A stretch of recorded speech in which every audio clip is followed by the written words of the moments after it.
clears the tower. Discovery, go and throttle up. Discovery, roger, go for deploy. Thanks, June, and to everybody in the shuttle program. The crew is go for launch. Roger, nice to be in orbit. We have followed in their footsteps to get us where we are today.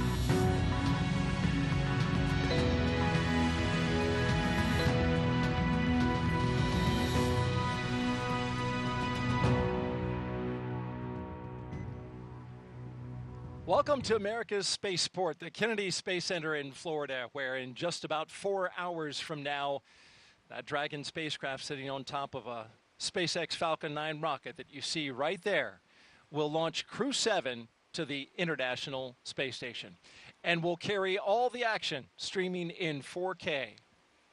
Welcome, everyone, to our launch broadcast. I'm NASA's Daryl Nail, and with me is NASA astronaut Jessica Meir. We are so happy to have you here for this countdown this evening.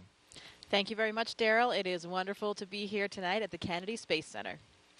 Now, for those who don't know, Jessica Meir, she is a veteran of the spaceflight program, and I want to show some video right now. This is 2019. This was the 221st spacewalk for Space Station Assembly, but it was the first to be conducted entirely by women. And Jessica Meir is one of those women that you see there in space. She partnered with fellow astronaut Christina Cook. They replaced a battery discharge unit, but it was a huge milestone for NASA. 2 years later, here she is in a lower profile role, the astronaut support person for Crew-2. There she is, number 38.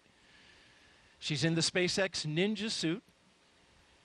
And she was not only in the suit-up room, but she also traveled out to the launch pad with the astronaut, made sure she took all her pictures, right? Making sure she's documenting everything right there. There you see her at the top of the launch tower as Crew-2 astronauts Shane Kimbrough and Megan MacArthur made their way into the capsule. And, of course, you helped facilitate a lot of things right there. Nice view that you see there. She's with us today, and you bring a lot of experience to the table, Jessica, and we hope to learn from you not only your experience as an astronaut in space, but also in what you did during the suit-up for Crew-2.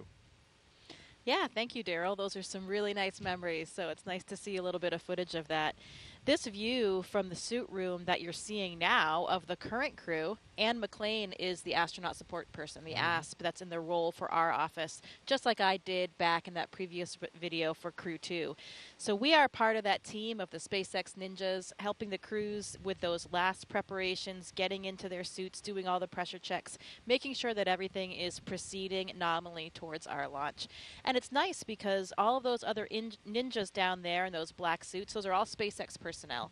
But the key is that we wanted to have some member from our NASA astronaut office there as well to still be supporting the crew for anything that they need. So that's why we have one NASA astronaut integrated with the team there.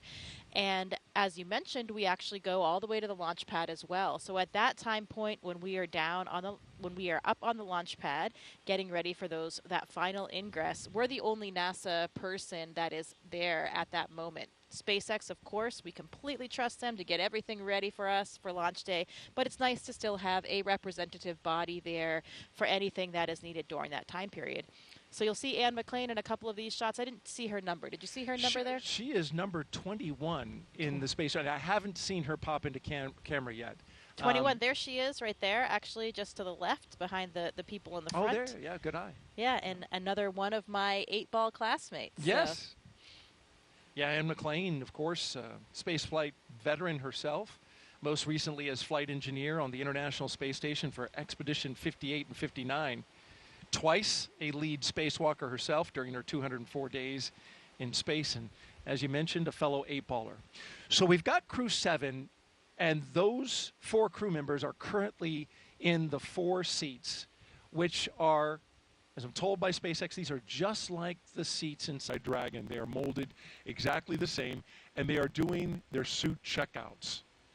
Yeah, that's right. So right now they are in that same position. It's the same seat as you just mentioned. And the key there is that they are they have an interface of the umbilical line that is attached to their suit.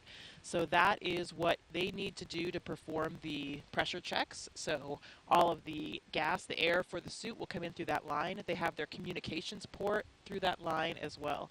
So they're seated comfortably, getting ready, making sure that the integrity of their suits is all in check. You can see Jasmine Mogbelli there with her visor down. And the suit inflated, right? Exactly, yeah. So she is in the midst of her pressure check, and looks to me like everything is going well. But of course, we want to make sure that those suits have good integrity in the event that we would ever have to use them on board the vehicle. There's Andy Mogensen sitting to her right. His visor's still up, so it looks like perhaps his test has not been initiated yet. And I believe they do perform these one at a time. So Andy has a few minutes there just to kind of relax. You can see the Danish flag on the left of Andy's suit because he is a European Space Agency astronaut, and he is from Denmark. Yeah, one of the, I believe the first astronaut from his country to go to space. Of course, he was on the ESA Iris mission. And we'd like to tell you more about these astronauts, but first, of course, we want to tell you that a lot of preparations have brought us to this point, including a dry dress rehearsal and a static fire of the rocket earlier this week, for those of you who are following along. You also know we stood down from yesterday's launch attempt for additional data reviews, but for now, all systems are looking good for launch. So we mentioned Andy, the Danish astronaut. He did have a flight previously. I think you just mentioned that, the Iris mission. It was a 10-day mission on board the ISS. So this is really exciting for him because this will be his first long-duration mission. And let's roll through the astronauts right now and our one cosmonaut and introduce you to the crew. We'll start off with Lieutenant Colonel Jasmine Mogbelli. There she is. She hails from Long Island, New York, and earned a bachelor's degree in aerospace engineering from the Massachusetts Institute of Technology. She also has a master's degree in aerospace engineering from the Naval Postgraduate School. Graduated with honors from the U.S. Naval Test Pilot School, and as an AH-1W Super Cobra pilot and Marine Corps test pilot, she's flown more than 150 combat missions. In all, she accrued 2,000 hours of flight time in more than 25 different aircraft. At the time of her selection as an astronaut, Mogbelli was testing H-1 helicopters and serving as the quality assurance and avionics officer for VMX-1. She is also the proud mom of twin girls. And she goes by the call sign Jaws, right? Yes, she does. Most people in our office do refer to her as Jaws, and those girls are extremely adorable. So I'm sure that they are getting very excited to see their mother lift off to space.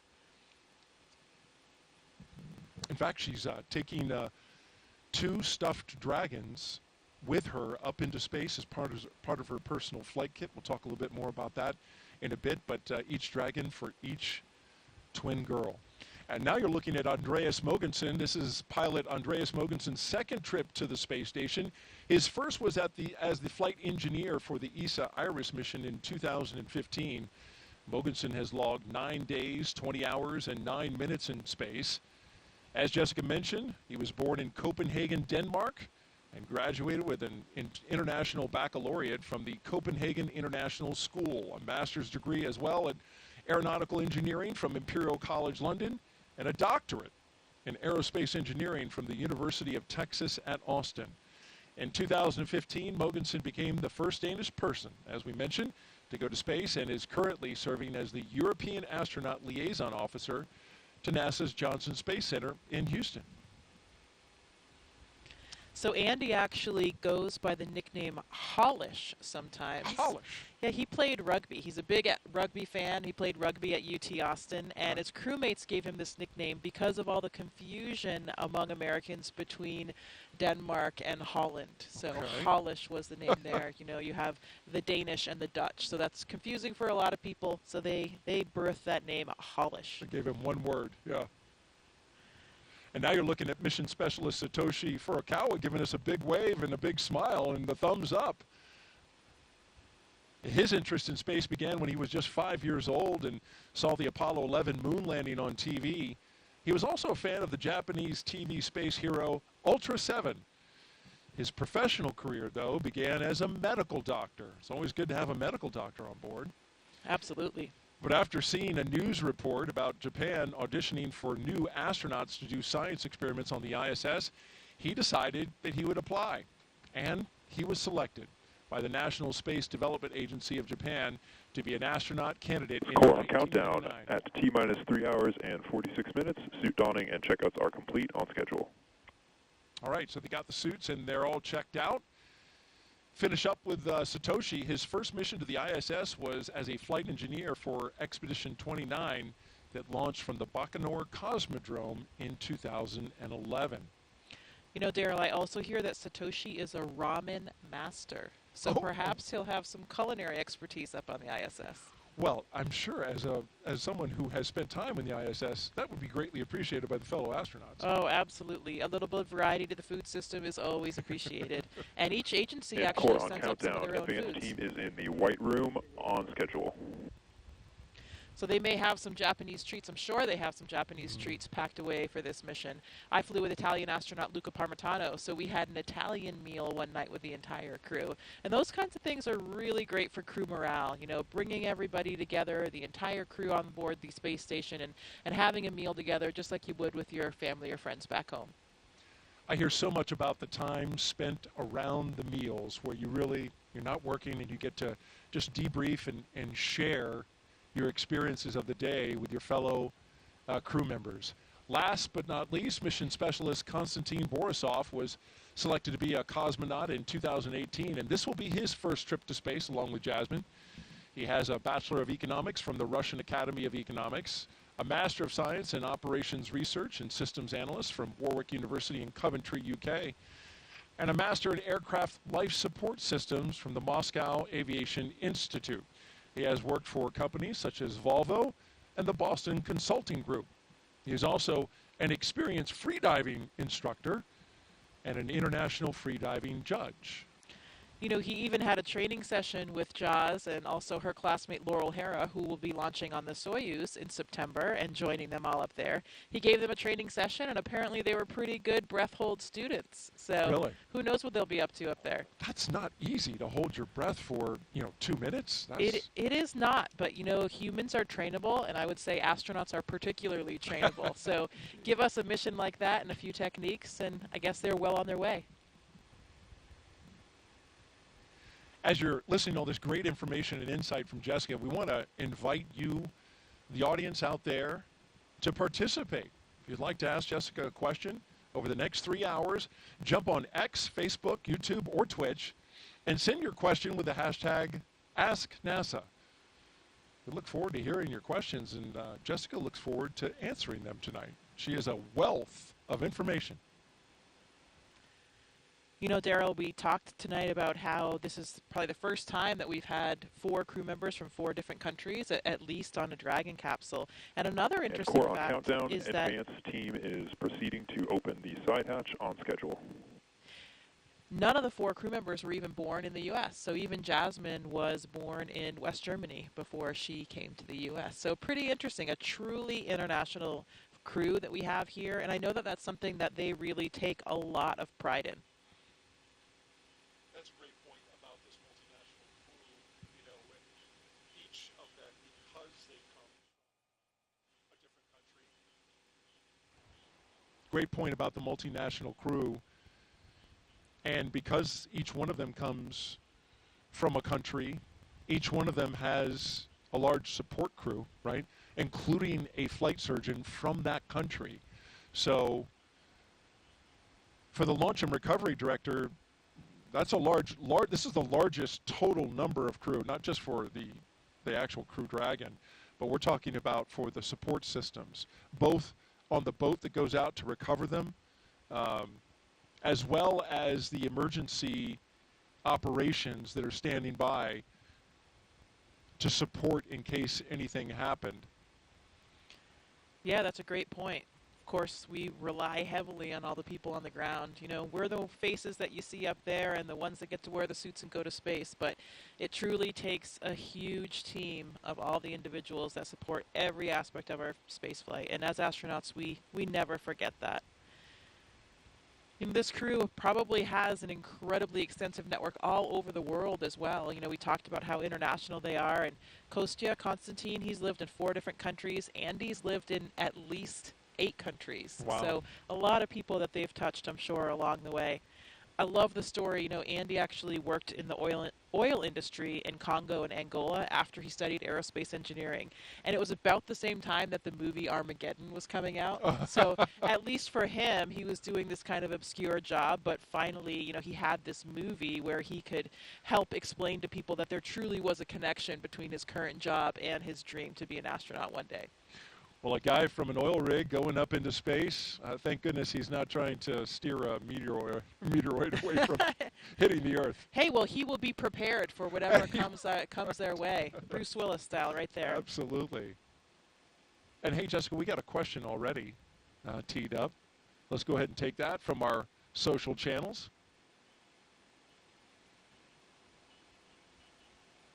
At Savannah Brainery asks, are there any pre-launch rituals for crews? Yeah, that's a great question. And tradition is something that we do like to uphold. We have several rituals. For example, this crew, when they leave the suit-up room, they will sign a mission patch, and all of the other crews, all the other Dragon crews have done that before them. When they leave the building, just before they get out and ride out to the launch pad and the Teslas, there are stickers that are on the outside of the crew quarters building there, and they'll sign those as well, one for each crew. There's a great story that one of the SpaceX employees told me that one time she came out for one of the launches, I think it may have been Crew-2, and it seems to happen for every launch where she saw a dragonfly land on the Dragon patch. So lots of those good luck signs along the way. The crew. Indeed. The dragon, I've heard that. Like you see a dragonfly on launch day, that's supposed to be a good omen. Yeah, absolutely. The crew will play a card game. Yes. We'll have a view of that so we can save that conversation for when we see that later, before they exit that suit room. And then in the white room, so the small room that's really at the end of that access arm before they get into the capsule, they'll sign that as well. So lots of different traditions along the way. And I'm looking forward to that. You mentioned the card game. We're going to be showing that in a NASA broadcast for the first time that I know of. They've taken pictures of it. Certainly, there's Konstantin relaxing. And by the way, those recliners, I understand it, are from the shuttle era. So they've got some miles on them. Yeah, again, that history and tradition is always very important to us here at NASA. You can see Joe Akaba in the blue flight suit there. He is our current chief of the astronaut office. So he's down there talking to the crew right now. He'll be the one playing the commander of Crew-7 in a game of cards. Jasmine Mook-Belly, of course.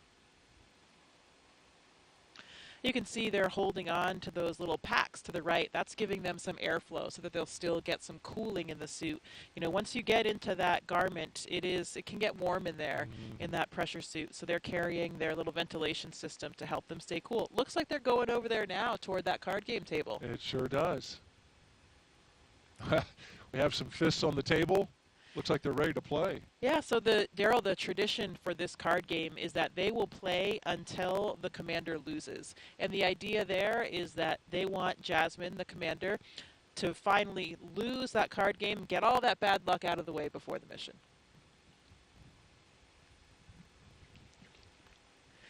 So here they are. I see Joe's shuffling the cards shuffling now. the deck up. So Joe Akaba on the left, as she mentioned, chief of the astronaut office. On the right, Jasmine Mook-Belly, the commander of the Crew-7 mission. So interestingly, some of the crews have actually changed what games they play over the last several crews. So I'm not even sure what game they're playing right now, but the key is to make sure that Jasmine loses. And by losing, they all win. Exactly. Get that bad luck out of the way now, and then, this is just really gives us a nice moment of levity, a little bit of a laid-back atmosphere before they're really getting going and getting out to the launch pad. So like the social media question that came in, it's nice to have these traditions that are all part of the process that mean a little bit of something to us. Okay, well, Jasmine cut the deck, and now Joe is dealing. Very dramatically, I might add. I think this might be a game that involves one card.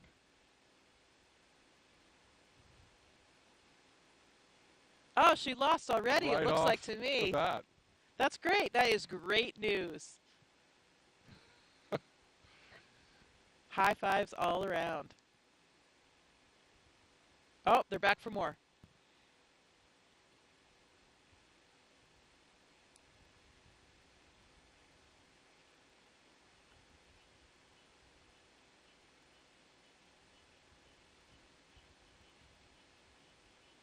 Looks like these guys are ready to launch today. I love the smiles on their faces. A lot of enthusiasm, like you said. It gives that, moment of levity.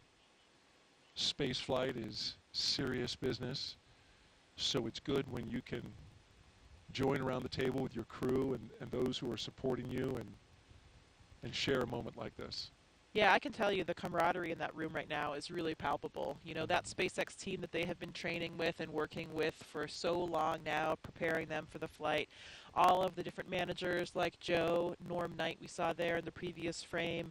Lots of people that are there for them, supporting them and really enabling this space flight. All the people down to the ones that provide us with all of the things that we're going to fly up there to the space station. So really great feeling, and I can see those genuine smiles all around tonight. And it looks like a member of the team received the official playing deck for Crew-7, which is a nice notion on their part. Yeah, great memento to have. So from here, folks, the astronauts will get some final photos. That number 34, I think, is that Sarah Gillis? It might be from SpaceX. I think that was Haley Esparza. Okay. That just walked this way. Yeah, that came towards camera. Yeah. Okay. Also, My correction. Yep, she's she is really the liaison between all of astronaut operations and SpaceX. So a lot of us know Haley really well. She is always a central part of all of our training and prepping for flight. She's wonderful. Number 34? Yep, that's number 34. That's Haley. Okay, very good. Giving Andy some water. Oh, yeah. I hear it is warm, right? So that you want to hydrate, but you don't want to hydrate too much. Yeah, absolutely. There's a good balance. It's a full-service operation down there, providing drinks along the way and everything. There's Satoshi's chatting with Anne McLean.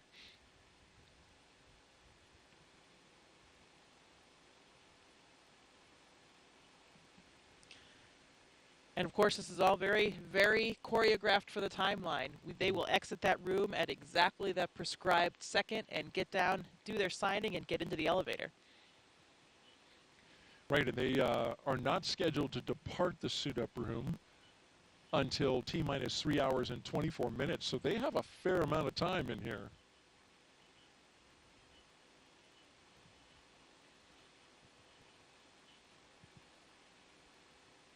So you mentioned Jasmine's children. You know, all of these crew members have kids, and last year, Satoshi even became a grandfather. Oh, congratulations to him.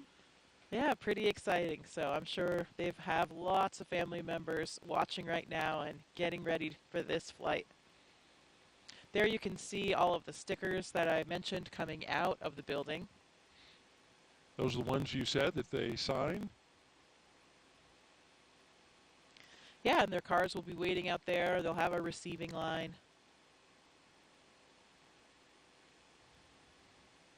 Core on countdown. LIO seals have been removed and installation is complete. We are on schedule. So you mentioned folks watching from Japan. It's actually 1 o'clock in the afternoon there, so this is a great time to take in some launch coverage, although for us it's, midnight.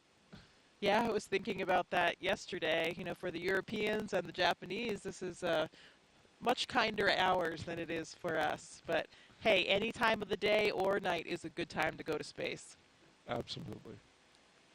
Now we're looking down the hall from crew quarters, and you'll notice there's some art along the walls there. And former Space Shuttle astronaut, NASA astronaut Nicole Stott led a campaign to get some of these wonderful paintings, space-themed paintings, put up on the walls. And it's really a nice touch, I would think, as you're walking down that hall before you get in the elevator and come out to to the Teslas. Yeah, absolutely. Those were new as of a few years ago. I remember seeing them being installed, and it really is nice to add a little bit of current flair and something that represents a lot of different communities to this historic building. You know, staying in crew quarters, I'll never forget the first time that I stayed there. You know, as a new astronaut, when you get to stay in that building for the first time, where so many astronauts before you have stayed on their final week of that night, those nights leading up to the space flight, it really is an incredible feeling, and you kind of feel like you've made it. You know, okay, I'm really an astronaut now. Here I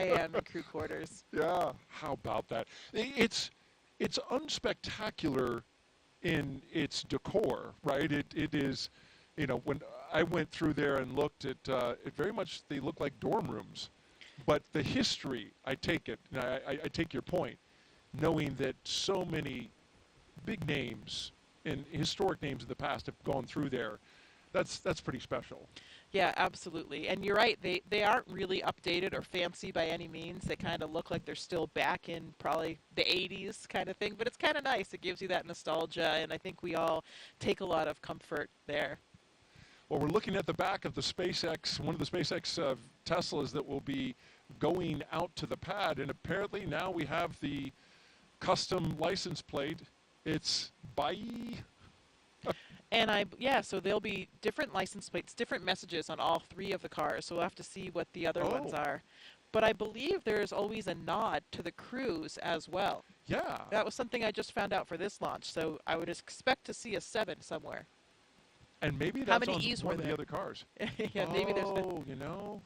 I don't think there were 7, but maybe there's a combined. I don't know. You might be onto something there. We'll have to see. We'll have to take another look at that license plate. Yeah, I remember for Crew-2, the 3 cars were reduce, reuse, and recycle. So I really like that message. Yeah, that's good. That's good. Positive Yeah. messaging. I think I saw Pam Melroy out there. She, of course, is the Associate Administrator for NASA, so the Deputy Administrator for NASA. So great to see her. And a former space shuttle astronaut. Yes, very accomplished space flyer.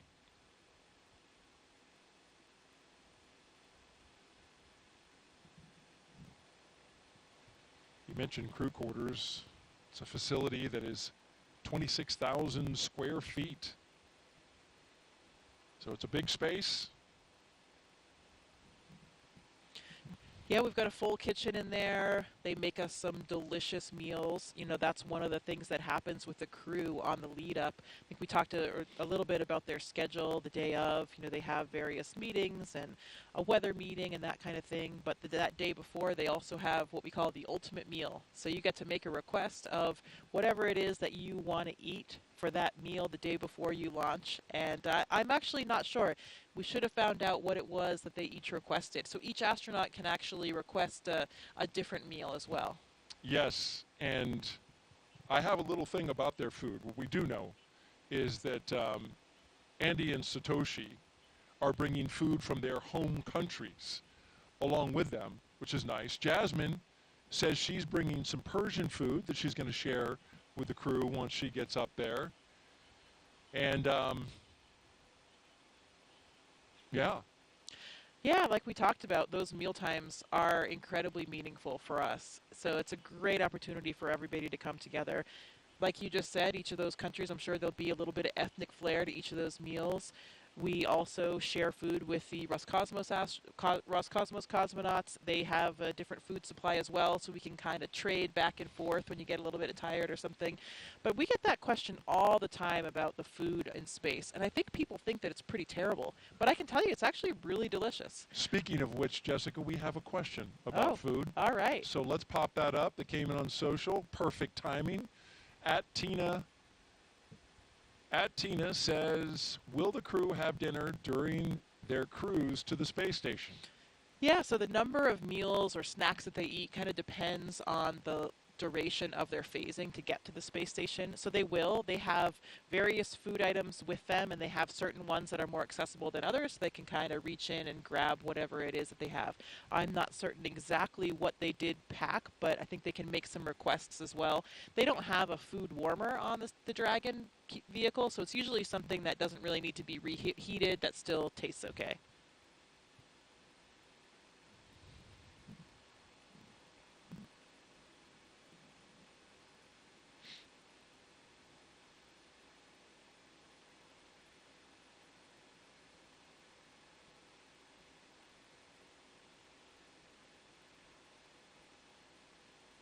And our social participant who asked that question, she is actually here participating in a NASA social at Kennedy Space Center, which is an event we do for launches, invite various influencers and social media account holders to come out and participate in activities in and around the Space Center, as well as take in a launch. So she was right there, you know, watching the coverage, presumably, I guess, on her phone when she asked that question. Yeah, it's nice to be able to help share in the mission, help share the mission with everybody. And through social media, so many people are communicating that way today that it's great that we have all of these people that can help spread our NASA message and share in the excitement of this exploration. Absolutely. So we're T-minus 3 hours and 26 minutes. You're watching NASA's coverage of the Crew-7 launch to the International Space Station. I had their patch on the other day. I think that's what it was. Well, hey, Crew-6 is eagerly awaiting their arrival. Indeed they are. And in about 7 days, we'll be coming back down to Earth. But today we're focused on Crew-7 getting up to the International Space Station. You're looking outside of astronaut crew quarters here at the Kennedy Space Center, where we are awaiting the walkout of the astronauts on their way to the International Space Station. Here are the doors to crew quarters that Jessica mentioned earlier, and you see the patches around the doors and up there around the meatball.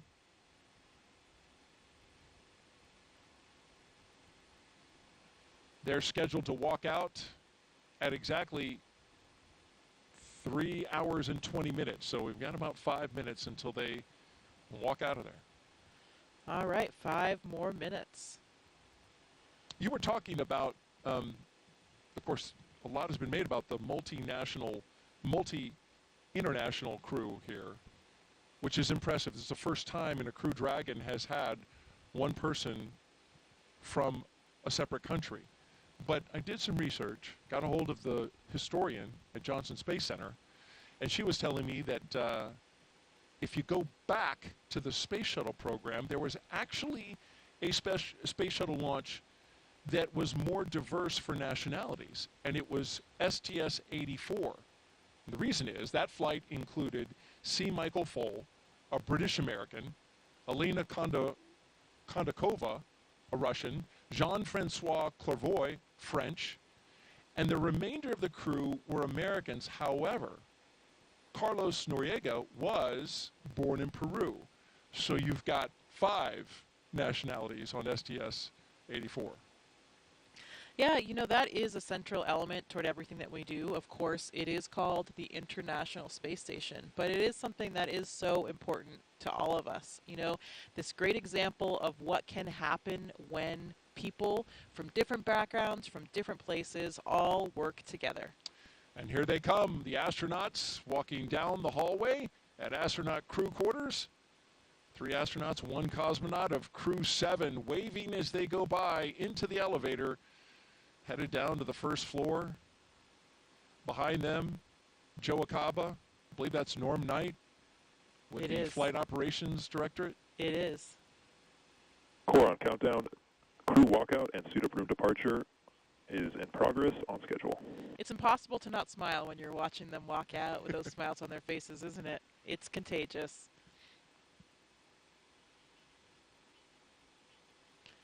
You know, we talk about that international element, and another fun fact for you. Did you know that Jasmine, was actually stateless until the 2nd grade? She became a U.S. citizen in the 2nd grade, and until then, she was considered stateless. But she celebrated that big moment by bringing brownies into her classroom.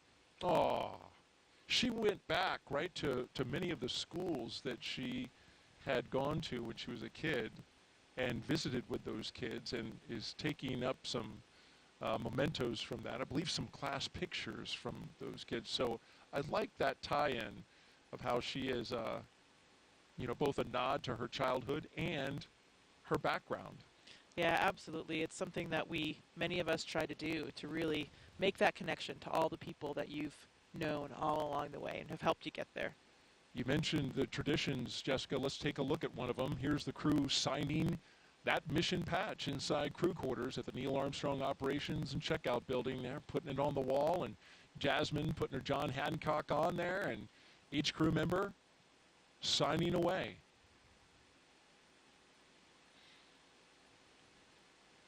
Lots of autographs and signatures to be had when you're going to space and when you come back. Something that we all get used to. It takes some getting used to, though, in the beginning. I mean, it's not, I mean, I certainly was not used to people asking me for my autograph before.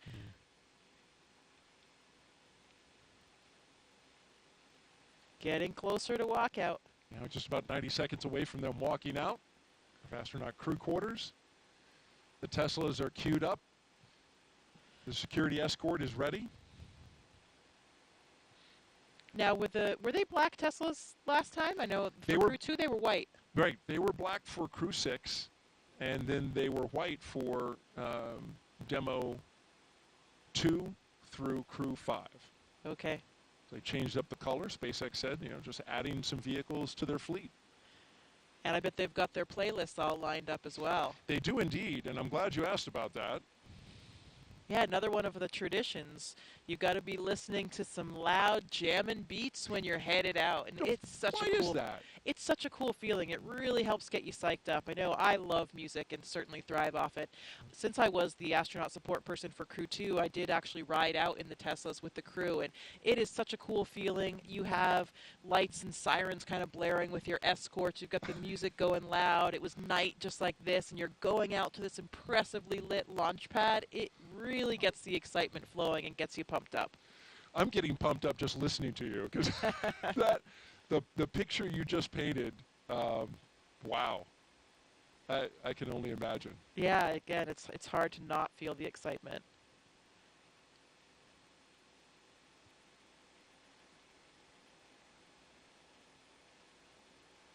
Well, we're just seconds away from them walking out the doors. You can see them behind the windows. And here they come. Crew-7 taking their first steps outside before their journey to space. Again, look at those genuine smiles. You really can't hide the excitement. From left to right, we have Konstantin Borisov, Andreas Mogensen, Jasmine Mogbelli, and Satoshi Furukawa.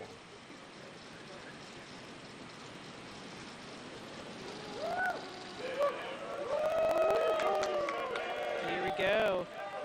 You can see some of the NASA administrator there, Bill Nelson, Bob Cabana's there, the associate administrator. We mentioned Pam Melroy already. Everybody's there to cheer them on, send them on their way. Let's listen in a little bit. We've got a microphone down there.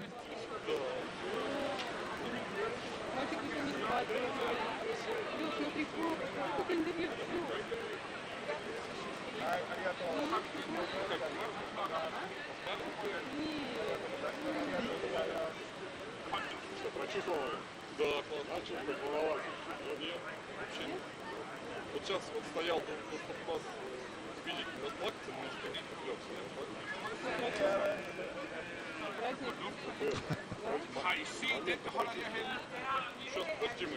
Of course, the astronauts have been in quarantine for the past 2 weeks, so that's why they're standing a set distance away from their family and loved ones.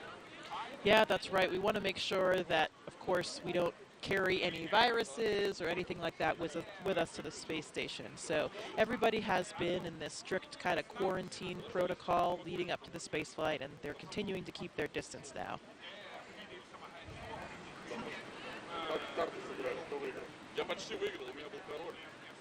You can see Alex Gerst, German astronaut from the European Space Agency there, and Takuya Onishi, a Japanese astronaut. You can see those blue suits toward the front, helping out, escort the families and with the guests.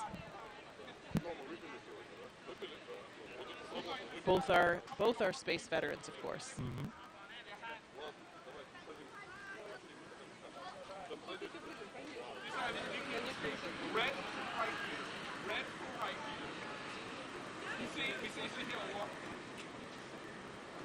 Double kiss from Jasmine,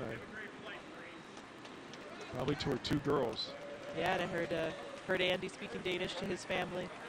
And you speak, you're fluent, right, in Russian and Swedish, right? I do, yes. I speak Swedish, pretty similar to Danish, so sometimes I can understand what Andy and his family are saying. Did you catch anything? I did. He said, "We see us, we'll see you." Yeah, I didn't catch what he said at the end there. But Andy's family actually lives just a street away from me, so I see them how quite about often. that? Yeah. Well, that's nice. Here they go. Doors are closing. Well, this is a good time to talk about the playlist. Jasmine is going to be queuing up some Stevie Wonder, Whitney Houston, some hip-hop. She's a big hip-hop fan. And apparently so is Andrea, so that works well for the commander and the pilot, who will be in the '01 Tesla. Satoshi says he'll crank some 80s Japanese pop music.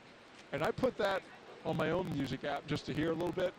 Unsurprisingly, a lot of synthesizer. Just like 80s in America. And then Constantine says he's going to crank some System of a Down, Pink Floyd. Look at that. I see Jaws twin girls. They're wearing little mini SpaceX suits. Oh, I have one of those for my daughter as well. They are adorable. They look exactly like the real thing. No kidding. You can see them just over at the window right now, I see, looking in at Mom, riding on Dad.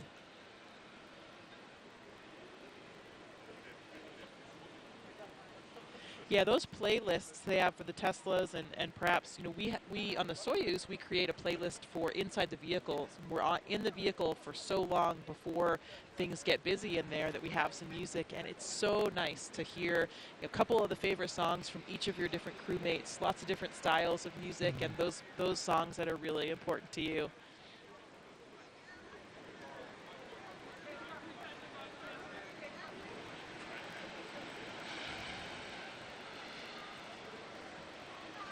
We got a social question. If you have one, send it to us. Hashtag AskNASA on YouTube, Twitch. See those outfits with I the see with the them. hood and everything, yeah. Yep. The hood for the helmet. That They're is really too great. Cute. Got to dress like Mom. Be ready for game day. Oh, absolutely. And I imagine that helps a lot with this moment. Of course, they're quite young. But, you know, with children of a certain age, understand that there's some risk involved, and astronauts have to have that conversation with older children. Yeah, I'm sure it gives them something to identify with. You know, they're wearing the same outfit as Mom today and ready to cheer her along for her launch. So in the first Tesla, we've got the closeout lead and 2 suit technicians. In the second, the commander and pilot. And the third, the mission specialist, 1 and 2. And bye, they go. Bye, bye. I think you need a longer bye. You nailed it. Thank you. Thank you. There they go. And so as the crew departs the Neil Armstrong Operations and Checkout Building, this begins the 20-minute drive with a full security escort across NASA's Kennedy Space Center to Launch Pad 39A. So let's learn more about the crew in their own words. This may be Jasmine Moebelli's first space flight, but the Crew-7 commander's resume is more than just a little impressive. Let's take a closer look. I think the reason we explore space in this international way is because it's a human thing to explore. Humans have always wanted to push the boundaries. We're curious beings. We want to know what is out there. My name is Jasmine Moebelli. I'm the commander of NASA's SpaceX Crew-7 mission to the International Space Station. I was born in Bad Nauheim, Germany. My parents left Iran during the revolution and then ended up in Long Island, and Baldwin, New York is where I grew up. I always loved team sports from a really young age because you rely on one another, and that's something that I think is really important to know going forward in your career. Becoming an astronaut has been a dream of mine since I was in elementary school. But you think about a lot of kids say they want to be an astronaut in elementary school, but it just never went away from me. I loved physics and learning about how the world works. I went on to the Massachusetts Institute of Technology, studied aerospace engineering there. and then joined the Marine Corps after that. I wanted to fly jets, and wondering why would anyone want to fly helicopters when you can go fly jets. I thought you had to be a jet pilot to become an astronaut, and I wanted to still keep that door open. I actually went to watch STS-116 launch while I was waiting to start flight school, and Sunny Williams happened to be on that flight, and as I was reading the bios of the different crew members, I realized she was a Navy helicopter pilot, and from that point on, I went full steam ahead. NASA announced they were going to be selecting a new class of astronauts. It seems like such a long shot, but I figured I had just as much chance as anyone else. The hardest part of going through selection is the waiting between rounds to hear back. Each time my phone would ring with a Houston number, I'd have to kind of take a second to compose myself. They asked, would you like to come join the 22nd group of astronaut candidates? And I don't think I've ever had such a strong physiological reaction to something. Of course I said yes. Ladies and gentlemen, your newest astronaut, Jasmine Mobility. I joke sometimes with the members of Crew-7 that we get along so well that we've never had a disagreement about anything. All four of us are so proud to represent what is possible when we come together. Ultimately, everything we do is to benefit the Earth. And this is the second launch to space for the pilot of Crew-7, Andreas Mogensen. He previously flew on the ESA Iris mission in 2015. Here's more on the Copenhagen, Denmark native.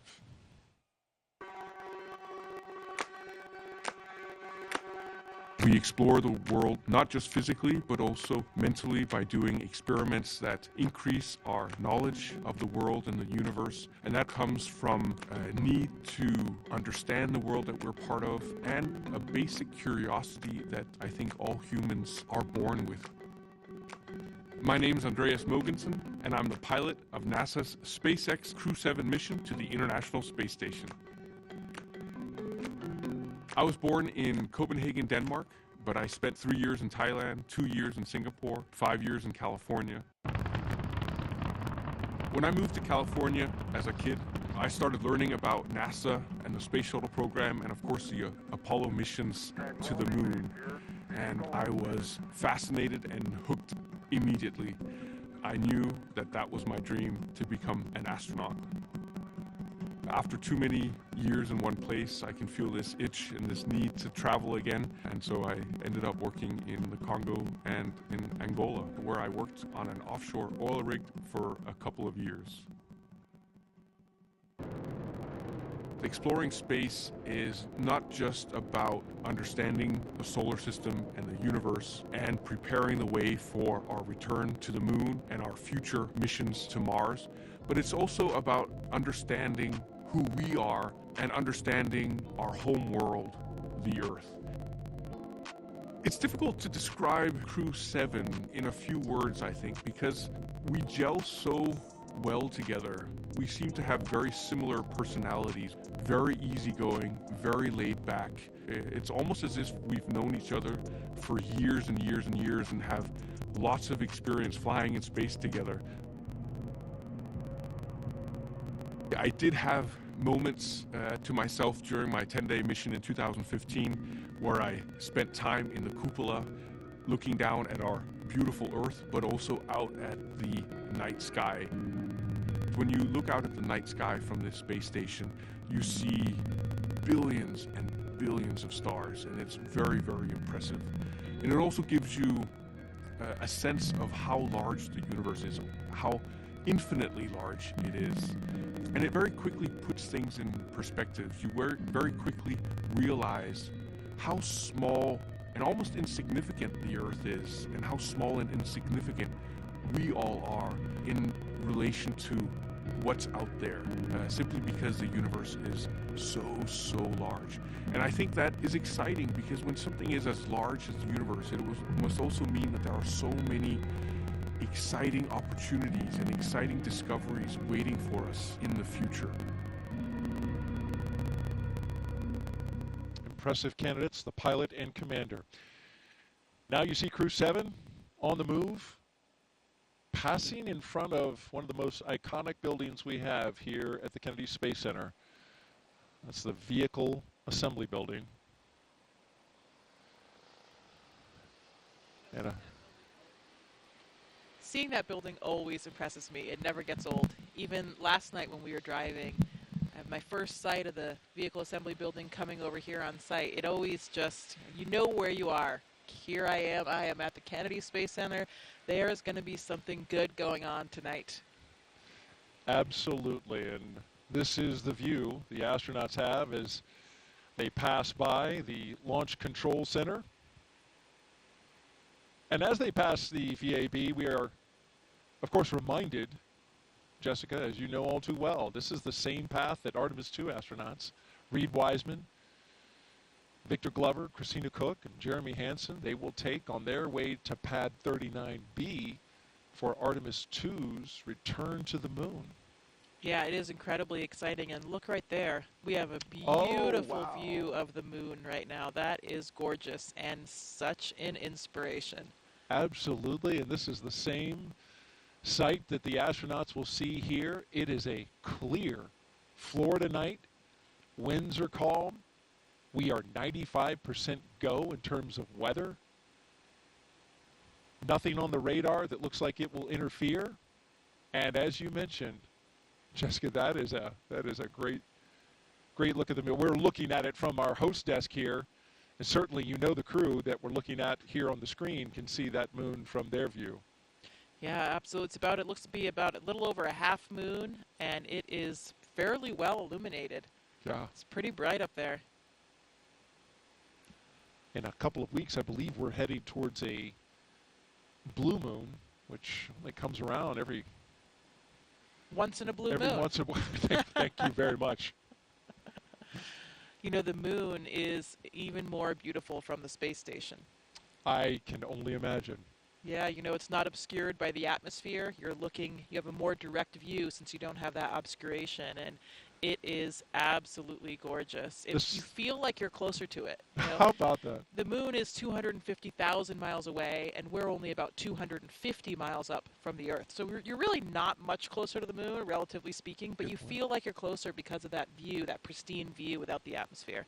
And there it is on the screen. That's the view we've been talking about, and thank you to our Kennedy production team for getting that shot. It is a beauty and a reminder of exactly the exciting mission in Artemis II that is right around the corner, end of next year. Certainly preparations are happening right here at the Kennedy Space Center for Artemis II. But we are focused tonight on Crew-7 and their launch, and they are only about 3 hours from lifting off from Pad 39A. Talking now about the mission specialists. He was inspired to be an astronaut when he saw the Apollo moon landing on TV as a child, and now this is his second space flight. We're talking about Satoshi Furukawa.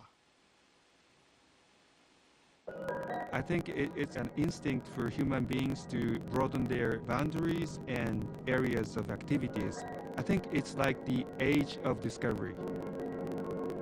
My name is Satoshi Furukawa. I am a mission specialist for NASA SpaceX Crew-7 mission to the International Space Station. I was born in Yokohama, Kanagawa, which is right south of Tokyo. I was a very active kid. There were many mountain areas around the area I grew up, and so I love outdoor life.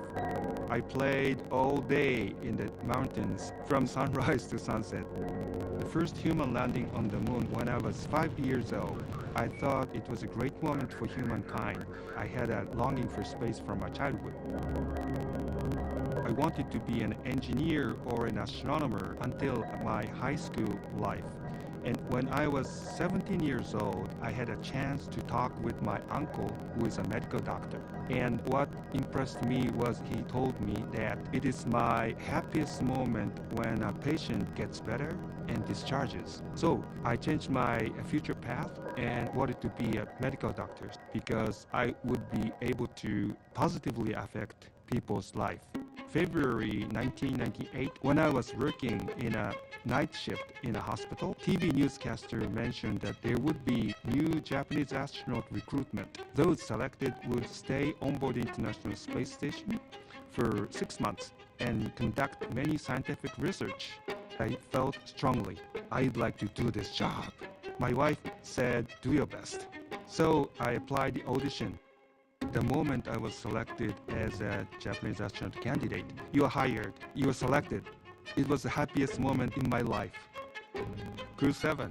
We are international crew members living and conducting many scientific researches on the space station to benefit people over the world and also future space explorers. We are going to use the space station as a test bed for the future human exploration to the moon, Mars, and beyond.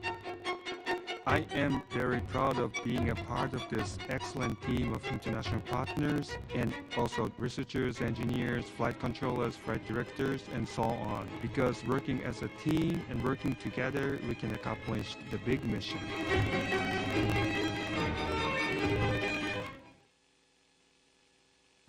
And here's a great shot, Jessica, rolling up to the rocket where you can see it right out your window.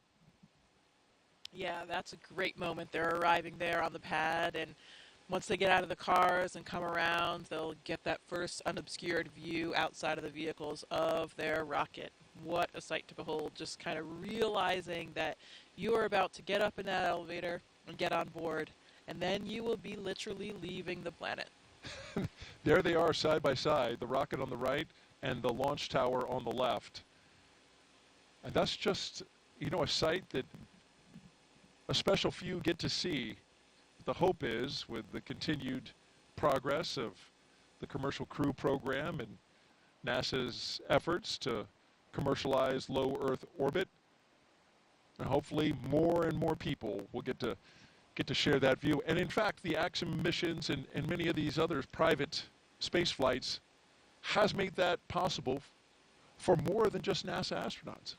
Yeah, I would say we are at an incredibly exciting time. You know, there are more and more ways to get to space for more and more people, and no matter how you look at it, that is a good thing, I think, for all of human civilization. It's really exciting. Core on countdown. Crew have arrived at the pad on schedule. At T-minus roughly 3 hours and counting, we got the confirmation that the crew is on the pad. We want to talk now about our last mission specialist, cosmonaut Konstantin Borisov. He has a master's in aircraft life support systems and is a freediving instructor. It's a very natural thing for any human to explore.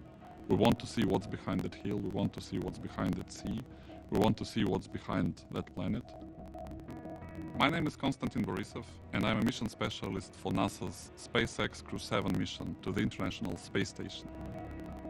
I was born in Smolensk, Russia, but when I was 1 year old, the whole family moved to Zhukovsky. It's a small city not far from Moscow. I was always attracted to water. Water is my comfort place. I found out that there is such a sport called freediving, in which we are switching our mammalian dive responses and we can actually do breath hold diving and stay there for long. I did a course and something clicked. It was like the day which changed your life to before and after. I realized that there are so many things we don't know about ourselves. People think that they cannot hold their breath for longer than 30 seconds.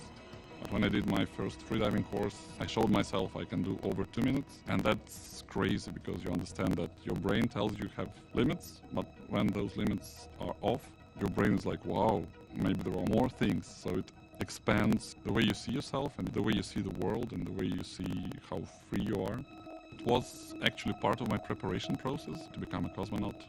But the preparation process, I enjoyed it. It's a lot of travel, it's a lot of new knowledge, and there is a big adventure waiting for you, and I'm very excited about that. For those who ask what a spaceflight is, I would say that we have 3 big jobs on the space station. First job is experiments, second job is take care of the station, doing the maintenance, repair what's broken, storing things, restoring things, cleaning up. And the third big topic is actually taking care of your body, because in weightlessness you cannot help but train. I think many people don't understand that technology advancement which we have had during the last 50 years mainly comes from space exploration. People get very comfortable with using their phone and have very fast computers in space motivates us to create those advancements. I want to take part in it, and I want to put my small stone into this pavement which leads us to the new asteroids, to the new planets, and to the new systems.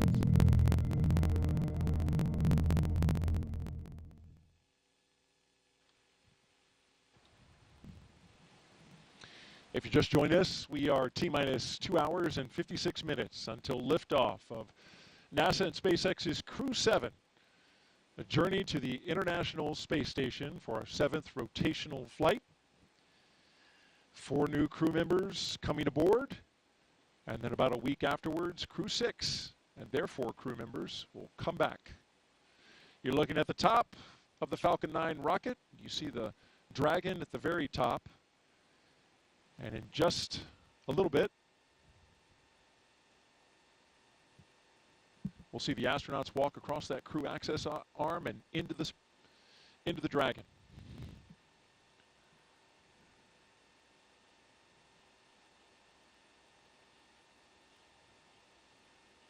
You know, we complain about these night launches from our point of view and being up all night, but there is something special about them, isn't it? It's really spectacular with all the lights.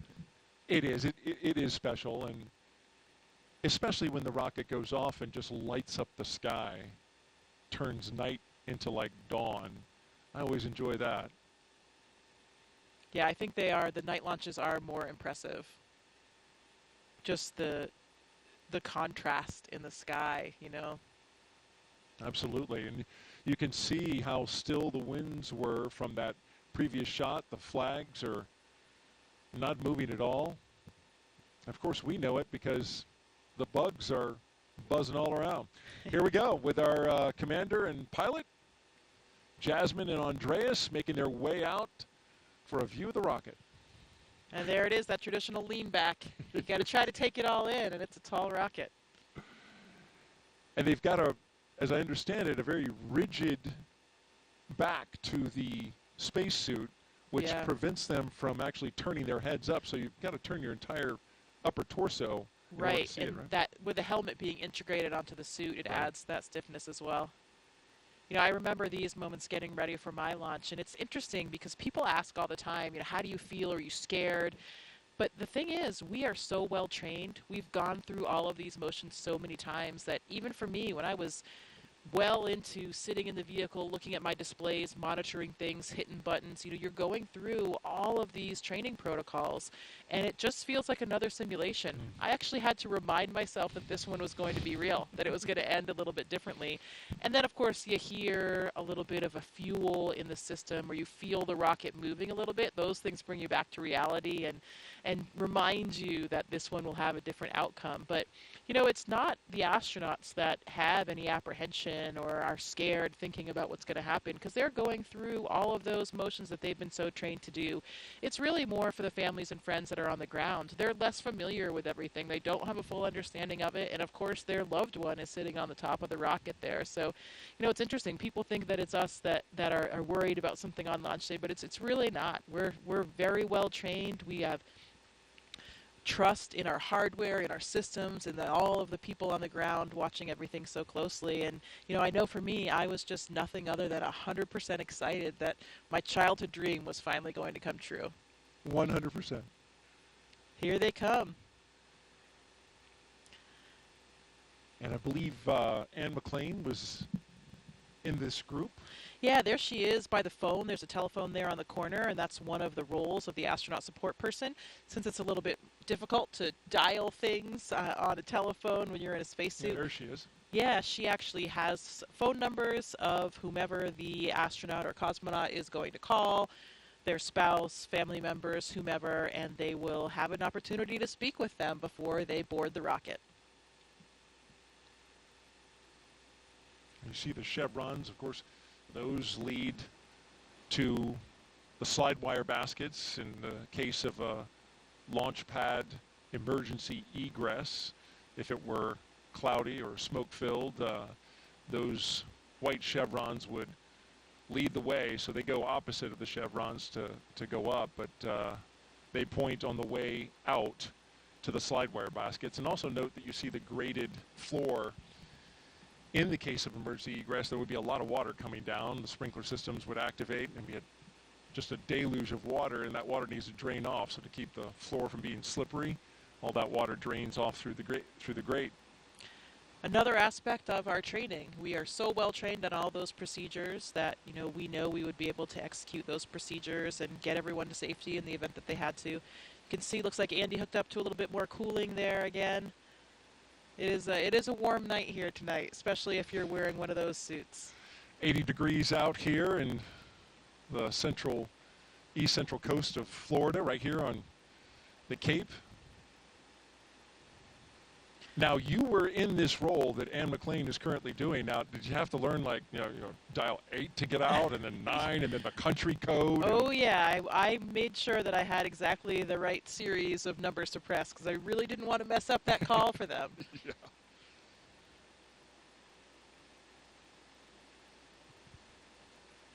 Is it, I mean, you must hear the phone call, right? You're standing right there. No, I mean, they will be talking. It's a little bit difficult for them because they have the helmet in and they're trying to get the phone handle in there. It's not a small cell phone. This is an old school real landline, kind of like a payphone. Looks like if you remember those, Daryl. I mean, we remember those, but some people watching might not remember those. I do remember. Oh, look, he's waving. He's waving on the cameras as well. I'm sure he's waving to his wife and 3 children. This is first time for an ESA astronaut to be in the pilot position in a Dragon. So Andreas making a little bit of history here on tonight's flight. Jasmine taking a look over the rail. That must be a sight out there. It is. It's beautiful. So as the astronaut support person, once they finish with the phone calls and they get everybody in the vehicles, you're kind of just standing there. So you have a great view. All right, there are 2 mission specialists, Konstantin Borisov and Satoshi Furukawa. Taking it in. They're getting a lot of looks. Yeah. Big wave, thumbs up. It's interesting about that elevator when they go in. If they were to ask, which floor would you like? There's actually a button that says space. Yeah. They changed the 255-foot level to space. Which floor? Space, please. Oh, yep, right away. Let me punch that up for you. Always the best button that you want to press. But only the 4 of them will be making that final step to space. Everybody else has to come back down the elevator. That's right. And there's Jasmine Mobelli, the commander, and Andreas Mogensen, our pilot, making their way across the crew access arm into the White Room. They'll get into the spacecraft, but first, Core on countdown. Crew have arrived at the White Room and are preparing for ingress. We are on schedule. Yeah, that other tradition that we talked about. There's the last signature that they'll have to dole out before they get all strapped in. It's interesting when we talk about all these training protocols that we have and the amount of time that we spend training, particularly for contingency scenarios. That's where we really want to make sure that our skills are sharp and we are ready for that in the event of any kind of emergency. We're ready to execute and get the job done. And most of our training for our ISS missions ends up being for launches and landing. And if you think about that, we're talking now about a 6-month mission on the space station, and that ride to space is only a few minutes and a number of hours before they get to space station, and coming down is usually even quicker depending on the profile. So it's really only a minuscule fraction of our entire mission, but because it is such a dynamic phase of getting to space and coming back, that's where a lot of our training is really focused. And as it should be, as you mentioned, the most dynamic part. There's a lot of energy that is required to get into space. Core on countdown. Crew ingress has started. And you got to get rid of a lot of energy when you come back. There go our pilot and commander carefully getting in. They don't want to mess up that seal, so you'll see him take a lot of time to crawl over that entryway, the side hatch.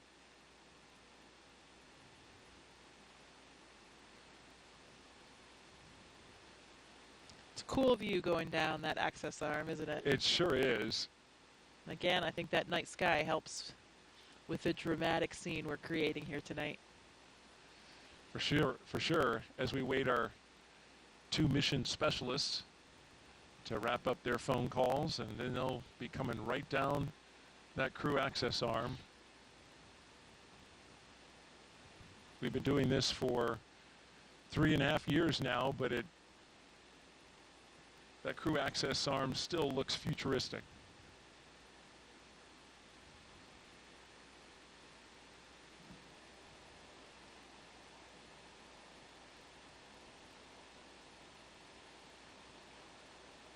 I'm sure quite a contrast, too, for the previous space flyers. You know, this is a whole new vehicle for them. So for both Andy and Satoshi, comparing the rides that they had before their first ride on the Dragon.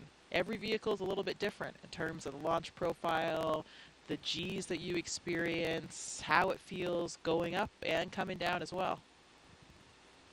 Andy talked a little bit about that in a press conference, comparing Soyuz with Dragon. And you, of course, flew Soyuz up to the International Space Station. And I thought it was interesting. He mentioned that his flight time to space was something on the order of 56 hours, which is almost double what the Dragon takes to get there. A lot of that is orbital mechanics, obviously where you're launching from on the Earth to get up to the ISS. But you had a long ride up. Well, it depends on the profile that you fly. So a lot of times it is about a 48 hours, a 2-day profile. That was more common in the past. Now, actually, it's more common to do either a 4-orbit or a 2-orbit profile, which means it's only about 6 hours. That's what I had, 6 hours to get to space, so much faster. Oh, wow. And that is more common now. And now we even have the 2-orbit. So Laurel O'Hara, her Soyuz will be flying the 2-orbit rendezvous. So that is only about 3 hours, and that happens very quickly. That was being tested about when I was up there. It was still being tested only on Progress vehicles. Now we're doing it with crew vehicles too. So that's the way to travel. Two orbits, 3 hours to get to space. Not bad. Can't complain about that. Not bad at all. I did not know that. That's interesting. You know, one of the big differences for them, you can see the windows in the vehicle right there on the sides of the vehicle. For the Soyuz, though, everything, we also have windows on the sides. I was in the left seat, so I had a window right next to me and to my left. But during launch, those are covered by a fairing. So you can't actually see anything when you're taking off here on the launch pad. From what I hear from other Dragon flyers, the view is spectacular of the launch pad area when they're lifting off. So those windows really, really come in handy.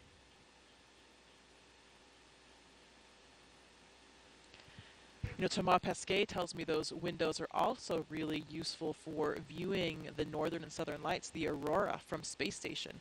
When the Dragon is docked, the orientation that you have looking out those windows, you can spot those aurora and see them coming from hundreds of miles away and get your cameras ready.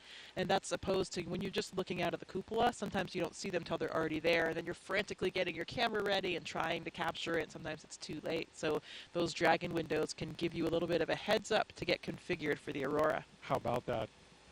I mean, it's on my bucket list just to see an aurora from Earth. I just imagine what it'd be like in space. Well, you know, Daryl, people make fun of me for saying this, but it's still true. I've only seen them from space. How about that? You know, maybe that sounds a little bit annoying. I would love to see them from Earth as well, but it's nice to still say for now, I've only seen them from space.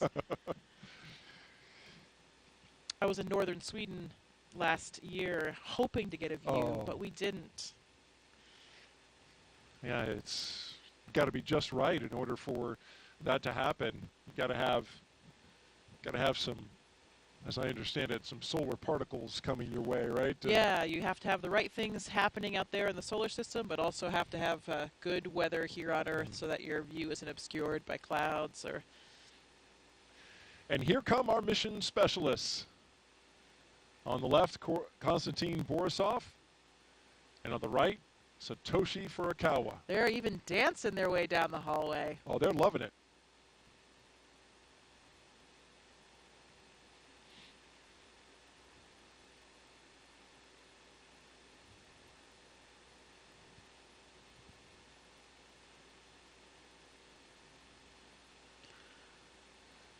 Oh, another tradition.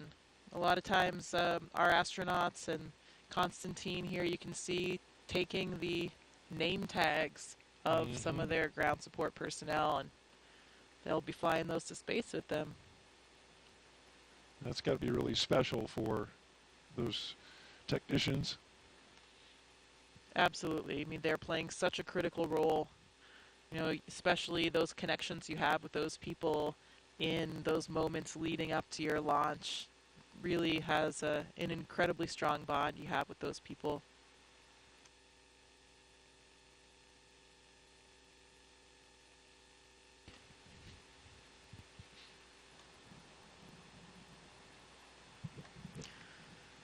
Any good astronaut or cosmonaut always has a Sharpie with them. I don't think there's a Sharpie pocket on this suit, but the technicians are handing them Sharpies to get this job done. Yes, in fact, it's on the to-do list. Make sure that the Sharpie is in the white room. And you saw briefly Satoshi holding his arm up, and those zippers. They have zippers on each arm, zippers on the leg. Those got to be zipped up, nice and secure, so that that pressure suit functions exactly as needed. Yeah, there's actually 2 layers of zippers. That was probably just the external one, so there's a redundancy there. The main pressure is held by the lower set, the more internal set of zippers.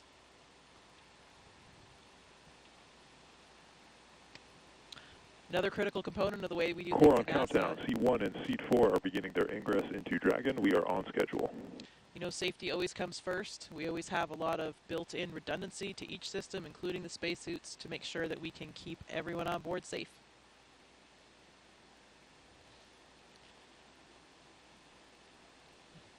Another big difference that I'm sure Andy and Satoshi are feeling right now is the difference of the seats between Dragon and the Soyuz spacecraft. You know, you have a much more natural kind of sitting position in Dragon, a lot roomier for you to stretch your legs a little bit. You know, their heels will actually be kind of clipped in, not clipped, but there's a little runner there that you slide your heel in. It's a little notch in the boot.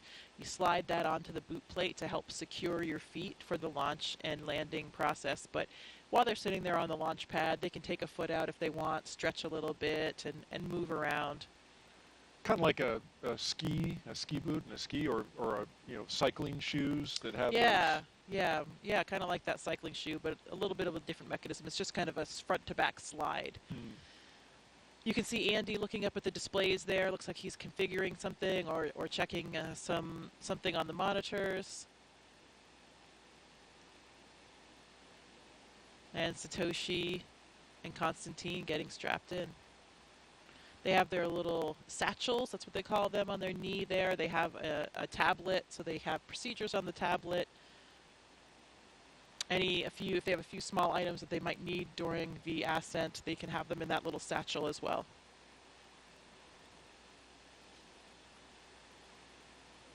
If you're just joining us, you're watching live coverage of NASA's SpaceX's mission known as Crew-7. Good morning to you. It's 12:48 Eastern Time here in Florida. And we're showing you live coverage here at the Kennedy Space Center. I'm NASA's Daryl Nail, joined by NASA astronaut Jessica Meir, giving us some great insight tonight. If you'd like to ask a question of Jessica, just jump on our social media channels, Facebook, X, and YouTube. Put in the hashtag AskNASA, that you can see at the bottom of your screen, and we'll get that question on the air.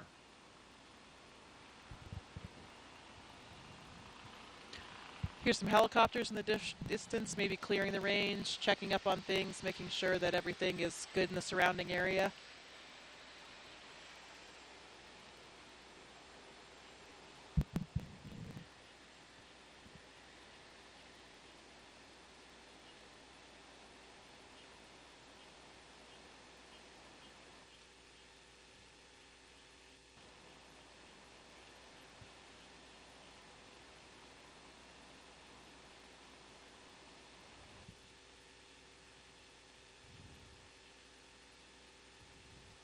Ninja in there making those final configuration checks, making sure the crew is strapped in correctly to be safe and comfortable.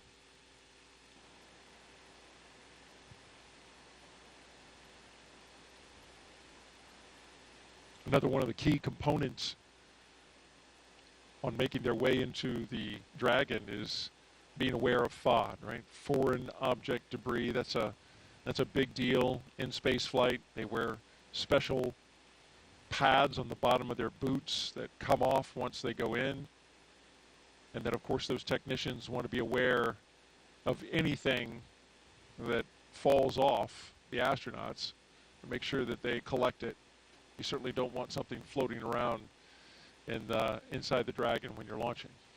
Yeah, and it's true. Everything floats. I remember that when we made it to space, and you never forget that moment when you first experience weightlessness, but everything experiences weightlessness. So any little particles that were down on the ground that you don't even see, you don't even notice because they're on the floor, everything kind of starts lifting up and coming up. So you really want to avoid having anything else in there that can float up and get lodged somewhere in the hardware or get in your eyes or something like that. But stuff you never really think about, here on Earth. Those are the little things that make living and working in space more difficult, but a lot more fun as well.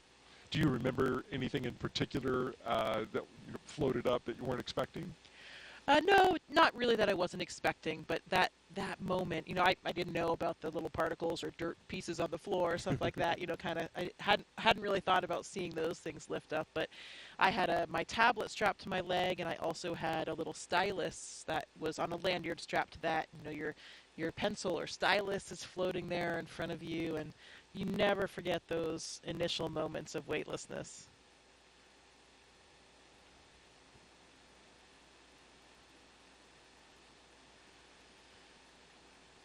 Pretty dramatic when you have that last engine cut off and suddenly you're in weightlessness and it's prolonged.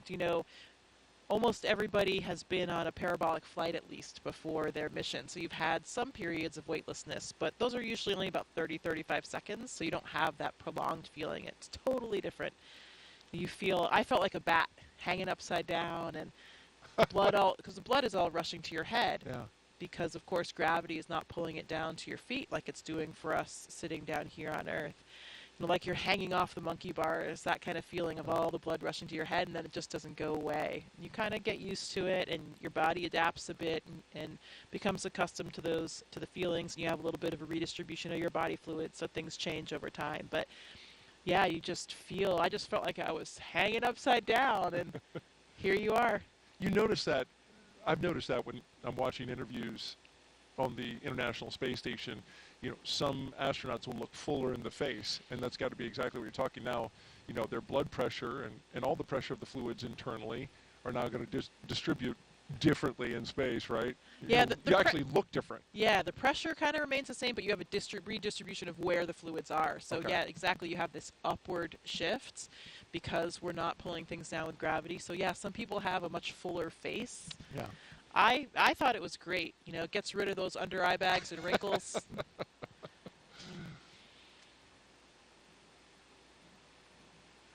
Very flattering, microgravity. Okay.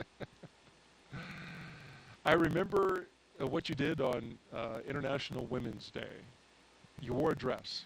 I did. Pretty sure that was the first dress in space. I think it was. And that clip really stands out online. Well, I think it's important, to represent everybody. Yeah. And I think that's what's so nice about the makeup of our office and of the partner agencies now is that you do have so much diversity in the office. Astronauts don't just look like one thing anymore. They don't come from one mold. We have people in our office that are, still the traditional military test pilots like the first astronauts, but we have scientists of all types. We have medical doctors. We have engineers. We have men, we have women, we have people from all different ethnicities and backgrounds, and that makes it just a much more interesting place to work. There are so many studies on the ground, right, that show that we have more successful, more productive teams, and we have that kind of diversity and actually much more job satisfaction as well. I believe we have a social question as the astronauts are getting comfortable in their seats, got their harnesses on. Coming up in a little bit, we'll be articulating their seats up to launch position. And here's our question from Savannah again, who is here taking everything in with the NASA social group. How is it decided, Jessica, who gets to go up on each designated mission? Well, it's certainly not decided by us, I can tell you that. And we have a chief astronaut for each space agency, and for us that's Joe Acaba. We talked about him, we saw him in the suit room. And basically that chief gets to decide who is the right person to fly for each mission, and we get approval from people above him, his bosses as well, but he's really responsible for forming those crews and getting everybody assigned on their missions and making sure that he has a nice crew complement. And there's certain skill sets. All astronauts, as you mentioned, are not the same, but then there are skill sets that once combined with a crew are complementary. Copy, Dragon. Stand by for umbilical comm check. Yeah, absolutely. Now for the space station, we all have the same training, so everybody is trained on everything from science to spacewalks to flying the arm. CDR, PLT, MS1, MS2, comm check. Loud and clear, how many? Core, loud and clear.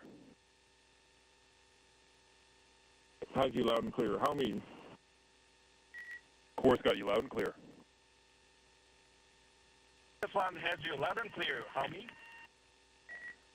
Core's got you loud and clear. So I have you loud and clear, how many? Core's got you loud and clear.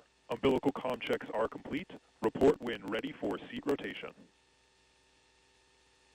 Next Dragon woke up.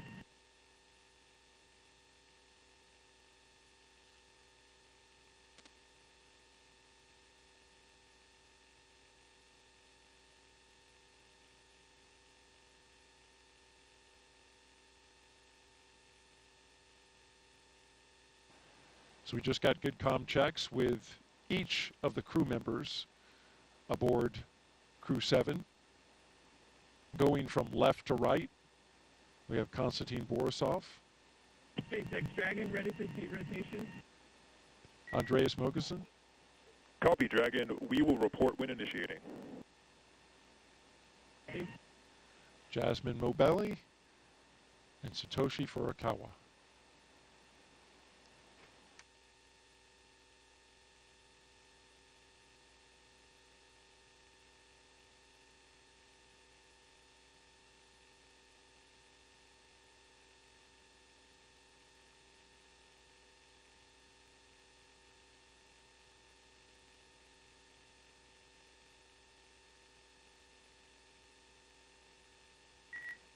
And Dragon SpaceX initiating seat rotation. Copy.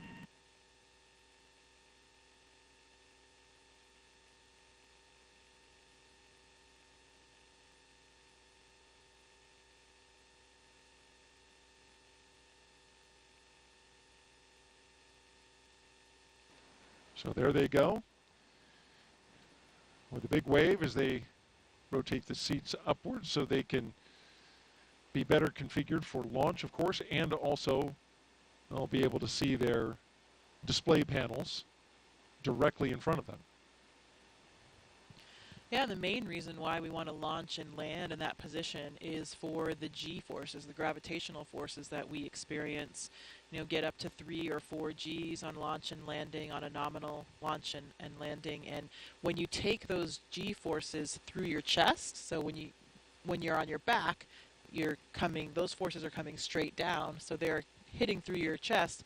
That's much easier to deal with than if you were sitting straight up, then they were hitting your head. That would really drive the blood out of your head, and that's why, if you're flying a jet, that kind of Dragon thing. SpaceX, seats are in the launch position. You are go for Section 2, suit leak check preparation. SpaceX Dragon copies, proceeding to Section 2, suit leak check preparation. So yeah, if you're a pilot and you have those G-forces that you're experiencing while sitting up, you can the blood can drain from your head, and that's why you can get dizzy or lose consciousness, and you have a G suit on, or maybe you do different maneuvers to help counter that. So it's much easier on the human body to take those G forces through your chest. And we train in centrifuges as well, so that we become accustomed to what those G forces are, how they feel, and make sure that you can still feel comfortable, function with what you have to do. For me, for the Soyuz training, we did a lot of that in Star City with the centrifuge. We went up to 8 Gs, and we also did some landing profiles under the G, so you're in the centrifuge and you're controlling where your descent is to make sure, to see what that would really feel like for the real day. And actually, I was pretty surprised. Taking those Gs, as we said, through the chest is a lot easier to deal with. 8 Gs is a lot, though. 8 Gs is a lot, and that's a lot more than you would experience on a normal launch and landing, but that would be for the Soyuz for a ballistic entry. If you had something a little bit off nominal with your re-entry and you went into that different type of profile, you could experience around 8 Gs. So that's why we train for that. The SpaceX crews do centrifuge training as well here in the US. And I'm not sure what the maximum of that profile is. They probably fly similar. I think they actually fly the real Dragon profile for launch and landing, which would be up to around 4 Gs.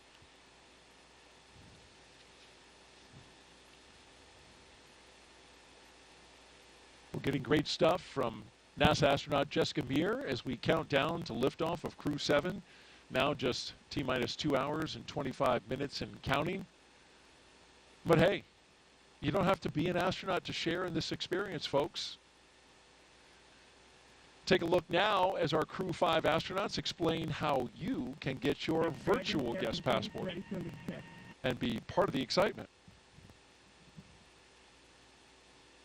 Did you know there's been over 1 million registrations in NASA's virtual guest program since May 2020? From your neighbor to the Crew-5 astronauts, you might be surprised who is a NASA virtual guest. Do you have Mars 2020? I do. Do you have James Webb? Sure do.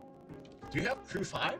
Well, I've got it here, and you guys have it here, but I missed it here. We conducted over 200 science experiments and technology demonstrations on our mission. We loved being part of Expedition 68. We even remembered a virtual guest passport for Einstein, our freefall indicator, but we forgot to register and missed the stamp. Even if you're doing existing research, never miss a stamp from NASA's virtual guest program. Whether you're en route to the International Space Station or located anywhere around the globe, register at nasa.gov/virtual guests to receive updates on missions and milestones.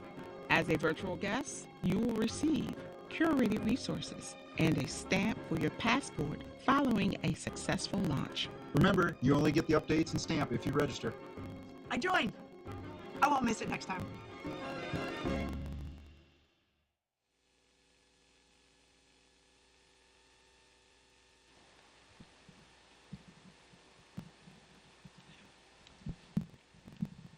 If you missed the QR code, you can jot this website down.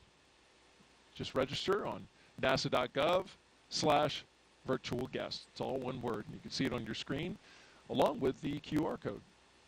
Be our guest. We want to have everybody here with us along with our mission. It's incredibly important to us. This isn't our mission, not as the astronauts or cosmonaut on board. This is everybody's mission. All of our agencies, all of our countries, really the entire planet and all of humankind. And we really do take that seriously. It's a lot of responsibility, but we want to be able to share it with everybody. It's an important part of the job.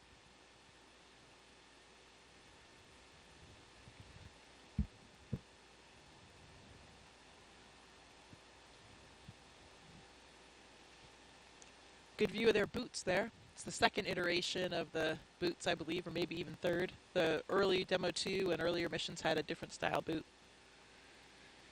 Yes, Andreas Mogenson's knees and boots are prominent in this particular shot. And once they test again, the pressure suits, we'll see those inflate, and the crew members will kind of get a little bit of a zombie look to them. Arms will come up a little bit because, you know, when your suit's pressurized, it's going to make you look a little inflated. Yeah, and working against that pressure, it's kind of like squeezing an exercise ball. All of your motions are a little bit more difficult to accomplish in that pressurized state.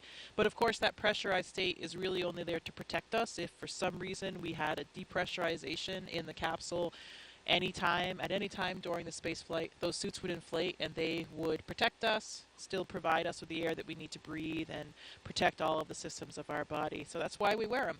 Nominally, during the mission, you would never have it inflated at all, just during these pressure checks to make sure that it works. You would never wear this suit outside of the Dragon. This is just in case, you know, something breaks the hull or somehow you lose your atmosphere inside the Dragon. Right, absolutely, that's correct. So the spacesuit that we wear to do spacewalks on the space station, the extravehicular mobility unit, or the EMU, much different than these suits. Dragon, we copy and concur 4 good suit leak checks. Closeout team will be performing its final closeout steps. You are go to proceed to Section 4 and report when ready to close the side hatch. Dragon, also proceeding with Section 4 side hatch closure. Good news, 4 good checks. You can hear Jasmine speaking to the ground and getting ready for those next steps.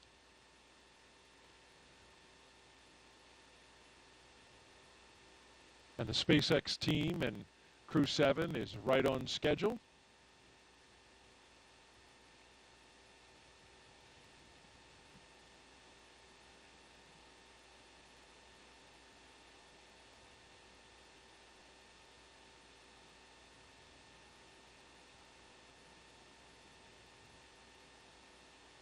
We got a split view now.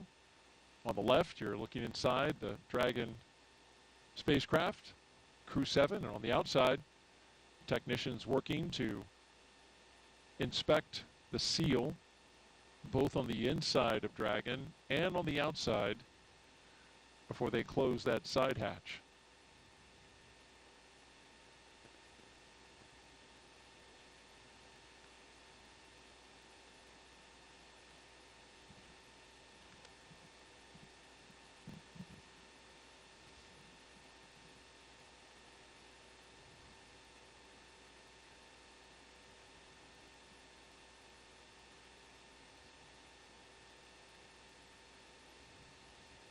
Dragon crew is ready for side hatch closure.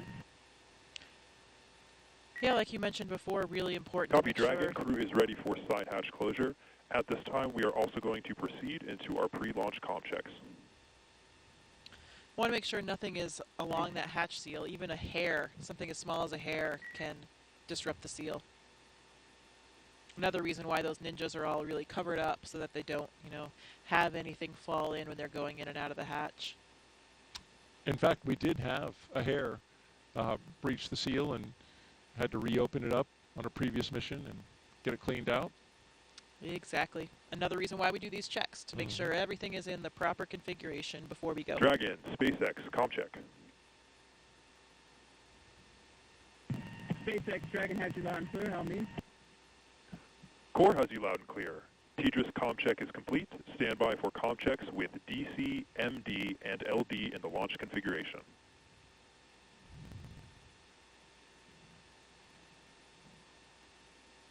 Dragon, DC, on countdown 1, comm check. DC, Dragon has you loud and clear. How me? DC, loud and clear. Stand by for comm checks with MD. Dragon, MD on countdown 1, comm check. MD, Dragon has you loud and clear. How me? MD, loud and clear. Stand by for comm check over Dragon to ground. Dragon, MD on Dragon to ground, comm check. MD, Dragon has you loud and clear. How me? MD, loud and clear. Stand by for comm checks with LD. Dragon, LD on countdown 1, comm check. LD, Dragon has you loud and clear. How me? LD, loud and clear. Stand by for comm check over Dragon to ground. And Dragon, LD on Dragon to ground, comm check. LT, Dragon has you loud and clear. How many? LD, loud and clear. Let's go fly. Let's do it. And Dragon SpaceX, launch configuration comm checks are complete. Dragon copy.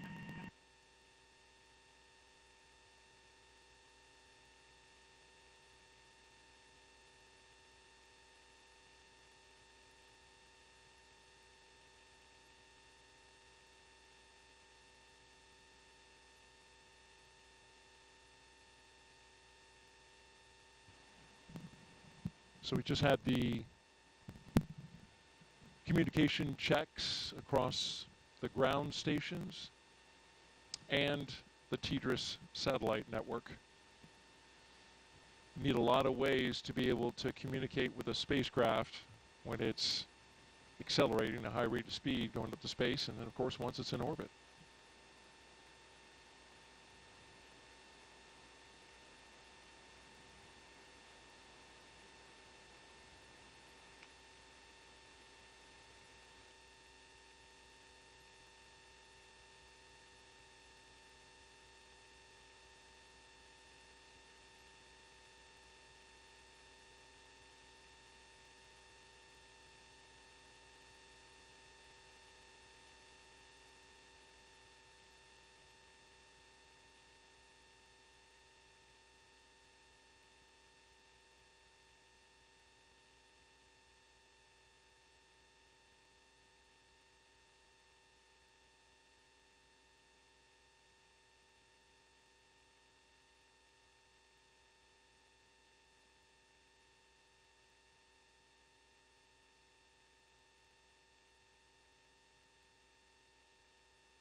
You're watching live coverage of NASA and SpaceX's Crew-7 mission to the International Space Station from Kennedy Space Center in Florida.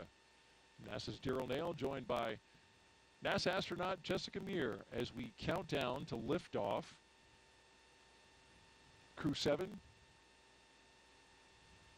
got up early this morning, T-minus 7 hours, had their medical checks, their pre-launch meal, got suited up at roughly around T-minus 4 hours, drove out to the pad, arrived at the pad at right around T-minus 3 hours and change. And since then, they've gone up the launch tower and into the Dragon,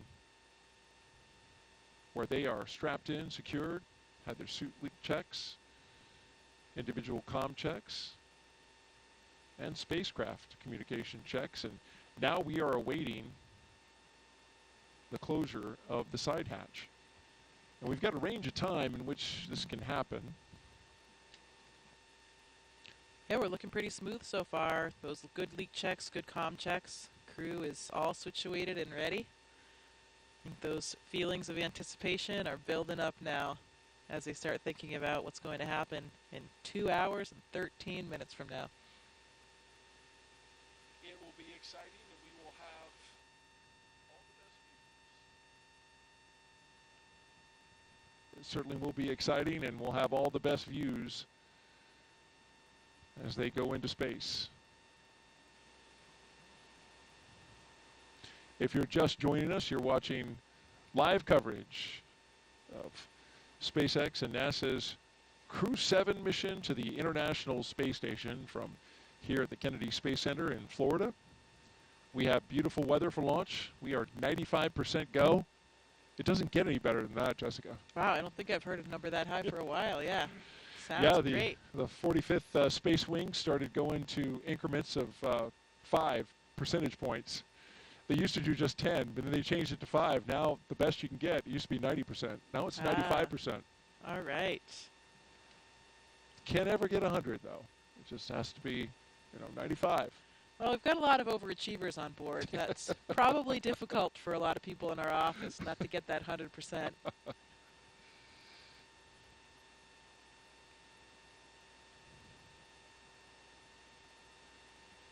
It is Florida, though. It's always unpredictable around here, with winds, with thunderstorms, clouds. Luckily, we don't see any of that tonight. Or this morning, I guess I should say. This morning, indeed, 1:15 a.m. Eastern Time right now, here on the East Coast of the United States. If you're watching over in Europe or Japan, well, it's closer to the afternoon, especially over Japan. Of course, we have JAXA astronaut Satoshi Furukawa. That nation, a strong participant.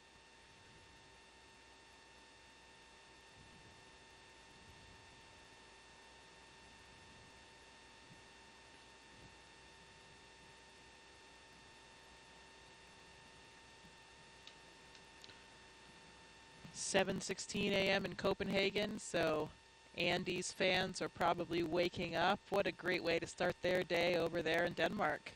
Great start to a weekend on a Saturday morning. Absolutely. Wake up, have a cup of coffee, and watch your countrymen go to space. And once Andy, speaking of Andy, once he arrives at Space Station, he'll be able to take over as commander of the International Space Station. That's quite a responsibility. Yeah, it absolutely is, and it's a nice experience to be able to have some different representation in those roles. He's not the commander of this vehicle, but he'll be the commander on board the ISS, and each of those carries a lot of different responsibilities. And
so our next step will be closing that side hatch. Is that right?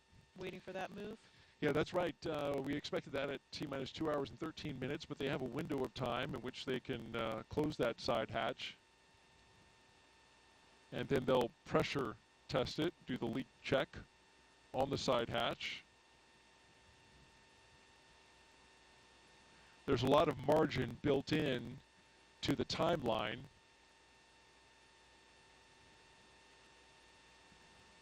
So that in case they have something come up, they have time to work it. We've seen that happen on a few missions prior.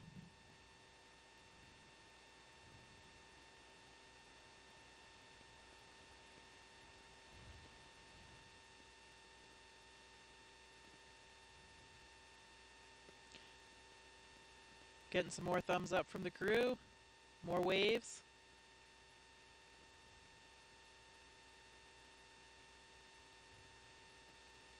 And Dragon SpaceX, the closeout team is taking its final steps in preparation for side hatch closure.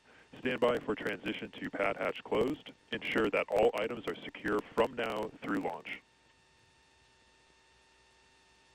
SpaceX Dragon copies. All items are secure.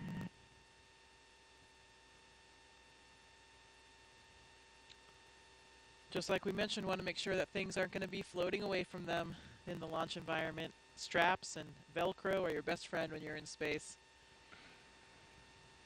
I've always likened that call to the stow your tray table and put your seat upright, you know.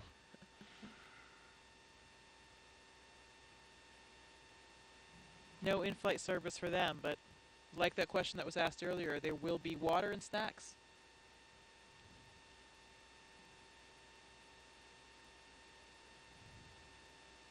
And as we await side hatch closure, if you've got a question for our own Jessica Meir, NASA astronaut, just punch up hashtag AskNASA on the social sites, Facebook, X, and YouTube.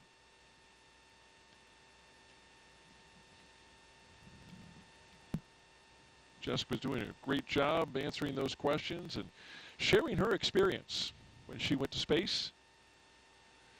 Here's a question at spacecraft 2-7. What is the main purpose of Crew-7's mission to the space station? The main purpose of Crew-7's mission is to support the International Space Station in all of its science and operations during their stay there.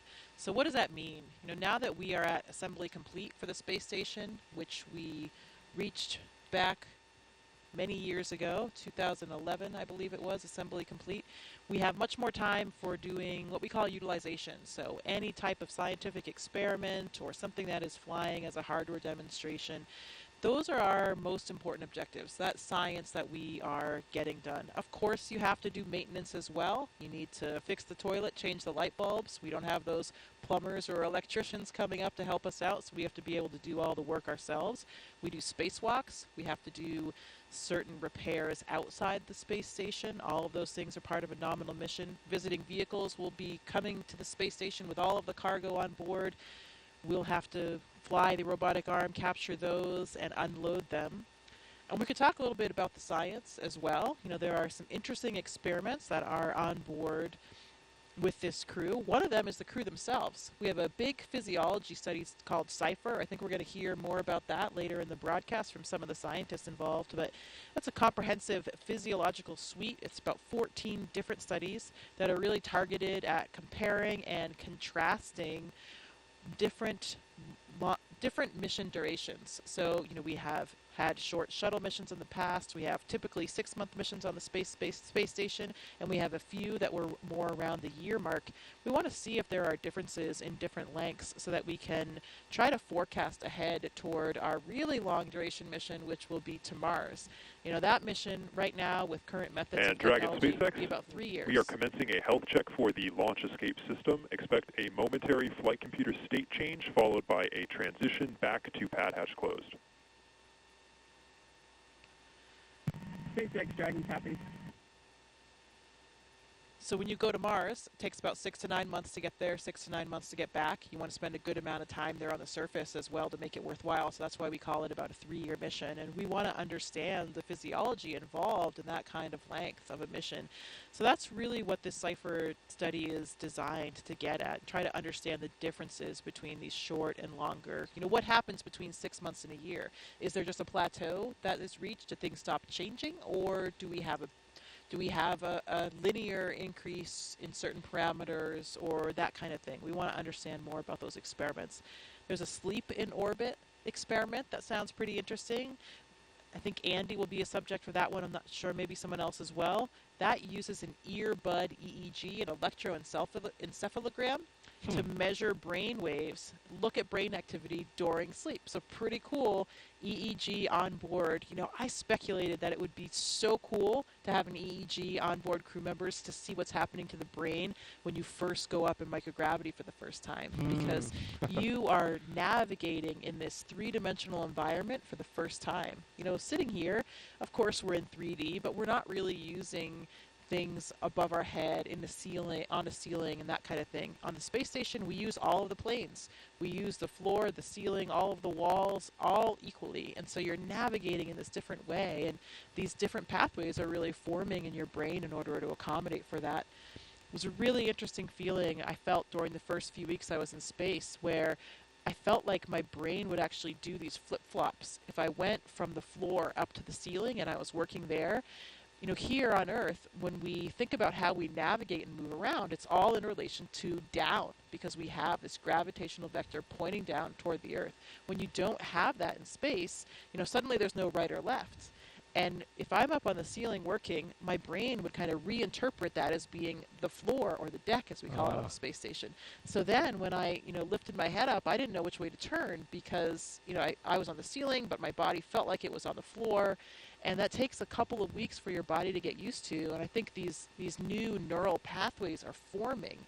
And such an interesting thing for me as a physiologist, because I felt like I could really feel that happening. And Dragon SpaceX for post-ingress briefing.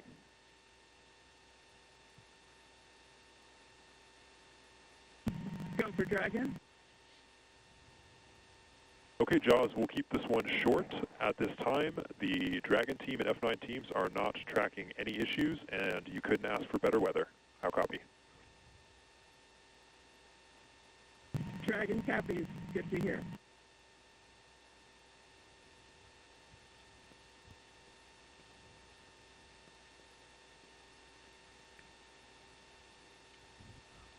So you feel that up in space. You feel the difference of how your brain has this remarkable plasticity. Your brain can adapt in this new way. And after a couple weeks, I didn't feel that anymore. You're saying you actually felt? Yeah, you could sort of feel this flip-flop. It's a strange thing to kind of describe, but you could sense it almost. And then a few weeks later, that feeling was gone, and I was, you know, more effortless in terms of navigating around the space station.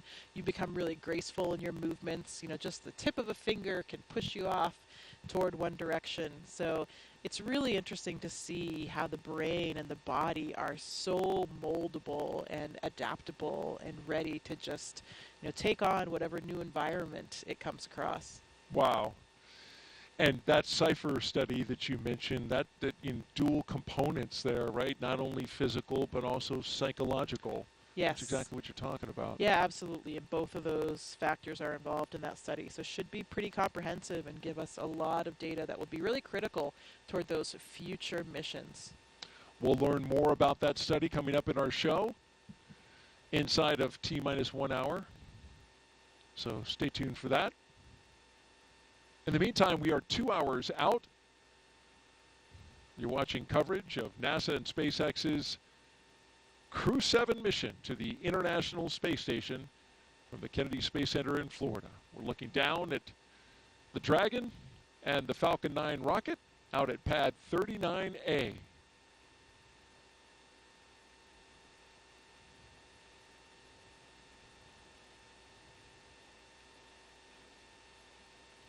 It's been a smooth countdown so far. Countdown proceeding nominally. Onboard Dragon spacecraft endurance. We've heard the communication checks between the Dragon team and the crew. We saw the astronaut seats. They were also rotated into flight position. We got the suit leak checks successfully completed. The closeout lead verified the cabin environments were good. We got the side hatch closed.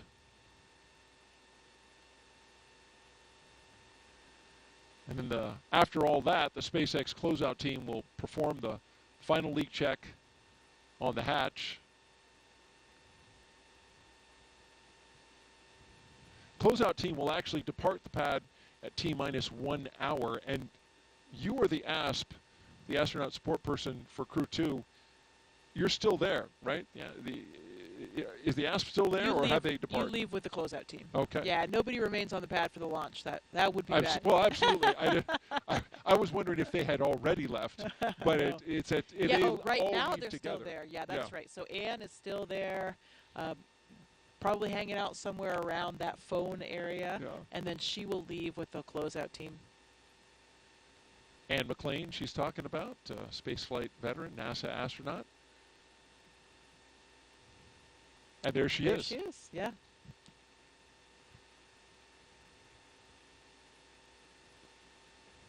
So those technicians, they stand by at that location. They are just on the other side of the crew access arm in the launch tower. And then you have a designated SpaceX team that is inside that white room.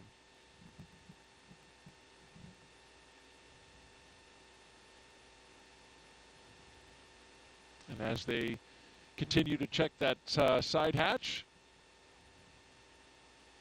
been getting some great stuff from Jessica. Just fascinating to listen to you talk about all the aspects of space flight and the experiments that are going on and what it was like for you. We certainly know that space flight is not child's play, but did you know that every Dragon astronaut crew brings a stuffed toy with them? Its purpose? Well, when the toy starts floating, the crew then knows that they have reached 0G. That's the confirmation. And there's been a few of these over the years.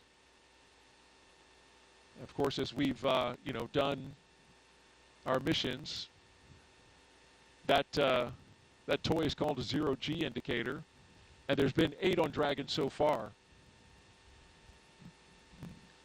Starting with this little guy, Plush Earth, floating around by himself in the first uncrewed flight test in 2019 called And Demo 1. That was Anne McClain again. And it was, once she was on Space Station.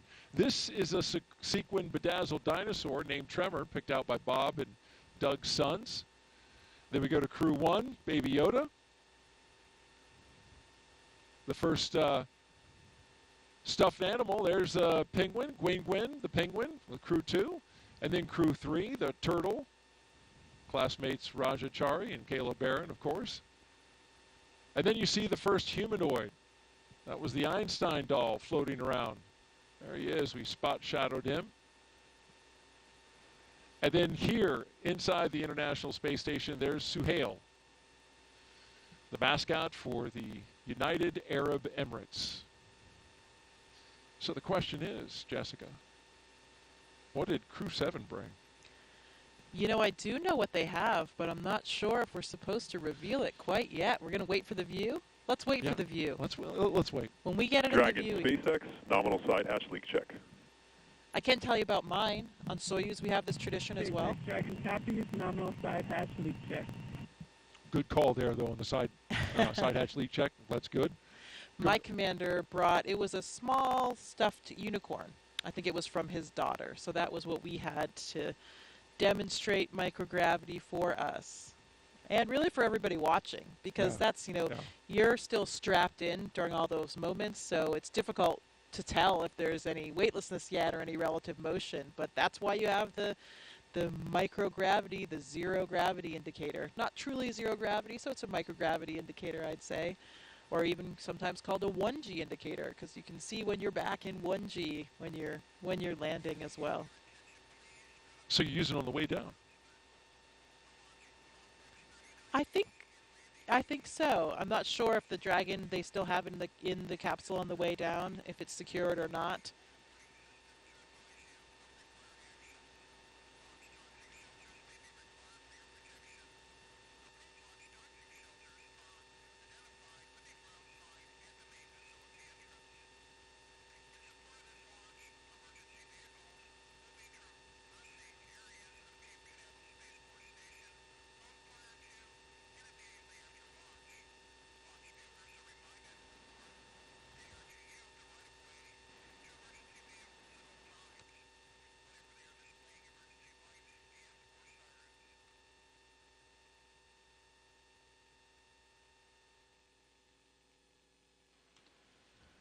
Yeah, it's a fun tradition, though, and it's, a group activity, or at least usually up to the discretion of the commander. Who's going to choose it? Maybe it's your first space flight.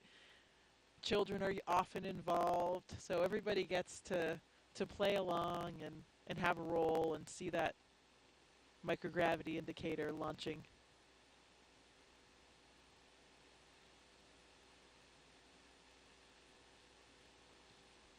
And while we've got a moment here, Jessica, we want to catch everyone up on our preparations for our first launch of a crew around the moon.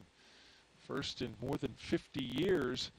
Let's take a look at our Artemis Moon Minute.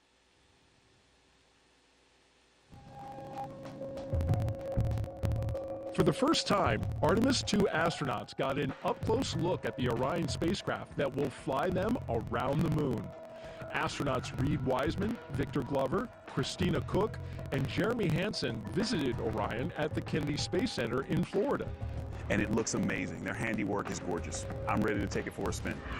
Until launch day arrives, the crew is training at the Johnson Space Center in Texas. They use the Neutral Buoyancy Lab, a giant pool, to practice safely getting out of a floating mock-up of Orion. And it's not an easy task. Navy divers in rafts will harness and hoist the astronauts into the air by helicopter, where they will be taken to a nearby Navy vessel. Back at Kennedy, we got a look at the brand new Artemis crew transportation vehicles. So the first 9 miles of the journey to the moon starts in these crew transport vehicles. On launch day, these fully electric, zero-emission vehicles by Canoe Technologies will reunite the Artemis II astronauts with Orion at Launch Complex 39B. NASA's powerful moon rocket, the Space Launch System, and Orion will carry them on the rest of the 250,000-mile journey to the moon. And that's your Artemis Moon Minute.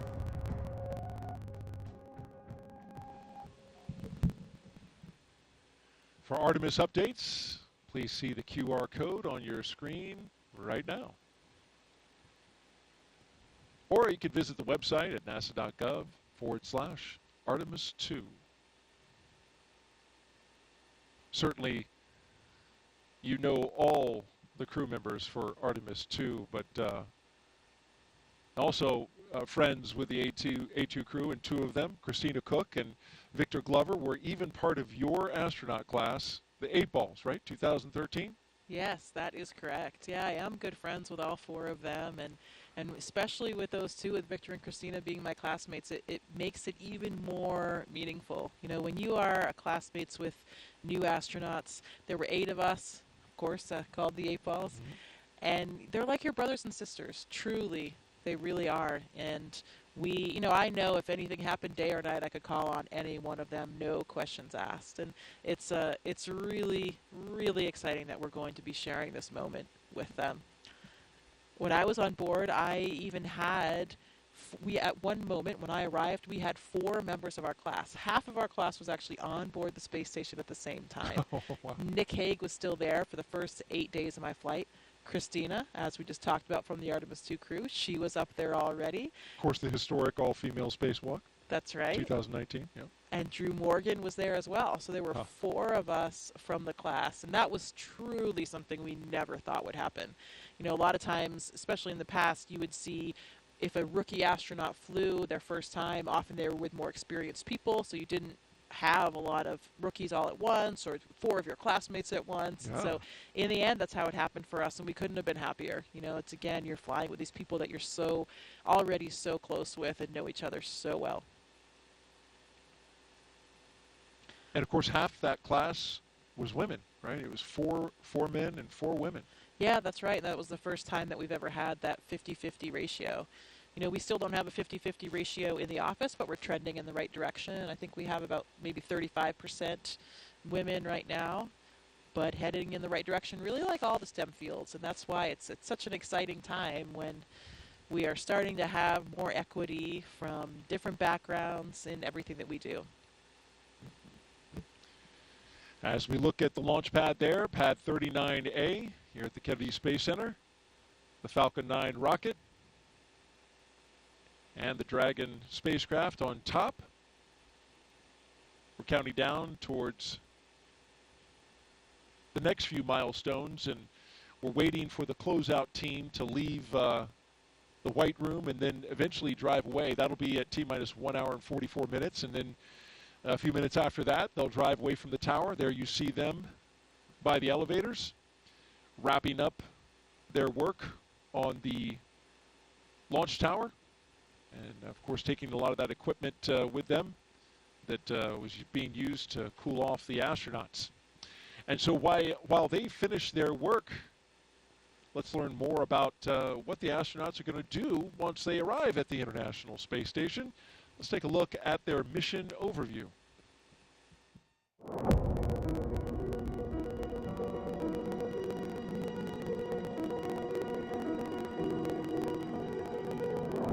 Our Crew-7 mission will take our 4 crew members to the International Space Station, which is, think of it as an orbiting laboratory around the Earth. In the broadest sense, Crew-7 and Expedition 70 is about the exploration of space, because a lot of the science and technology development that we do on board the space station not only benefits future missions to the Moon and Mars, but it also benefits humanity and it benefits the Earth. The main topic of our work is always science, so we have numerous scientific projects and scientific experiments which we are part of. We're doing science and research on ourselves, our human bodies, and how we react in space so that we can eventually go further in the solar system. Using the long-lasting microgravity environment on board the International Space Station, which we cannot obtain on the ground, we can perform many scientific research that makes our life on Earth better. Well, with my international upbringing, I'm especially proud of the fact that our Crew-7 mission has 4 different astronauts from 4 different countries. And it's just something really special when you think about we've all come from very different backgrounds. We have different cultures and different traditions, but we share those with each other. Working as a team, we can back up each other and accomplish the mission easily. And I hope that this is something which can show the world how we can achieve big things when we cooperate and we work together. It's a human being's instinct to broaden our boundaries. Humans have always wanted to push the boundaries. We're curious beings. We want to know what is out there. We want to see what's behind that hill. We want to see what's behind that sea. We want to see what's behind that planet. Every time we've explored in the past, it has been beneficial to humans and to humankind. We always learn and develop technologies that help us. We learn more about our home planet. We travel out into space to gather knowledge, to expand our understanding of our world and the universe, and return that knowledge to the Earth, to humanity, for the benefit of us all.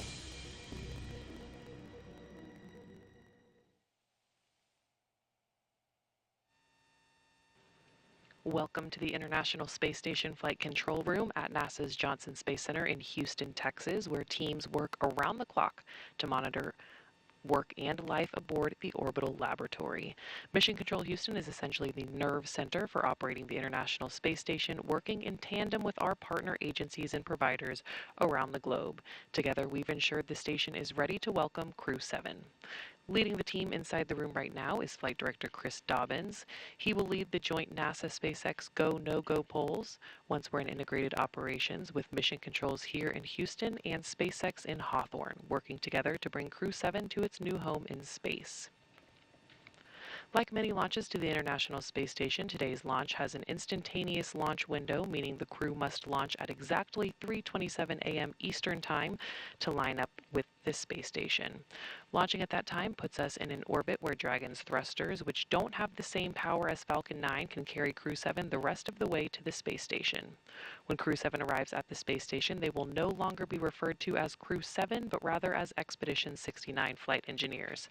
They'll be declared Expedition 70 once the Soyuz MS-23 departs in a few weeks with NASA's Frank Rubio on board. He will land September 27th with the longest single spaceflight by a U.S. astronaut, with 371 days in space. Once on board, Crew-7 will conduct a direct handover with Crew-6, and Crew-6 will remain on board the station until their scheduled undocking day. A direct handover also helps ensure a continuous U.S. presence on the space station, a record approaching 23 years in duration. After docking and hatch opening on Saturday, Crew-6 will give Crew-7 a safety briefing and orientation, which might be particularly helpful for the first-time space flyers on this flight, NASA's Jasmine McBelly and Roscosmos cosmonaut Konstantin Borisov. As the station is first and foremost a laboratory, the crew will jump right into conducting experiments with new research still to be delivered on upcoming cargo flights. For now, we'll send it back to you, Daryl. All right, thank you very much, Courtney. Back here at the Kennedy Space Center in Florida, looking at pad 39A. the rocket and the spacecraft that will go to that destination that Courtney just gave us an update on, the International Space Station, which of course is flown from Mission Control in Houston. Give you an update on what's happening out the pad. We've got the crew inside the Dragon spacecraft. They are buckled in, plugged in, ready to go, had their comm checks completed. And right now, the closeout crew is making their way, finishing up their work and making their way out of the launch tower. Dragon SpaceX closeout team has departed the crew arm. So that means they're out of the crew arm. You can see them going down the steps to the elevators and then back down to their vehicles to clear out of the blast danger area. There you see their vehicles awaiting them, the 3 Teslas that took the astronauts to the launch pad. They will take the closeout crew out of the perimeter of the launch area, and they will stand by at an area a good distance away from the launch pad. We're 1 hour and 41 minutes and counting until liftoff, and as we look at the pad and think about traveling to the International Space Station, we talked about the crew and how they'll be performing many groundbreaking science experiments. Let's take a closer look now at some of that science they'll be doing. The International Space Station is a state-of-the-art microgravity laboratory that is unlocking discoveries not possible on Earth and helping us push farther into deep space. Every single day we are answering big questions about Earth and about space, about where we came from and about where we're going. But the other thing that we're doing is we're learning more questions to ask. Microgravity turns almost everything we know upside down. Liquids behave completely differently. Fire burns in new ways. Biological systems reveal surprises. There's a few things that have made me gasp out loud up on board Space Station. Watching heart cells actually beat has been a pretty big one. We're studying ways to grow food in microgravity. I got to tell you, these are pretty amazing. We're learning how human bodies react to life in space and how to keep crew members safe and strong on long-duration exploration missions. Deadlifts are awesome on Earth. They're also awesome in zero gravity. We're testing technologies that will be critical to our return to the moon and great leap to Mars. Our research has contributed to medical and social benefits on our home planet, allowing us to find new ways to combat disease back on Earth and develop technologies to deliver clean water to remote communities in need. The spectacular vantage point of more than 200 miles above our planet supports our monitoring of Earth's climate, natural disasters, and plant life. The orbital perspective that we have here on the ISS is just absolutely amazing. Earth is gorgeous. The growing new space economy, so vital to our continued progress in space, is flourishing in low Earth orbit. We're inspiring future generations from a platform that is one of the largest international collaborations of our time. We're doing science at 17,500 miles per hour. Come along for the ride.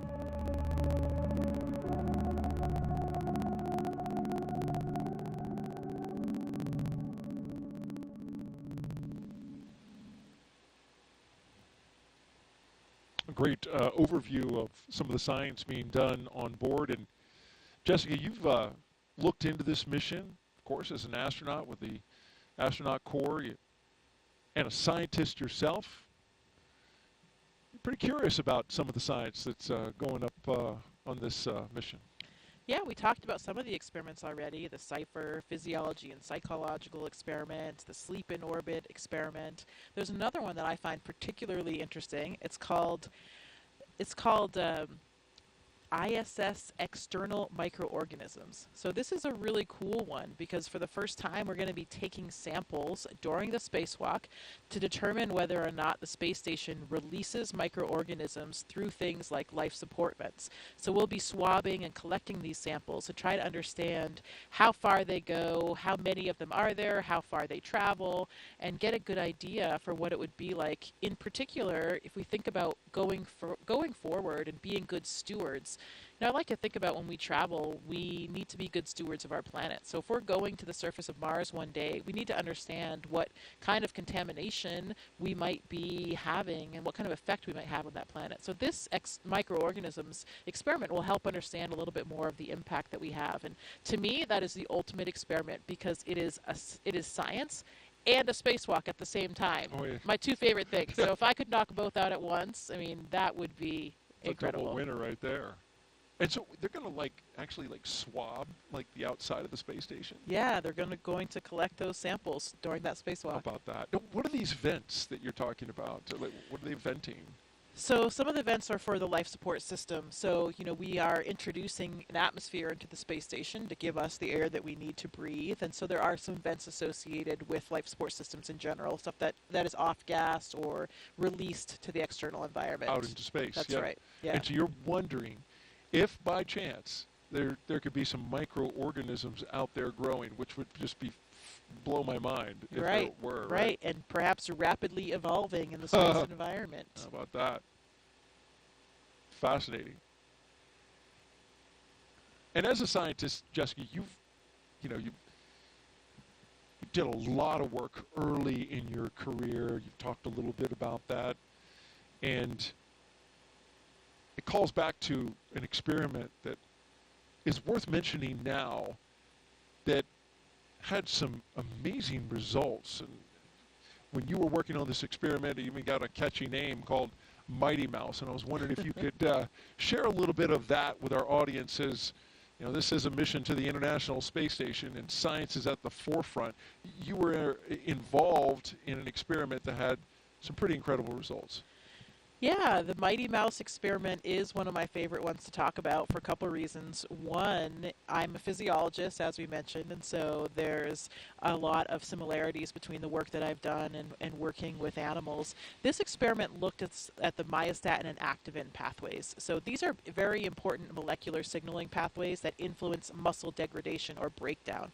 So on the Earth, the researchers involved here have identified these as very important for providing possible targets to prevent muscle and bone loss. So you can see a picture here. These are two of the mice in question, the Mighty Mouse experiment. I think it's pretty obvious to the naked eye, even without a scientific background, that they are very different. So what you have here is what we call a wild type mouse on the left, the smaller mouse, just the normal mouse. And then on the right, you have a Mighty Mouse. And this was accomplished in two different ways in the experiment.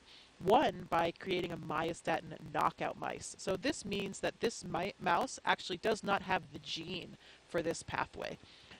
So as you can see, this mouse, these myostatin knockouts, have 2 times the muscle weight compared to the other mice. So because you're blocking that pathway, degradation is not inhibited, and they have much more muscle on board. And you could feel that in the mice. When I was doing the experiment, holding the mice, you could feel how strong they were and how much bigger they were. Interestingly, when we treated another set of mice, again, just the normal mice, with a therapeutic agent, they also did not lose muscle or bone mass in space.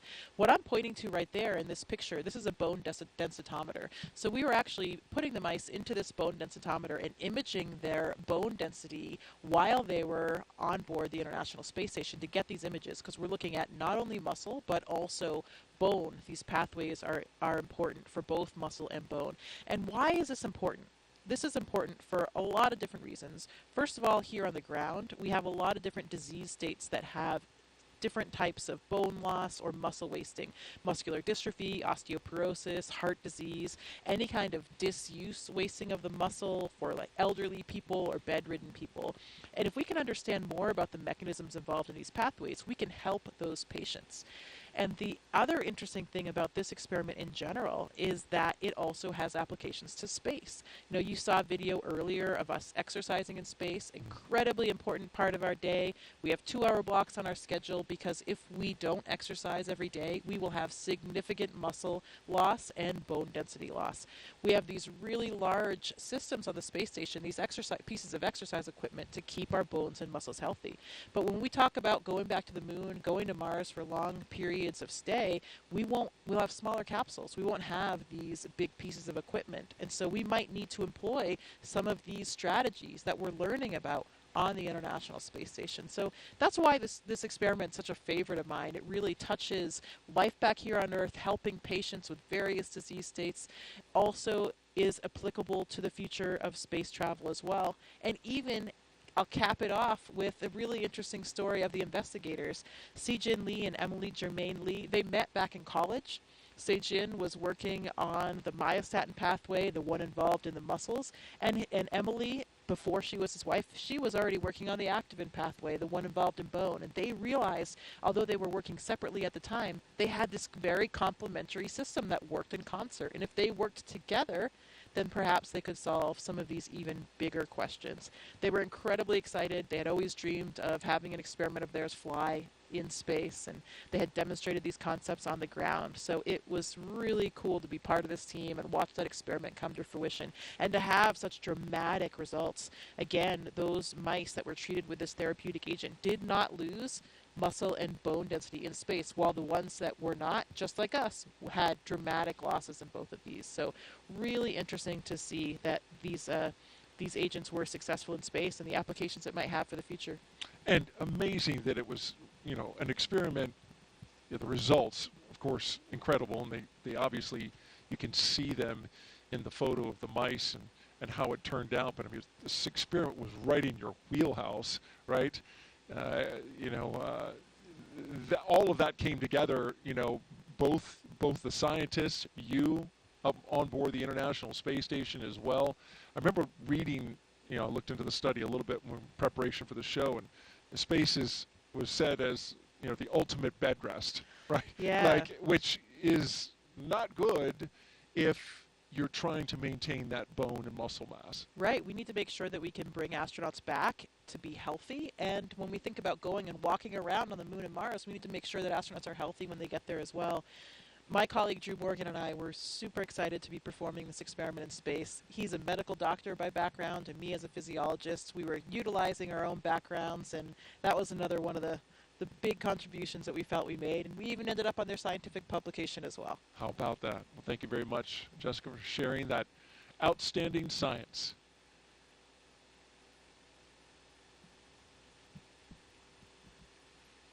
T-minus 1 hour and 30 minutes and counting. We're awaiting the launch escape health check.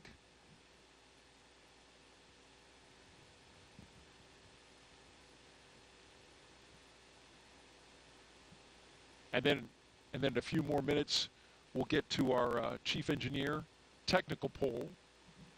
We won't hear that over the loops, but marching slowly to the T-minus 1 hour mark, and activity will really start picking up.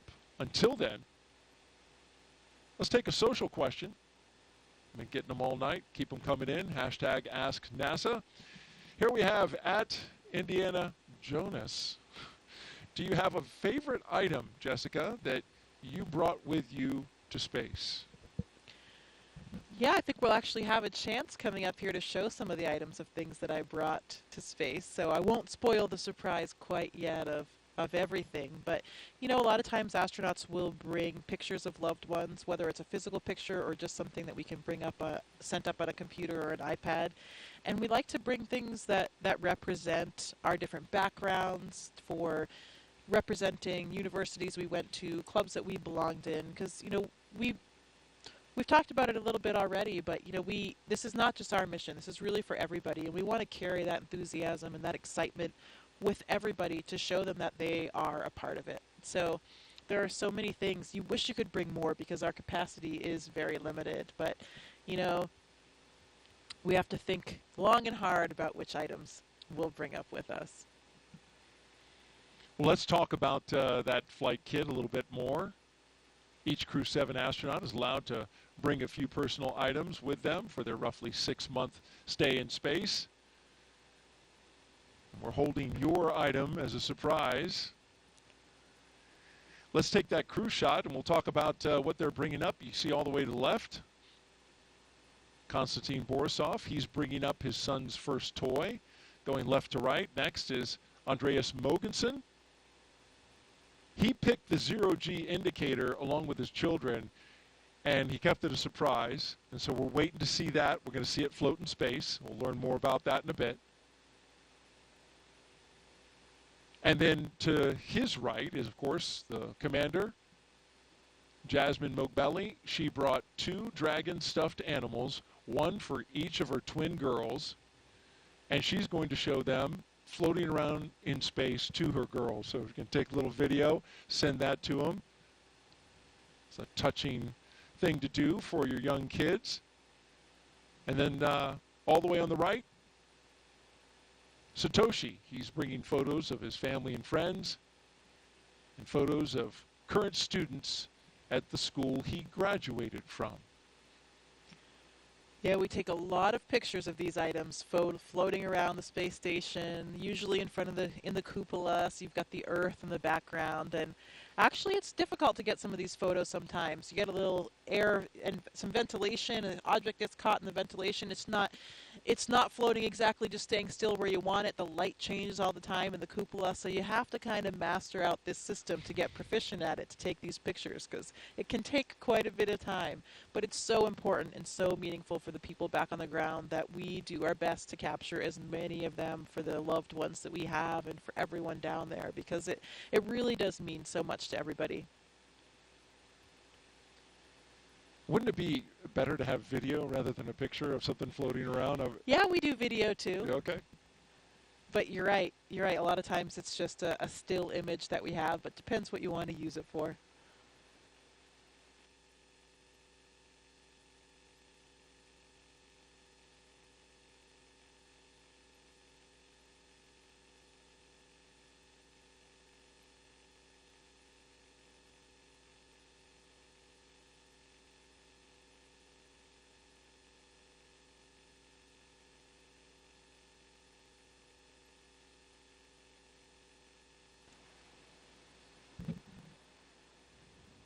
Great stuff there by Jessica Muir, NASA astronaut, with us on the broadcast. Thank you very much, Jessica. And continuing to count down, 1 hour and 25 minutes and counting until liftoff of Crew-7.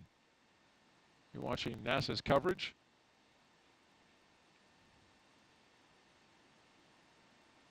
When these astronauts go up to the International Space Station, they'll spend about 6 months up there working scientific experiments that you just heard a few of them from our astronaut co-host.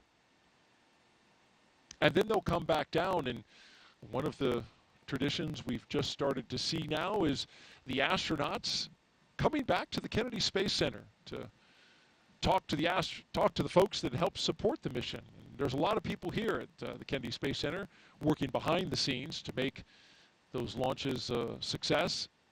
And recently it was the Crew-4 astronauts that took time out of their busy schedules to say thank you to the Kennedy team, and we've got to look at that. It is you drive around the grounds. The last time we were here, we were in quarantine, and so we were very isolated. We got to have our families around us, but we didn't really get to interact with a lot of people. But we could see all the hustle and bustle that goes on in order to make it possible for us to launch. It is hard to imagine looking over at the gantry from here, thinking back to when we were sitting on top of a rocket. It is a pretty amazing place to be able to come back to. Kennedy really has a special place in my heart. I think it was really important to all of our crew to have this opportunity to come back here and just thank the workforce here, our team members that made this flight possible. You know, I think as we think about spaceflight, it is not anywhere near an individual type of accomplishment. Yeah, just absolute gratitude for the teams of people that just ensure our safety, ensure that there's always an eye looking over every piece, every detail, and ensuring that launch goes off without a hitch. So many of you have been a part of that journey. Your investment, your expertise, making us successful in our work and getting us home safely. And we're grateful for the work that you're doing. So it is incredibly special to be back here and get to actually interact and thank all the people that contribute to the mission and were able to get us off the ground and bring us home. It's just an amazing place, just such a talented pool of people that enable such amazing expeditions to fly out of the Kennedy. So it's really cool to be back here and to get to meet the people that are making all of that happen.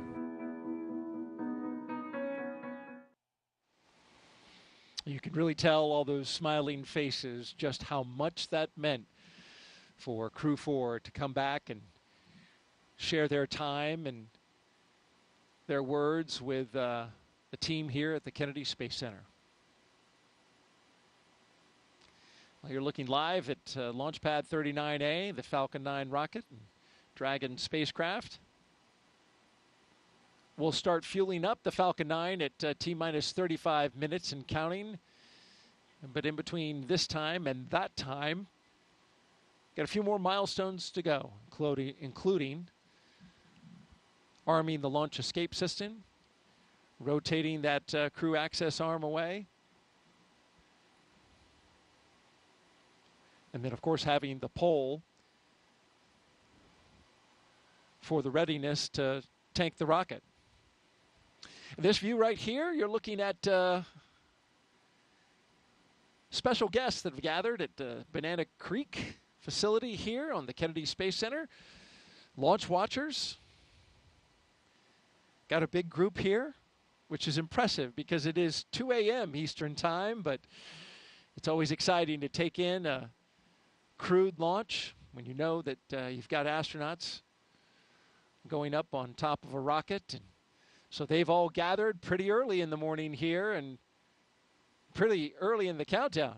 An hour and 21 minutes to go. It's great to see the crowd out there at the Banana Creek viewing site.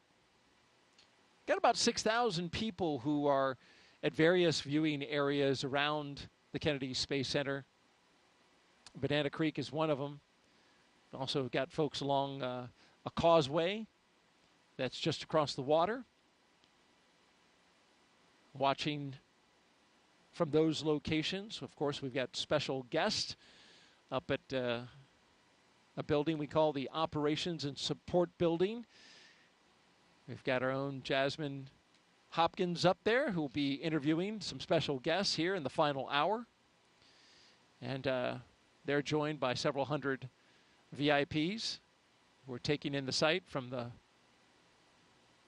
5th floor up there on the balcony. It's a great view up there as well.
We've talked a lot about the different astronaut classes this evening. Of course, our astronaut co-host, Jessica Meir. She's from the 8-ball class of 2013. Our crew tonight, the commander, Lieutenant Colonel Jasmine Belli, is the only NASA astronaut going up on this flight. It's a multinational flight. But she is one in many and a highly accomplished group of astronauts selected in 2017 and nicknamed the Turtles. But I think for me what's really special is that we all just come from such a diverse set of backgrounds and experiences. We have scientists, engineers, people from all different walks of life. We're just really, really fortunate. The team that selected our class, I think, just did an amazing job at really looking at how personalities meld together. That's what I appreciate the most, is just the way that we're able to enable each other's strengths and lean on each other in ways that bring us together and bring us closer as a group. We all care so deeply about each other. We have such an amazing relationship across the entire class, and you know, just what an amazing group of people. We've been able to really lean on each other and our expertise in different moments where it's most applicable. Jasmine is an amazing person. Our class is incredibly close, and she is just an amazing leader, an incredible pilot, and a great choice to be the commander of Crew-7. And that's one of the biggest blessings of being up here for so long for me, is I'll have flown with pretty much half of my class. We now have a continuous turtle presence in space, which started with Crew-3 when Kayla and Raja launched, which we look forward to Jasmine carrying forward. So the Turtles class, an amazing class. They were the class that was selected just after my class of the 8 balls, and pretty cool that they have this kind of run of the space station right now. I remember when we were saying that about the 8 balls, but Jasmine, will be joining her classmates Frank Rubio and Woody Hoberg on board. They are already up there awaiting for her. And then Laurel O'Hara will be joining from her Soyuz launch in the middle of September. So pretty exciting to have all of those turtles up there at once. And I know that's how it felt for me. Daryl and I were talking earlier about when I arrived on the space station and we had 4 members of our class all up there at the same time. And in thinking about it, I think I've talked about all 7 of my classmates during this broadcast. You've seen photos of most of them in the previous coverage. And it just shows how we really do become like a family here at NASA in the astronaut office, especially with those classmates. We talked about my classmate Ann McLean. You saw her as the astronaut support person on the pad, helping the crew with all of those final preparations. We saw Christina from the spacewalk footage from the spacewalks. Actually, we did 3 spacewalks together, Christina and myself, during our mission. And you saw Victor and Christina in those Artemis images as well, as they are now in training for the incredibly exciting Artemis 2 mission. You saw some footage of Nicole Mann and Josh Cassida from their recent mission on board the space station. They were on Crew-5, so again, carrying that legacy with them. We talked a little bit about Nick Hague earlier as well. Nick was there on the space station when I arrived. And I talked about Drew Morgan just recently with the Mighty Mouse experiment. Drew was the astronaut that I was up there. Actually, I didn't spend a day in space without Drew. He was there for the entire 7 months of my mission. I was up there for 205 days, so almost 7 months. He was there already when I arrived, so he was up there even longer. He had about a 9-month mission. So there you have it, all members of the class. We've been represented in this broadcast, but it's not about us today. It's about those turtles. So more about them. We are so excited to see Jaws on her way, headed to join her classmates, Frank and Woody, up there. You know, we have right now on the space station the 4 crew members that flew up on Crew-6, of course. That's Woody Hoberg, Steve Bowen, Sultan Al-Nayati, an astronaut from the United Arab Emirates, and also Andrei Fadayev. They arrived on the Crew-6 vehicle, so they'll be departing about 5, 6, 7 days after Crew-7 arrives. They'll have a handover period so they can really get accustomed to everything that's going on, hand over whatever information they need, and then they'll depart. And then we have Frank Rubio and cosmonauts Sergei Prokopiev and Dmitry Petelin. So this crew will be joining the 7 crew members that are already up there until that handover period ends, and then the 4 from Crew-6 will depart. The Soyuz crew is scheduled to land, I think, September 27th. So Frank will finally be returning home from space back here to the U.S. And his mission was extended, so he will have been up there for over a year when he lands. Finally, and he's going to break the record, right? Longest That's continuous stay in space. That's right. It has been an incredible mission for him, but of course everyone is very excited to have him back on the ground as well. And I'm sure he will be just as excited to be back on Earth and be able to visit his friends and family and take a hot shower. Showers are always very welcome when you come back. You know, you do get surprisingly, you feel very clean on board. I was surprised by it, but it's kind of like a sponge bath that we get up there, but you really do feel clean. And part of the reason why is you just don't feel as dirty as in space, you know?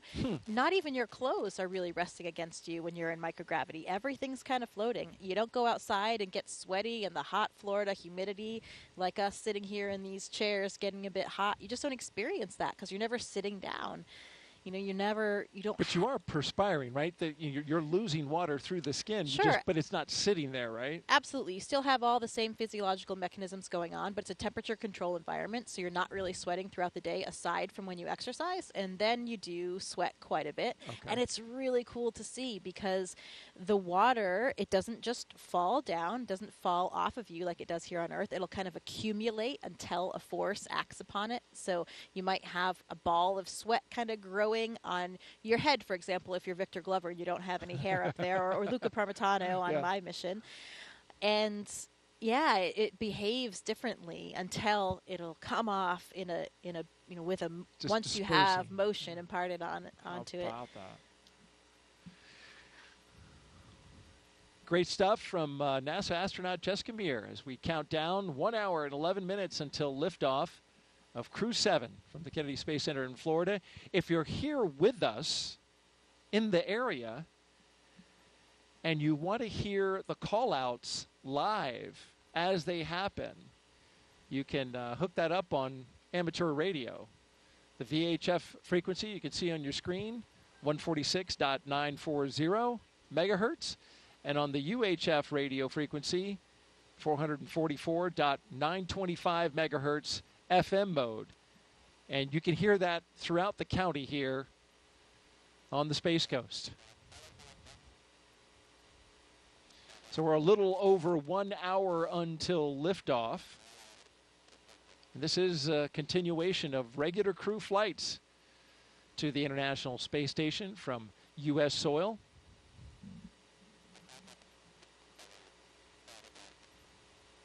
SpaceX's Crew-7 mission will be the company's 8th crewed spaceflight for NASA, following the crewed test flight Demo 2.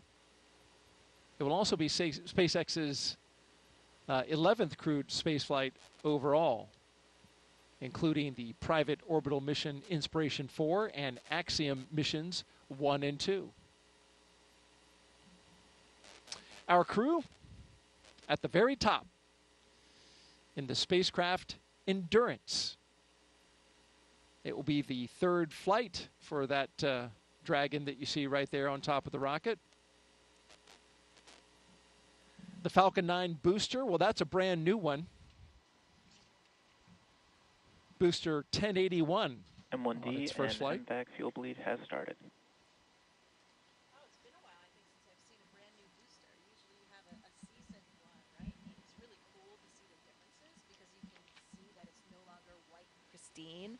As they are reused more and more. Pretty cool to see. Yeah, you were talking about the booster, how, you know, in the reuse booster, you've got that sooty exterior on it, and this is a brand new one. Of course, commercial crew program, they limit the number of boosters in terms of their reflight for use on crew to 5. The Endurance, its previous missions were Crew-3, Crew-5, and of course today, Crew-7. If you're just joining us now, we've had a great countdown so far. Weather is nearly perfect, 95% go. We've got a crowd of launch viewers on hand at our various locations around the Space Center. More than 6,000 people here in the local area. And of course, beyond that, outside the gate, even more.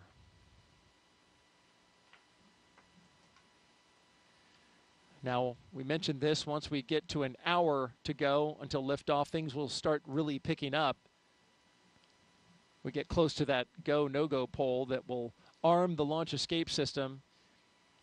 And then once that's armed and we rotate the crew access arm away, we'll get the propellant loaded into the rocket at T-minus 35 minutes. That crew pole for readiness happens at T-minus 1 hour. And of course, the pole to load the prop is at T-minus 55 minutes. At T-minus 45 minutes, there'll be an internal mission control Hawthorne pole, and then the launch director's pole for propellant load.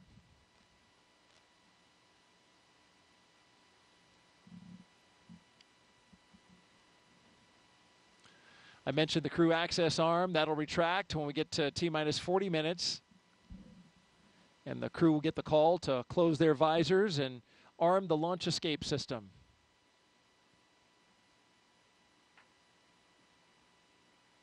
Of course, once you have the Falcon 9 being loaded with propellant, you want a safety system that will allow the astronauts to get off the top of the rocket in case anything happens, and that automated safety system is in place. What makes it work are 8 Super Draco thrusters that are on Dragon. They would fire and quickly separate the crew from the rocket.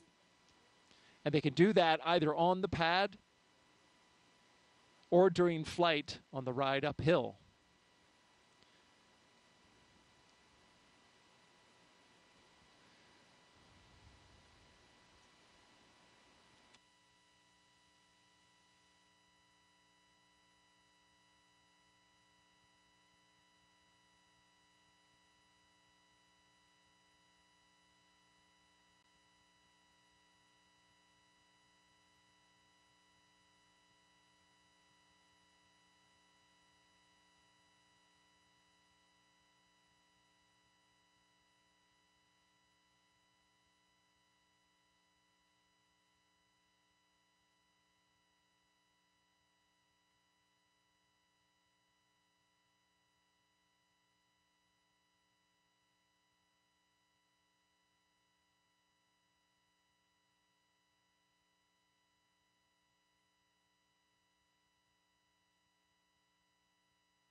And thanks for tuning in. You're watching live launch coverage of NASA and SpaceX's 7th rotational flight of astronauts and 1 cosmonaut to the International Space Station from the Kennedy Space Center in Florida. NASA astronaut Jessica Meir has been with us over the past 3 hours, talking about Crew-7 as they have prepared for launch. Also talked a lot about science and a phenomenal number of other fascinating topics. We really appreciate you being here. We're now closing in on T-minus 1 hour until liftoff. And your thoughts on how we've done so far? Things have been proceeding nominally, as we say in the space business. Things are looking good. The leak checks were good. Comm checks were good. The hatches closed. I think we're in good shape. And the weather, what did we say? A 95% favorable odds for weather. So looking good, and I'm feeling good about it tonight. What about you, Daryl? Oh, I am feeling fantastic, and it's good. We both got the positive vibes going. You mentioned the weather. It's nearly perfect. Liftoff time still holding for 3:27 a.m. Eastern time and 27 seconds if you're right down to the second. We're tracking no issues with the Falcon 9 or Dragon, as Jessica mentioned. The range is green. Weather, good to go. Over the past 3 hours, we want to review now what our crew's been doing, and there you see them. Jasmine Mobelli, Andreas Mogensen, Satoshi Furukawa, and Konstantin Borisov. They have been getting ready to launch into space. Let's take a moment now to recap the overnight launch preparations. After waking up and having a meal, SpaceX helped the astronauts into their suits, as you can see right here at the historic quarters suit-up room. Then the crew, well, once they got their suits pressure tested, they walked right out of the same path that every NASA astronaut has done since Apollo 7, waving to family and loved ones after getting inside their Teslas with the gull-wing doors coming down. They joined a caravan led by Center Security on a 20-minute ride to Launch Complex 39A. Big smiles all around. All the way around. And then following their arrival to the pad, they got a look at their rocket, and in they went, walking across the crew access arm and right into their spacecraft. And those big smiles you mentioned, Jessica, we just saw them right there.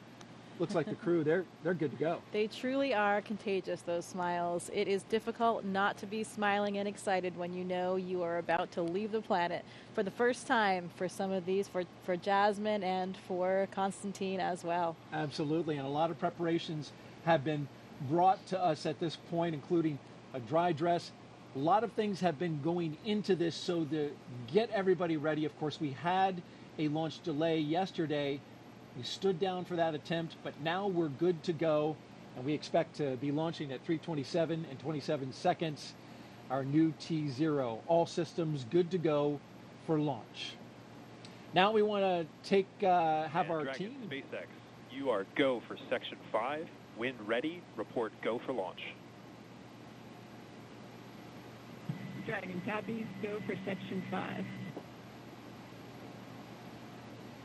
Okay, and with that call out at this time, we're going to expand our coverage. I'd like to welcome in SpaceX and NASA commentators joining us live from Hawthorne, California, where the SpaceX mission team is located. Welcome to Jesse and Leah. Thanks, Daryl, and hello to everyone watching around the world. I'm Leah Cheshire with NASA Communications. And I'm Jesse Anderson, an Integration and Test Engineering Manager here at SpaceX.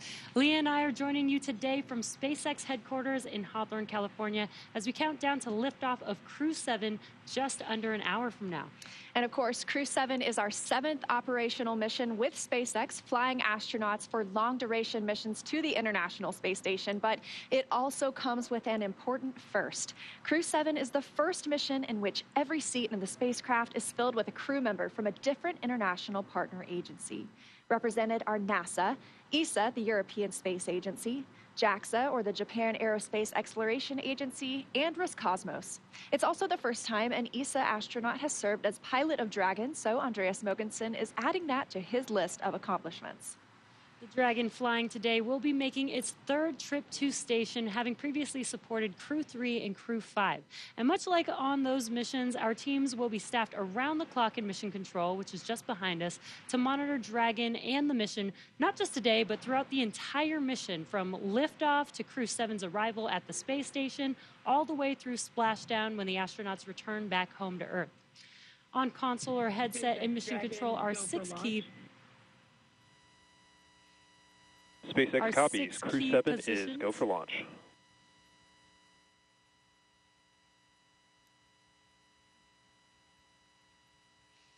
The mission director is in charge of the room and tasked with making real-time decisions to ensure mission success.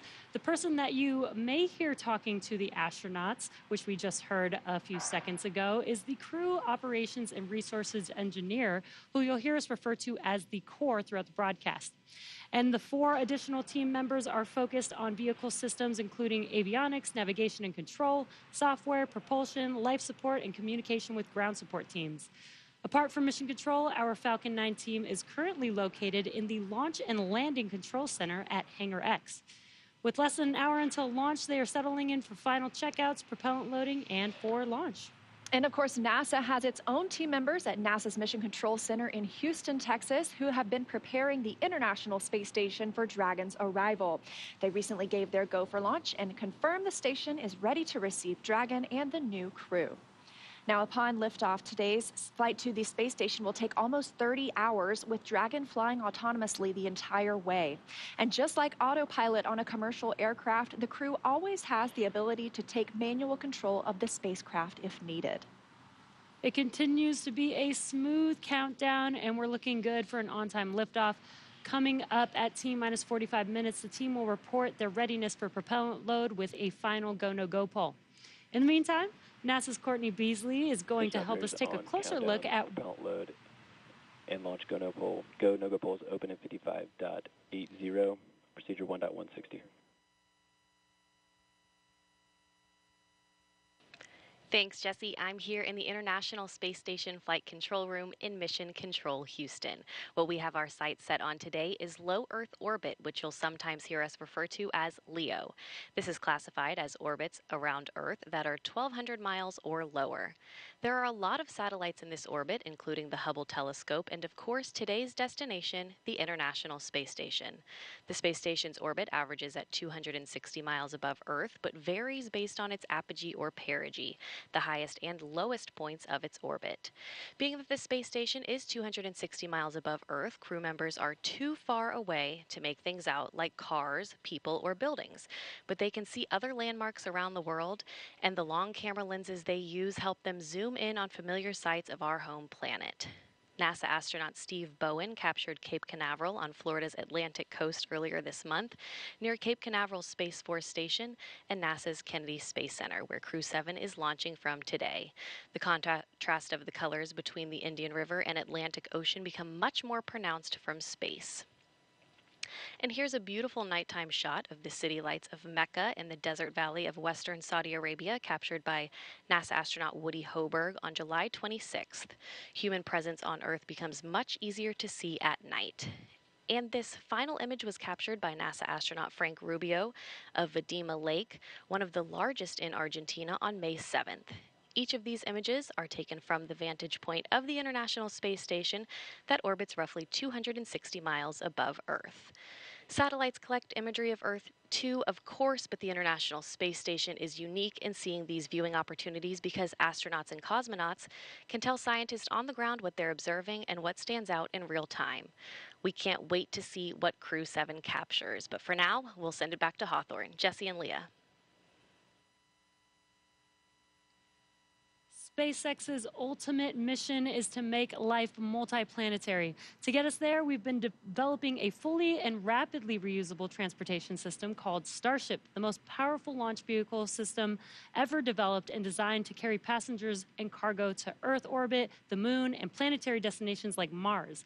In fact, earlier today, the team completed a successful static fire of our Super Heavy Booster 9, an exciting step towards our next Starship flight test. But you have to learn to walk before you can run, or should I say fly.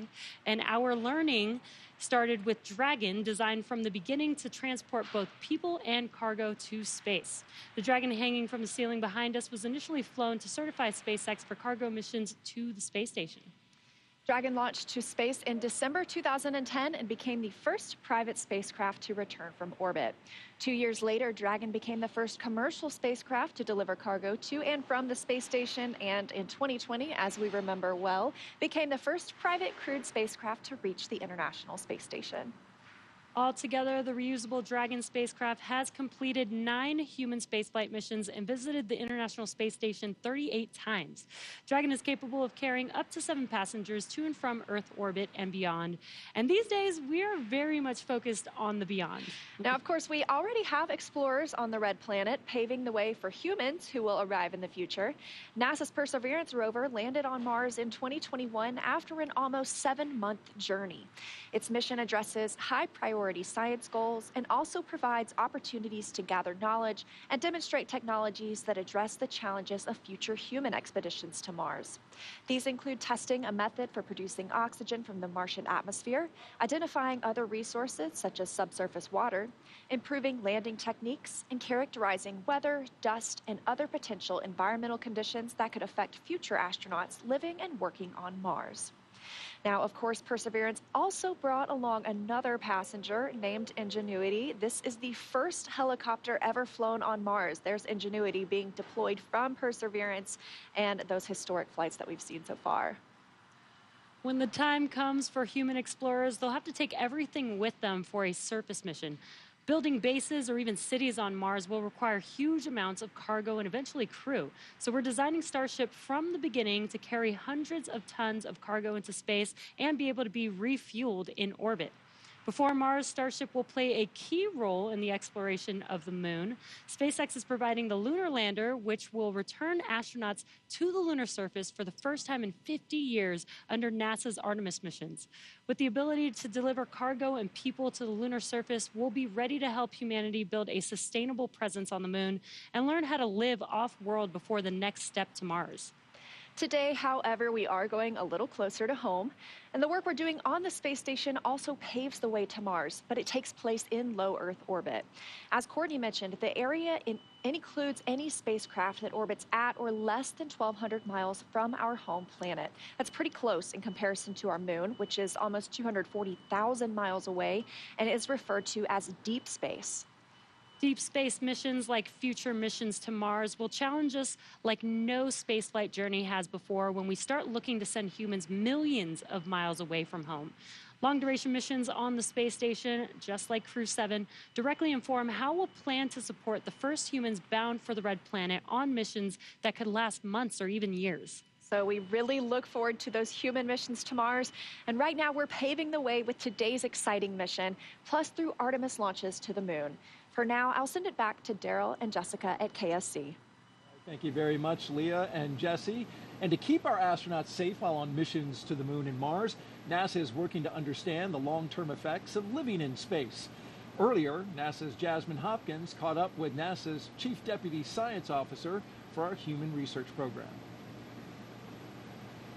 One of the investigations launching on Crew-7 is nicknamed CIPHER, and it will study the physiological and psychological changes in up to 30 astronauts.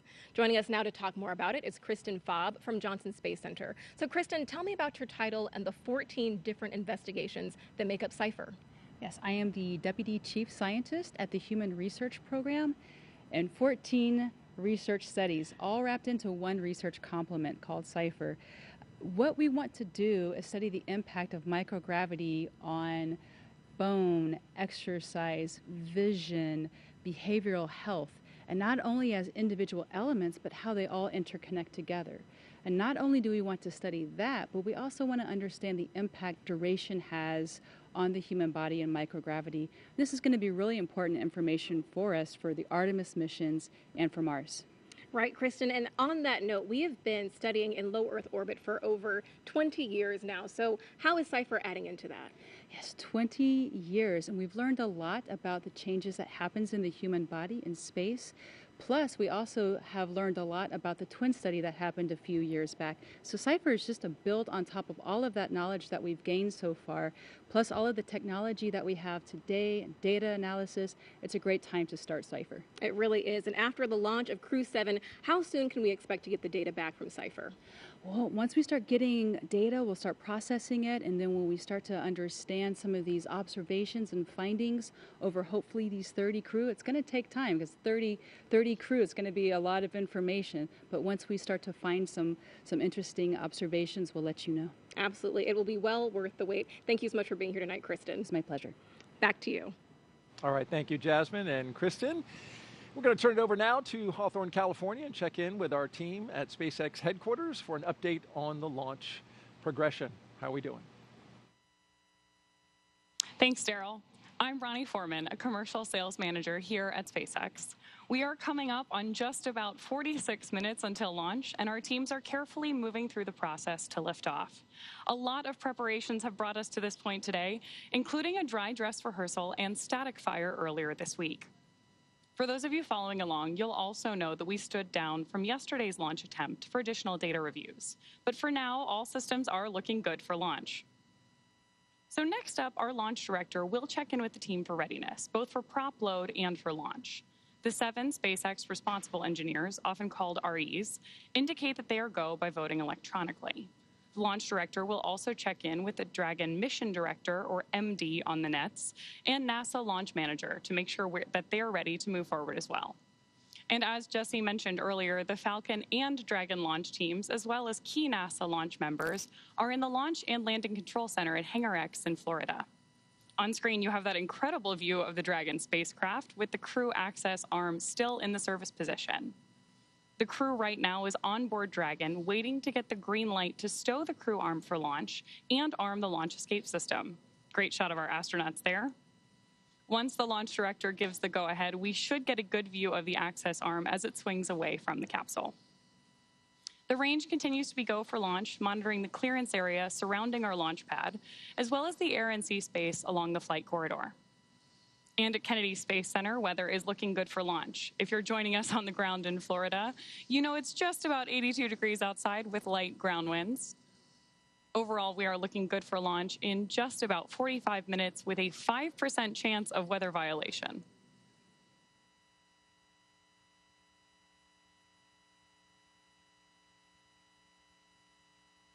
Right now, we are listening in for that readiness poll announcement and instructions to our launch team.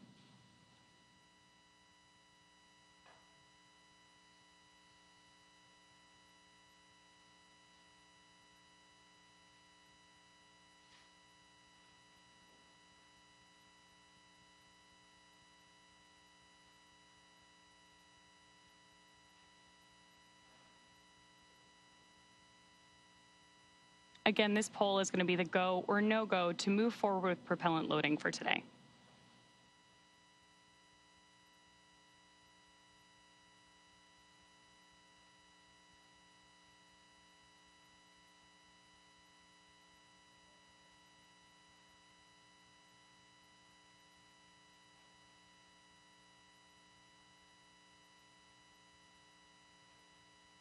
As soon as that briefing ends, we should see that crew access arm, which you can see lit up on your screen right now, immediately start to move away from the capsule when that stow procedure begins.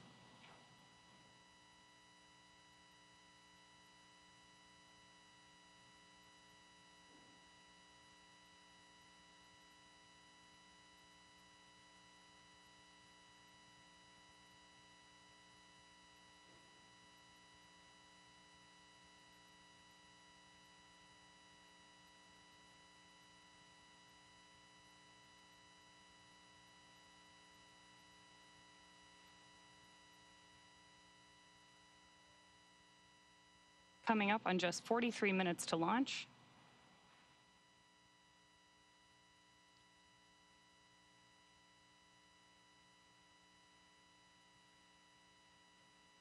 Great nighttime views of our Falcon 9 and Crew-7 capsule there on the screen. SpaceX Dragon. Go ahead, Dragon. We didn't hear the poll for prop load and launch readiness. We're just giving a call.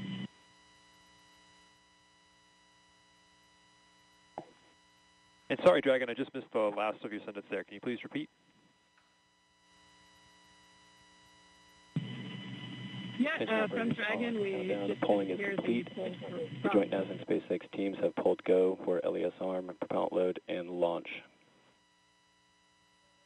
For all operators in MCCX and Hangar X, both control rooms go into lockdown in T-minus 45 minutes and will remain in that state until the launch escape system is disarmed. All operators are to remain at their console, maintain a sterile cockpit until MD confirms successful disarming the launch escape system following orbit insertion or propellant offload in the event of a scrub.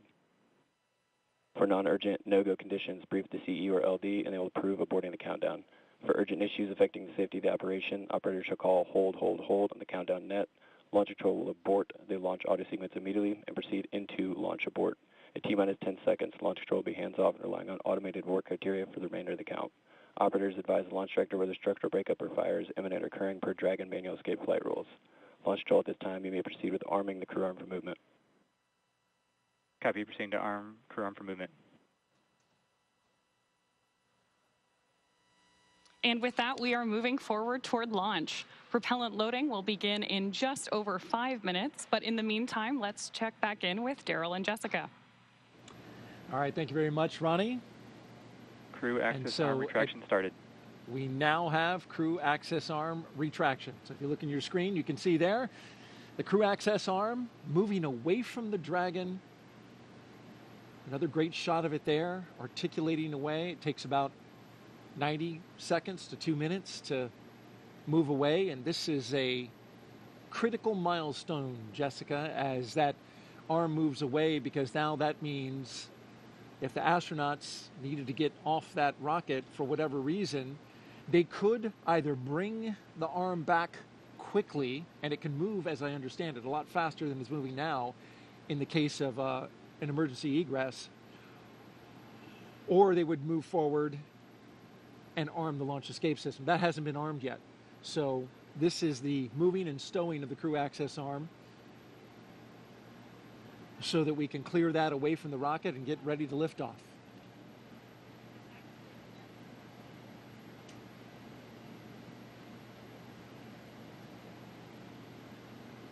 After that, crew access arm retraction complete. We're now waiting to hear that Dragon is go for Section 7, closing the visors and arming Dragon, the launch SpaceX, escape system. You are go for Section 6, close visors and arm launch escape system.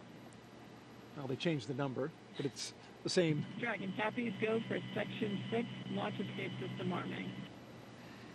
Same milestone.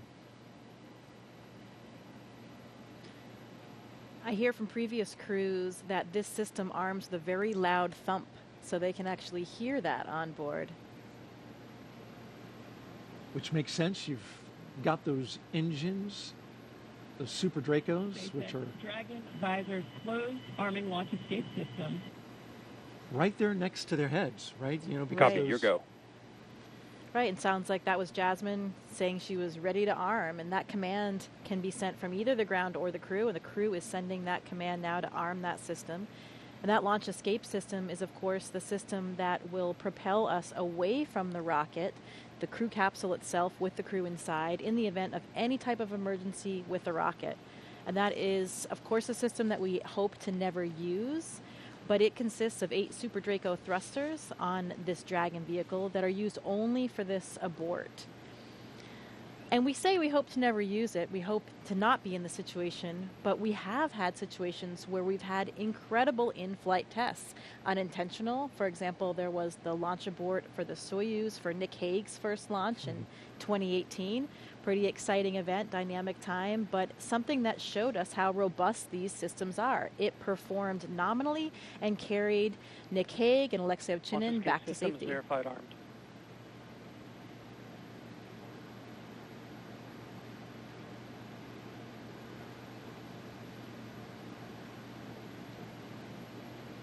we got the verification of the launch escape system now armed. You mentioned Nick Hague. As I understand it, he counts himself having gone to space twice. That's right, or at least 1.5. But this system is now active. They do that 2 minutes before loading of the prop, since that, of course, then does present a more risky situation with that prop on board, and it will stay armed all the way through orbital insertion.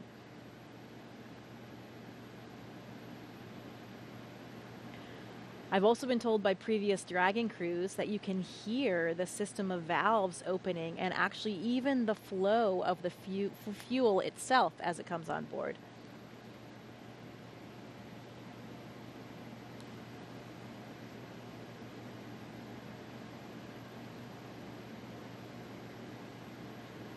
The scenarios in which the launch escape system would be used. F9 tanks venting for prop load in 10 seconds. Expect loud venting.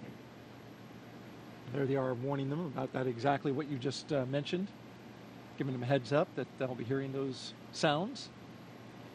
Yeah, Victor Glover was telling me it's a very noticeable process. You can hear the opening and closing of the valves, and there are these low hums and kind of a fluttering sound as that super cold liquid oxygen and kerosene fill those large propellant tanks, first on the first stage and then on the second stage. Must be pretty exciting to be hearing those noises, knowing what that means and how much closer you're getting to liftoff. This is pretty unique in the launch industry, right? Where the astronauts are inside the Dragon, inside their spacecraft, as it's being loaded with propellants. That's correct.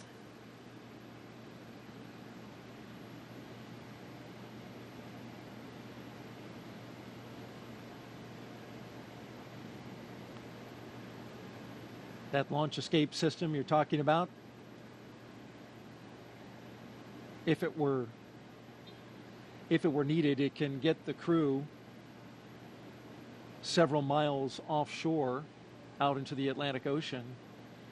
It's those Super Draco engines capable of moving Dragon half a mile in just 7.5 seconds. So that's equivalent to a peak velocity of 436 miles per hour. So it really moves. It can also get it off the top of a moving rocket as well, so right. It's got to have that kind of power. Right, at all those different phases, all the way until they're in orbit. And that's one of the things that we protect for here as well when we look at the weather forecast. It's not just for the actual launch itself, but to protect for any of those contingency landing scenarios in the various areas where they would splash down in that event.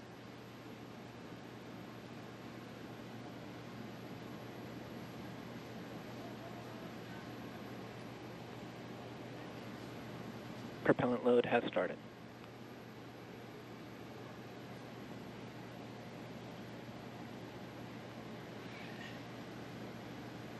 And so now the propellants are flowing into the Falcon 9 rocket.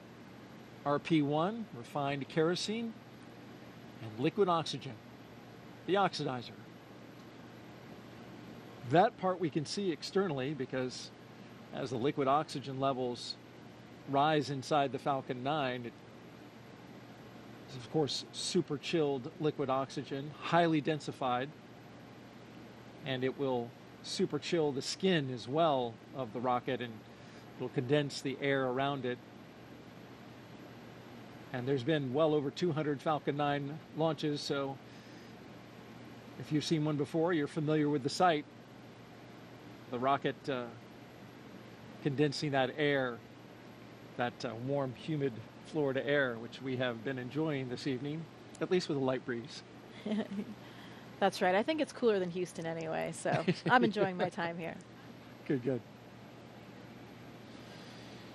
All right, for another update, let's send it out to Hawthorne, California, an update from SpaceX.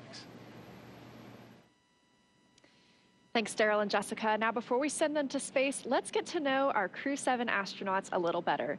We'll start off with none other than the commander herself, NASA astronaut Jasmine McBelly, making her debut spaceflight. My name is Jasmine McBelly. I'm the commander of NASA's SpaceX Crew-7 mission to the International Space Station. Baldwin, New York is where I grew up.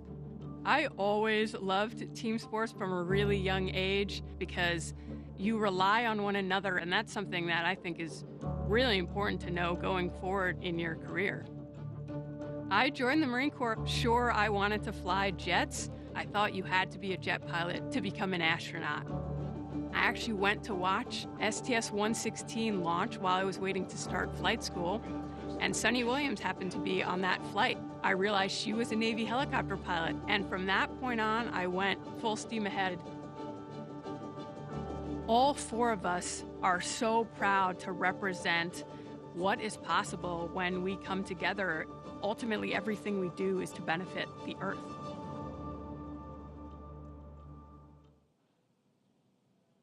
Right next to Jasmine in Dragon Endurance is Andreas Mogensen, today's pilot representing the European Space Agency and making his second trip to low Earth orbit.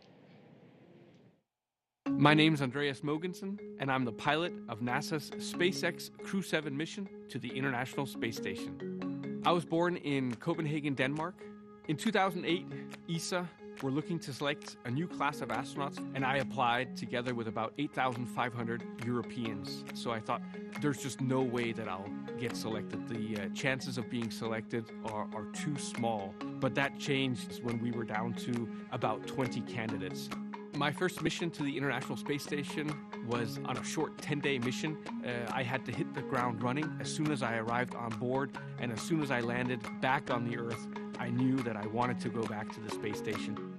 I'm especially proud of the fact that our Crew-7 mission has 4 different astronauts from 4 different countries and 4 different agencies.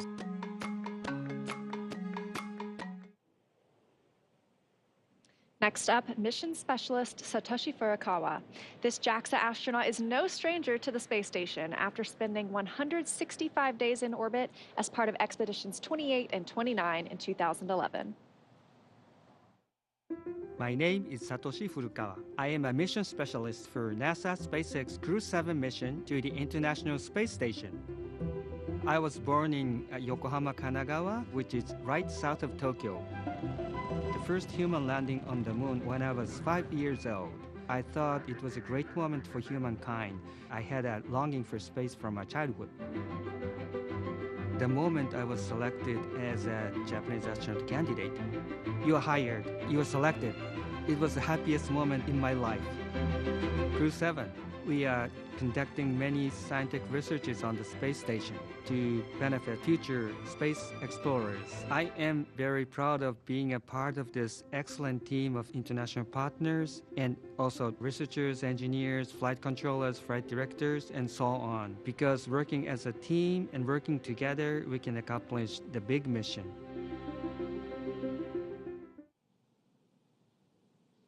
Rounding out our fully international crew is Roscosmos cosmonaut Konstantin Borisov. He was selected to the Cosmonaut Corps in 2018 and today marks his first flight to the orbiting laboratory. My name is Konstantin Borisov, and I'm a mission specialist for NASA's SpaceX Crew-7 mission to the International Space Station.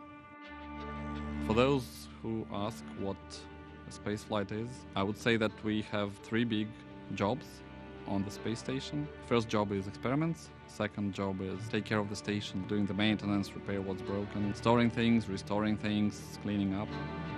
And the third big topic is actually taking care of your body, because in weightlessness you cannot help but train.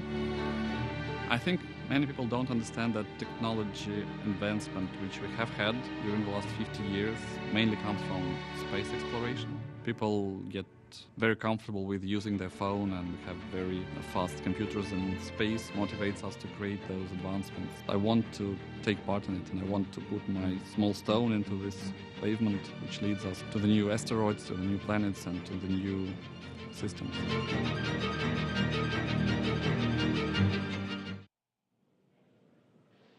Now, as we see with all of our crews, these 4 crew members who make up Crew-7 have a mission patch they worked together to design. The first thing that you notice is the white dragon on top of the Earth, its neck craned into the number 7 for Crew-7.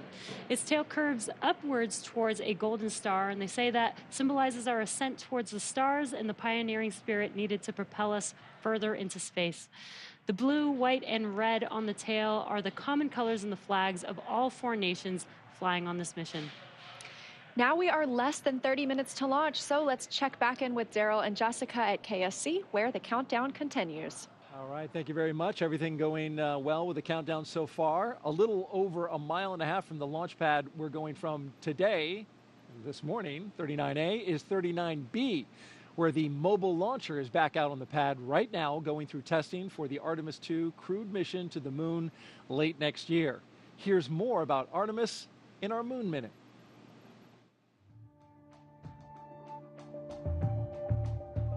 For the first time, Artemis II astronauts got an up-close look at the Orion spacecraft that will fly them around the moon.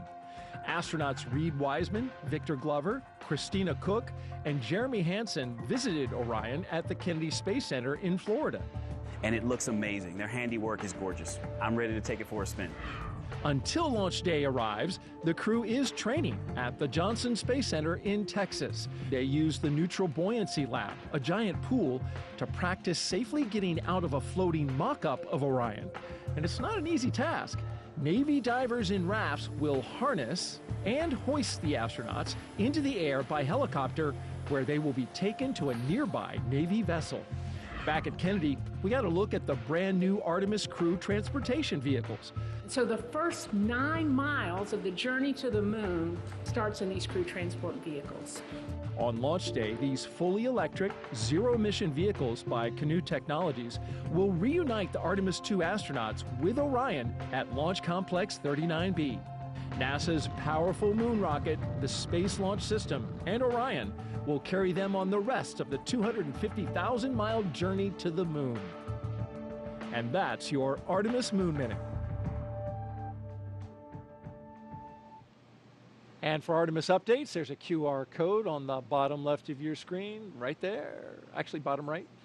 You can visit, you can use your cell phone to scan it, or you can visit the website at nasa.gov/Artemis2. Earlier this evening, our own NASA's Jasmine Hopkins caught up with NASA Administrator Bill Nelson, who is here watching the launch from SpaceX's firing room. Administrator Nelson, today marks a first for NASA, the first time in a single launch that each astronaut represents a different space agency. So we have NASA, ESA, JAXA, and Roscosmos. What do you make of this diverse crew? Well, it's a sign of our times. We are an international program. For example, we're going back to the moon in order to go to Mars. It's going to be an international mission that will launch with an international crew. So too, tonight's launch is entirely an international crew, save for the commander, Jasmine, an American astronaut. And so here we go.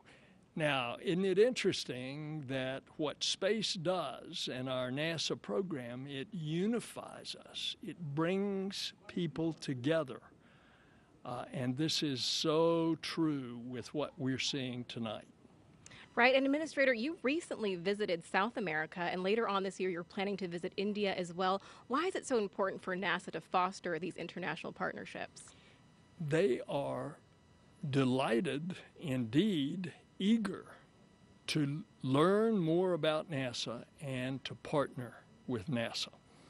And so that's what we find when we go to another country.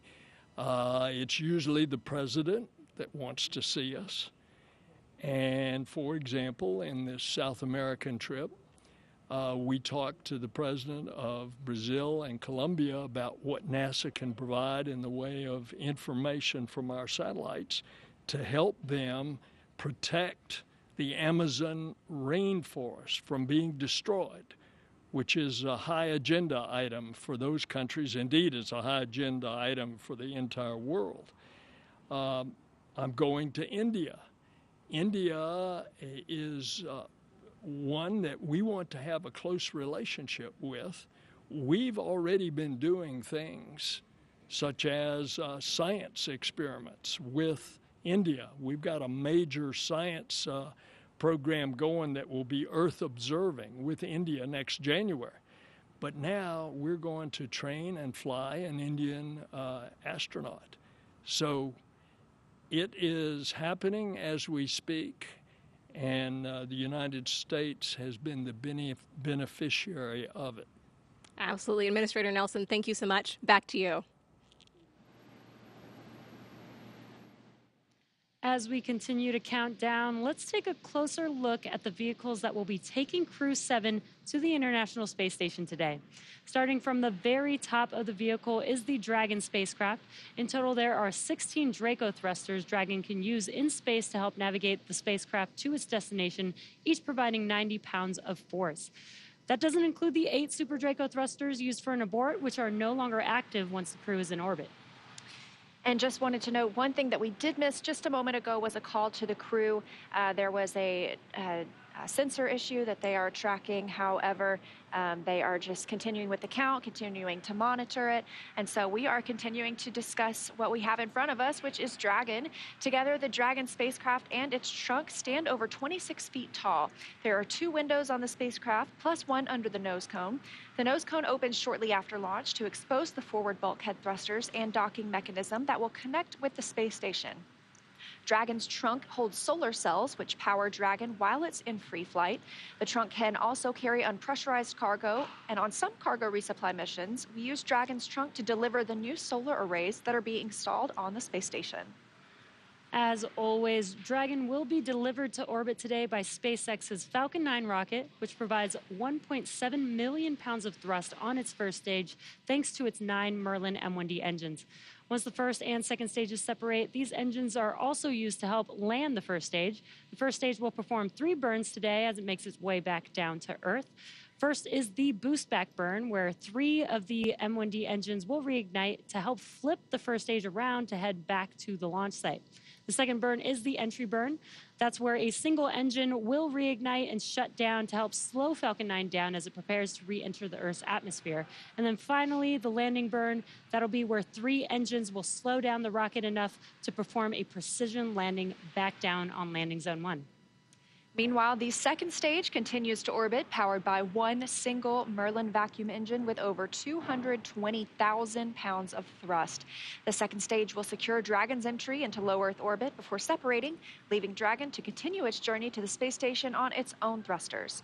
About 40 seconds after separation, Dragon's nose cone deploy sequence will begin, exposing its guidance navigation controls that help Dragon autonomously fly to the space station. With T0 coming up in just about 20 minutes, our teams at the Cape in Hangar X are doing a series of system checks to ensure Dragon and Falcon 9 are ready. Let's check in with Ronnie for a quick status update. How's it going, Ronnie? Thanks, Jesse. We are still looking good for an on-time launch just over 20 minutes from now, and we'll keep monitoring all the vehicle systems. There we heard the call out for RP1 load complete on stage 2. So that means we are, of course, getting closer to liftoff. Both Dragon and Falcon 9 continue to be healthy, and we're not tracking any major issues at this time. Right now, we're continuing to prep the vehicle for flight, and propellant loading began at T-minus 35 minutes. We also heard the call out a few minutes ago that the launch escape system is now armed. The range, which is monitoring keep-out zones and among other key flight requirements, also continues to report no issues, and they are go to support launch tonight. Weather also looks good, and we are still tracking just a 5% chance of violation at our T0 time. But as a reminder, today we have an instantaneous launch window, driven by the orbital mechanics constraints of 2 spacecraft meeting in orbit. Fun fact, the technical term for that meeting is called a rendezvous.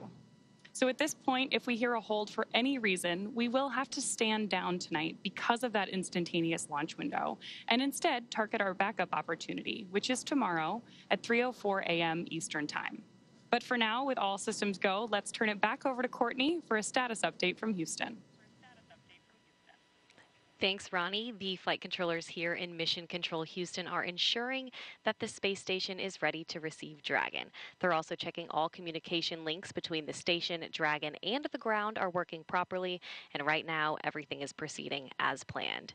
Teams here in Mission Control Houston, the team in Hawthorne, and the astronauts aboard the station will monitor the autonomous docking of Dragon tomorrow when they enter joint operations, which happens when the spacecraft enters the approach ellipsoid, which is an invisible boundary that helps us monitor spacecraft arriving and departing. After docking, the crews will perform a series of leak checks, then work to open the hatches both on the Dragon side and inside the station's pressurized mating adapter. We expect hatch opening to happen about an hour and a half after docking. Once on board, the astronauts will be greeted by the space station crew and will then join in for opening remarks for the new crew members. Here in Mission Control, Flight Director Chris Dobbins is on console overseeing the team for launch, and Flight Director Judd Freeling will be on console tomorrow for docking. That's it from here in Mission Control Houston. I'll toss it back to the team in Florida. Daryl, how's it looking? All right, thank you very much, Courtney. And if you're just joining us, T-minus 17 minutes and counting from the 7th astronaut rotation mission to the International Space Station under NASA's Commercial Crew program. Commander Jasmine Mogbelli, pilot Andreas Mogensen, or Andy Mogensen, and mission specialists Satoshi Furukawa and Konstantin Borisov are strapped into their seats inside the Dragon Endurance. They're at the top of the rocket. Falcon 9 rocket fueling. That operation is well underway. Launch escape system is armed. Of course, that means Dragon is prepared to launch itself. SpaceX, stand by for an update on the sensor. Teams are still discussing and looking for our path forward. As you just heard there, SpaceX is Dragon copy. looking at a sensor issue.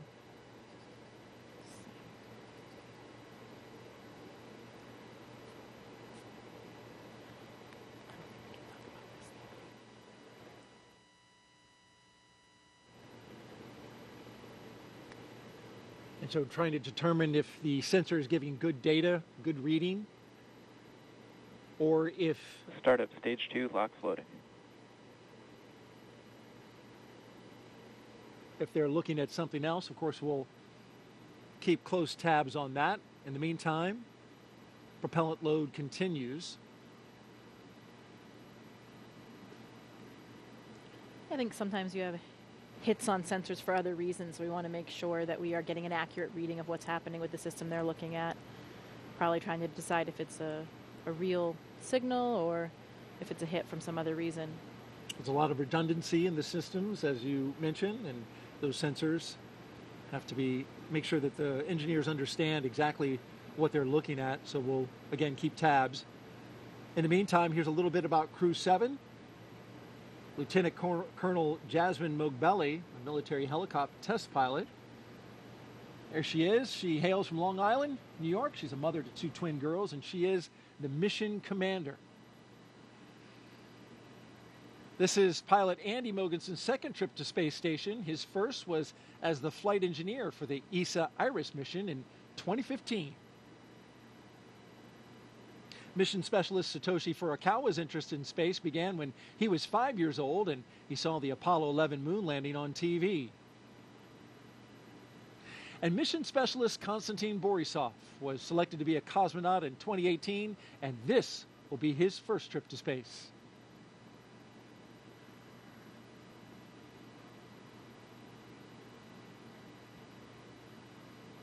We've got more than 10,000 people all gathered, including these folks.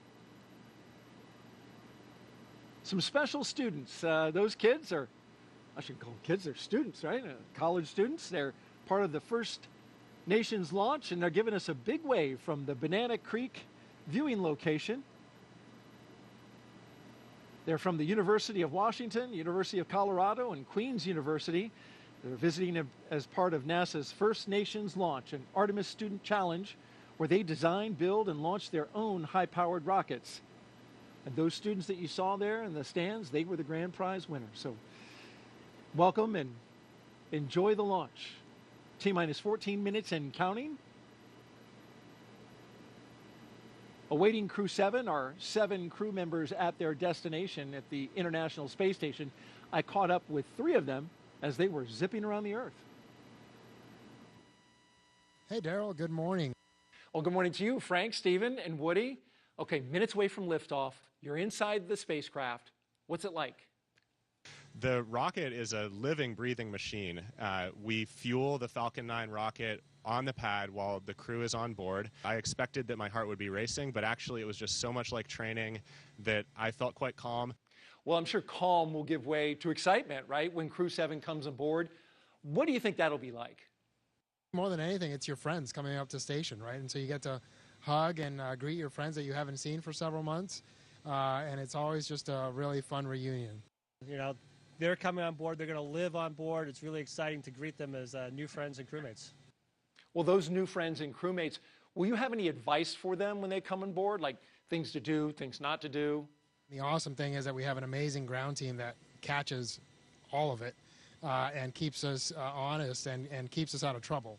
And so you can just kind of relax and enjoy it and just allow yourself to take it in, because it really is a pretty special experience. Really enjoy your time up here with the people, with the environment, and with the opportunity to work up here and look at the Earth. It's really amazing. Just really enjoy it. All right, speaking of enjoyment, Do you have a fun way to confirm that you're in space, something you can do?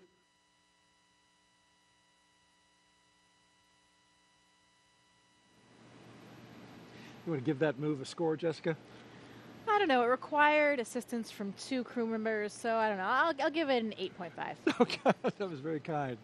All right, well, before the Crew-7 got into their spacecraft, they got a picture with the Falcon 9 booster that will take them up into space. There they are on the business end of those 9 Merlin engines. Once we leave planet Earth, these fine folks at Johnson Space Center will take over. Dragon This is Mission SpaceX. Control. We are still continuing to assess that sensor and proceeding with the count. Okay, so as you heard, they're SpaceX Dragon copies, continuing with the count while the feed assessed. still working the sensor, but at the same time continuing to load the propellants on board Falcon.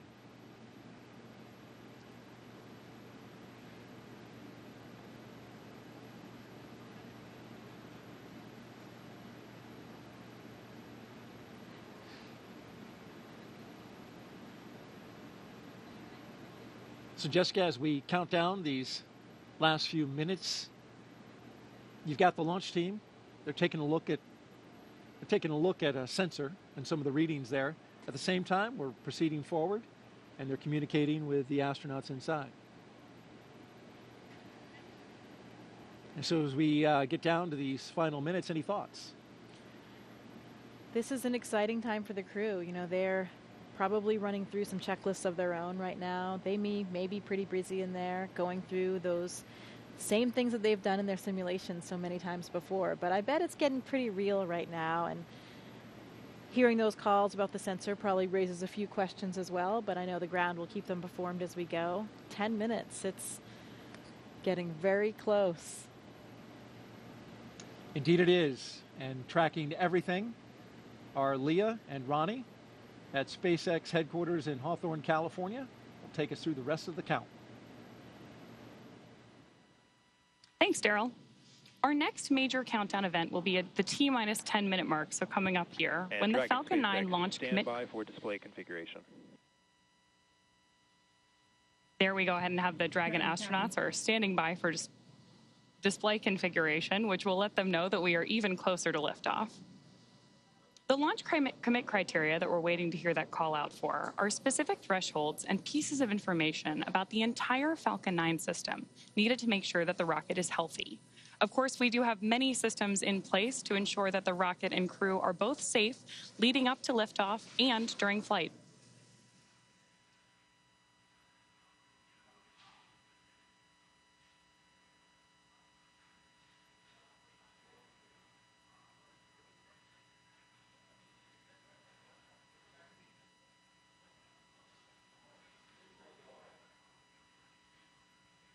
Coming up on 9 minutes until liftoff today, which is also about the same amount of time it takes to get to orbit, a 9-minute ride. That's about the time we'll see second stage cutoff. A few minutes after that is when we'll see Crew Dragon separate from the second stage. And we'll be listening to some performance calls as we get into the final countdown, of course, and then after liftoff. On the ground, you'll hear SpaceX flight controllers reporting on trajectory, speed, booster performance, and other key milestones. But there are some other calls you'll hear the crew make also after liftoff. These are different abort zones. They come in the form of different number and letter combinations. And these are throughout the flight up the eastern seaboard. So the first two are 1A and 1B. They have that name because they're in the first stage. That lasts until they're up to the very north of North Carolina. And the next are 2A through 2E. Those come into play when the second stage is powering Dragon. That takes us from the top of North Carolina all the way to the tip of Newfoundland in the northern Atlantic. Now, a little bit different from the other naming system, you'll hear the call Shannon, which refers to Shannon, Ireland, meaning they would target off the coast of Ireland if they were later in that second stage and needed to abort.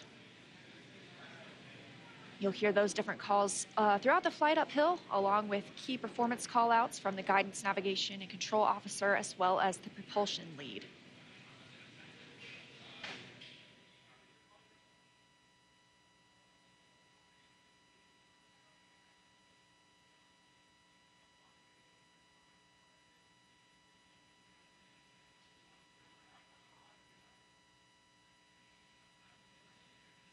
One of the next callouts that we're listening for is the announcement that Stage 1 engine chill has started.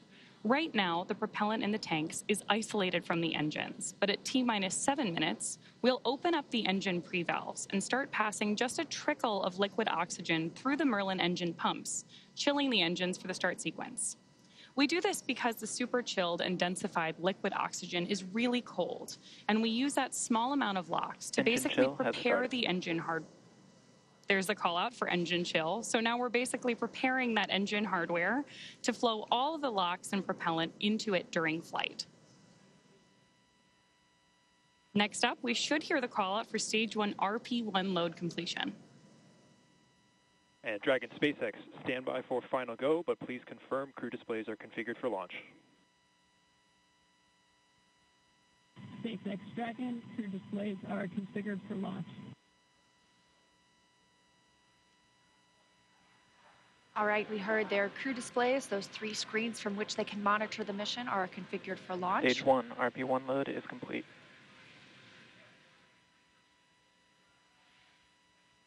And confirmation that RP1, the densified kerosene or the rocket fuel that propels the crew into orbit, loading is complete on the first stage. We did hear the second stage was completed a short time ago as well.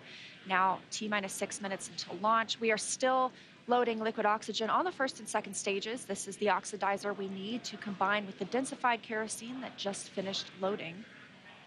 Coming up, we will hear the call for Dragon to configure for terminal count and then transition to internal power at about 5 minutes until launch. Then we'll hear the propellant tanks on Falcon 9 are getting ready to pressurize, adding some additional rigidity and structural support as we get ready for the strong back to retract. It'll move just a couple of degrees at first, and then we'll see it swing open completely at the moment of liftoff. That strong back provides access to Falcon 9's fueling lines and umbilicals for the prop load and the different gases being loaded on board. So we're continuing to check through a couple of more fueling milestones, including one around the 2-minute mark, where we will hear that the liquid oxygen is finished on board the second stage.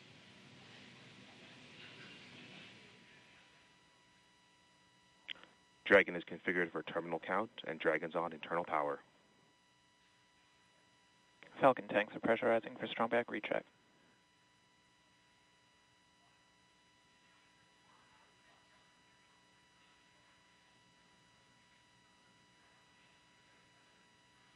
So there we heard the call out that we are preparing for strong back retract. And as Leah just mentioned, the strong back is that white truss structure that you see on the left side of Falcon 9. Got a better shot of it right there. Strong back is retracting. Just before lift. There we heard the call out from Mission Control that we are retracting the strong back now. The strong back is part of the transporter erector, which was used not only to roll Falcon 9 out to the launch pad, but also to raise it into its vertical position. It will retract just about 2 degrees first after those clamp arms open up around the base of Dragon's trunk, and then just before liftoff, we'll actually go all the way back to 45 degrees retracted to give Falcon 9 and Crew-7 room for liftoff.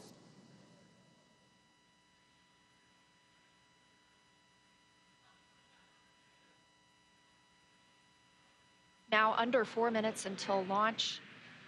Next up, we're looking for the first stage liquid oxygen loading to finish at T-minus 3 minutes. You're starting to see some white clouds on your screen. That is vapor, it's normal. We'll continue to see that build up as we get closer to launch.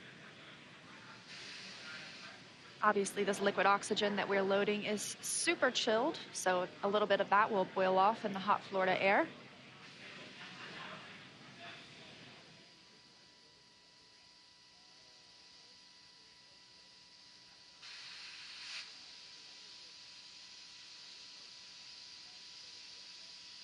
Stage 1 LOX loading is complete.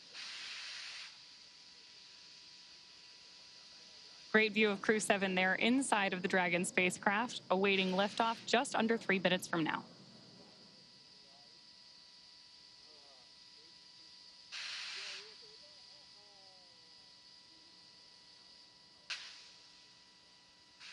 Dragon is in terminal count.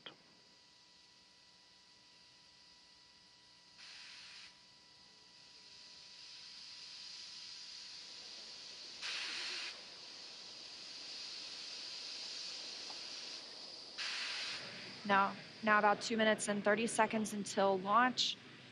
Next milestone, we're looking up for stage 2 LOX load to complete. Additionally, shortly after that, we'll hear gas closeout begin, isolating the feed lines from the different gas systems for the Falcon 9 rocket. Those will get vented overboard through the umbilicals and the strong back itself.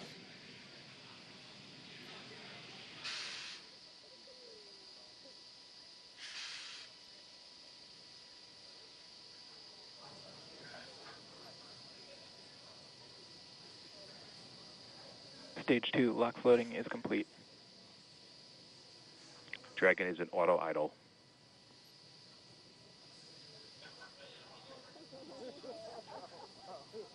Confirmation that stage 2 LOX load is complete. Dragon and Falcon 9 fully fueled. Gas closeout has started. Expect loud venting. There's the gas closeout call that we expected. Additionally, we will be in auto idle. This puts the rocket in a state the flight computers understand before it takes over, making sure the transition to final countdown is smooth. Coming up at T-minus 1 minute, we'll hear that Dragon is in countdown. Its computer will switch to countdown mode. We'll also hear that the flight termination system on Falcon 9 is armed. Falcon 9 is in startup. Dragon's in terminal count.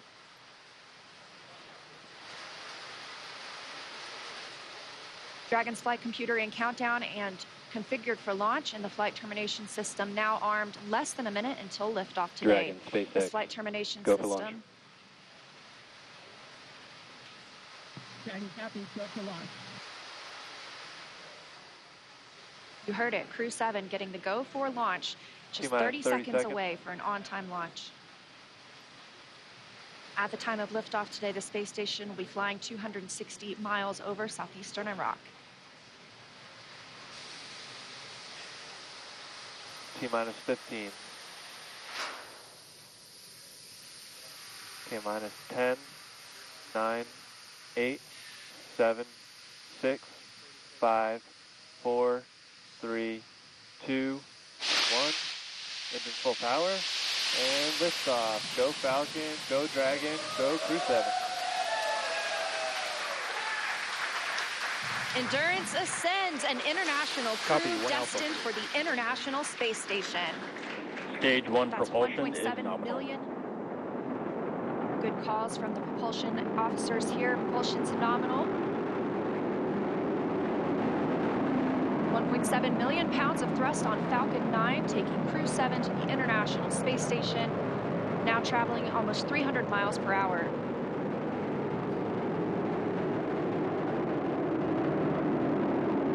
Nominal power and telemetry.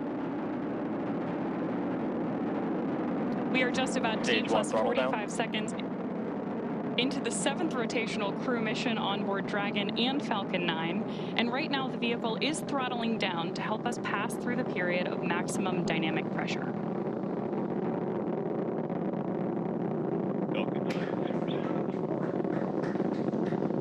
There's the call out that Crew-7 is now moving faster than the speed of sound. Stage 1 throttle up.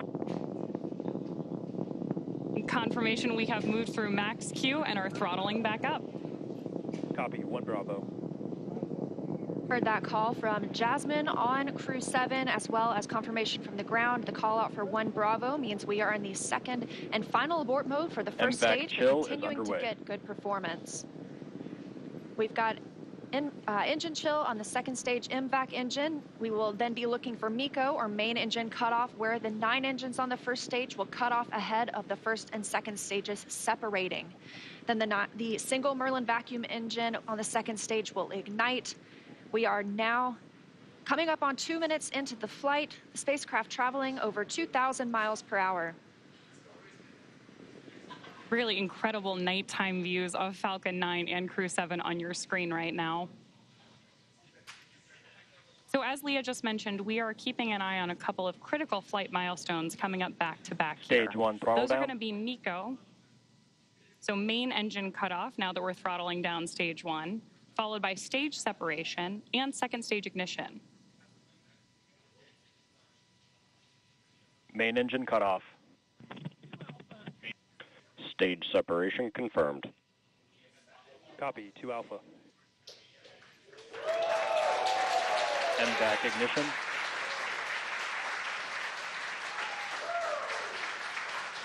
So there you heard and saw Miko stage SEP, and hopefully you heard Jasmine call out for the 2 Alpha abort mode just before second stage ignition. And of course, this is the second stage, powering Dragon on its flight, now traveling almost 4,000 miles per hour. Over 3 minutes since launch, the second stage will continue to power the spacecraft. And our first look at the crew inside.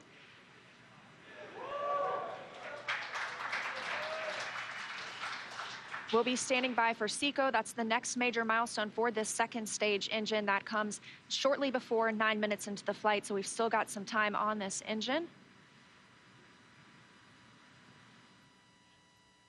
So right now, while Crew-7 makes its way to orbit, our first stage booster is making its way back to land. So you may hear the call-outs here on the net shortly that we are in the middle of our boost back burn.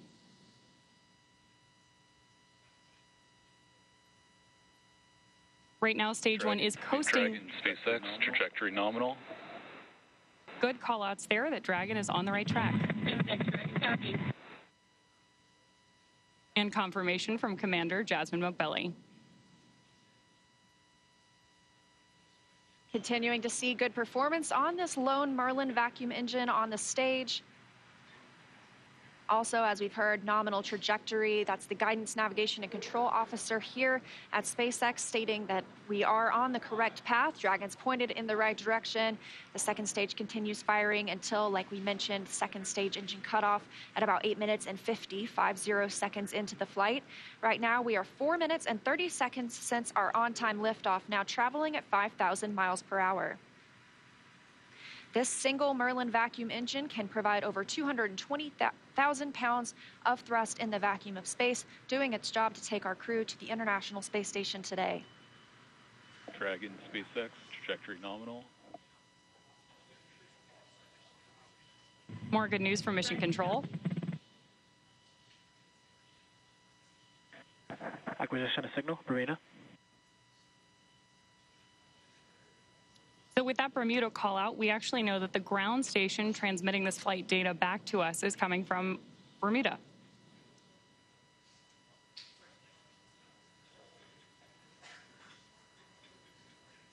The crew is currently pulling a little more than 1 G as the second stage engine continues to propel their flight. Continuing to hear good calls to the crew, now 5 minutes and 30 seconds into the flight, traveling at 6,400 miles per hour. Again, we will continue to see the second stage fire for about 3 more minutes.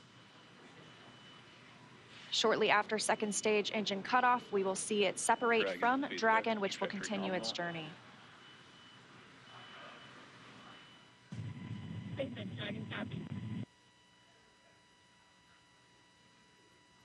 Now, at this point in the flight, we are just about 15 seconds away from stage 1 entry burn start.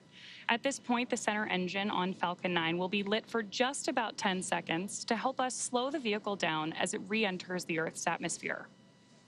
That's not the only thing helping us on re-entry, though. The first stage sees high drag on re-entry, which scrubs roughly 70% of the velocity by the time the landing burn begins, which you just had great views of on the left-hand side of your screen. Florida Space Coast beginning to come into view in the background. All while Crew-7, of course, on the right-hand side of your screen, lit up by that MVAC engine, continues on its way to orbit.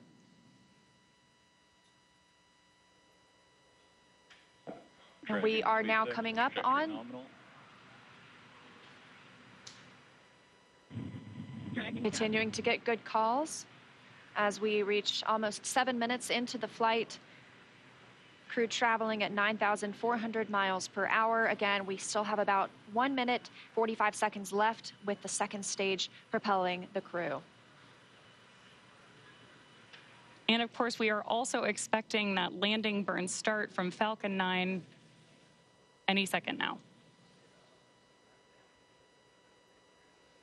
Great views.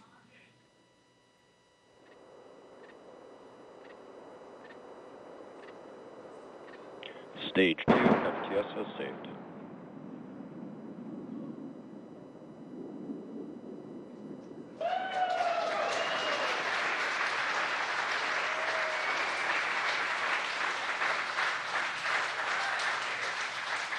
Great news there that Stage 1 has successfully landed back at Landing Zone 1 in Florida. And Stage 2 continues to propel Dragon and our Crew-7 crew members. We now are coming up on SECO, second stage engine cutoff. Again, looking at that about 8 minutes and 50 seconds into the flight. Everything continues as planned today, now traveling over 13,000 miles per hour. Again, we're looking for eventually a good orbital insertion at which we'll be traveling. Good calls here at Mission Control in Hawthorne.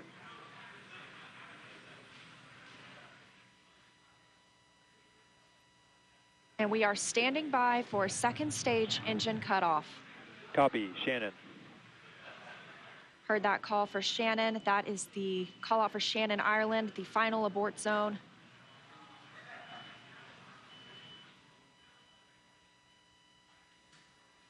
MVAC shutdown.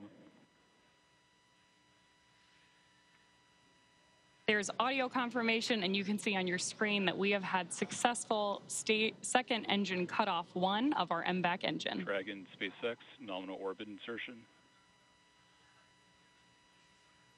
Dragon. And good news there that Crew-7. Nominal orbital insertion.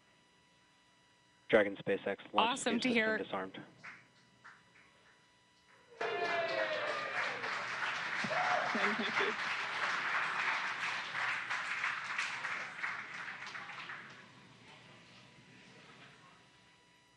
That's the first look at the crew, now in microgravity, confirmation of a good Earth orbit insertion. We are now coming up on 10 minutes into the flight. Of course, we saw second stage engine cutoff, and you're actually getting a look at their zero-G indicator there. We'll stand by for them to tell us a little bit more about that shortly, but we are also standing by for second stage separation from Dragon. Acquisition of signal, Newfoundland. So as Leah mentioned, right now, Dragon and Stage 2 are still attached. Great views of that zero-G indicator there. And what we're doing right now is basically letting any residual dynamics of the vehicle settle out prior to separation.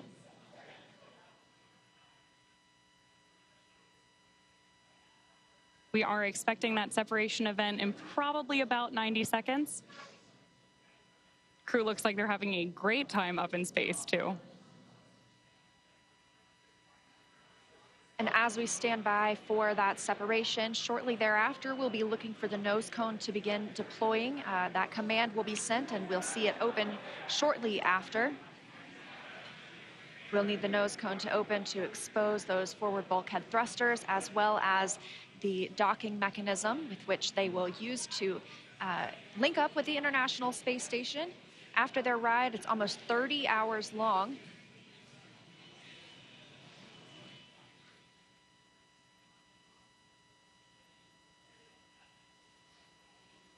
Again, we had liftoff right on time today at 3:27 a.m. Eastern Time. The crew making a smooth journey into orbit. It's now been 11 minutes, 20 seconds since that liftoff. We had confirmation of good orbital insertion, and we are standing by for second stage separation from Dragon.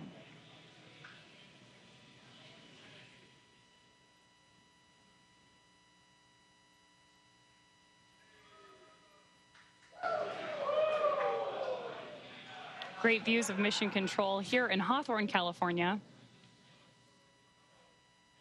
And the SpaceX team standing in the background, standing by for Dragon separation.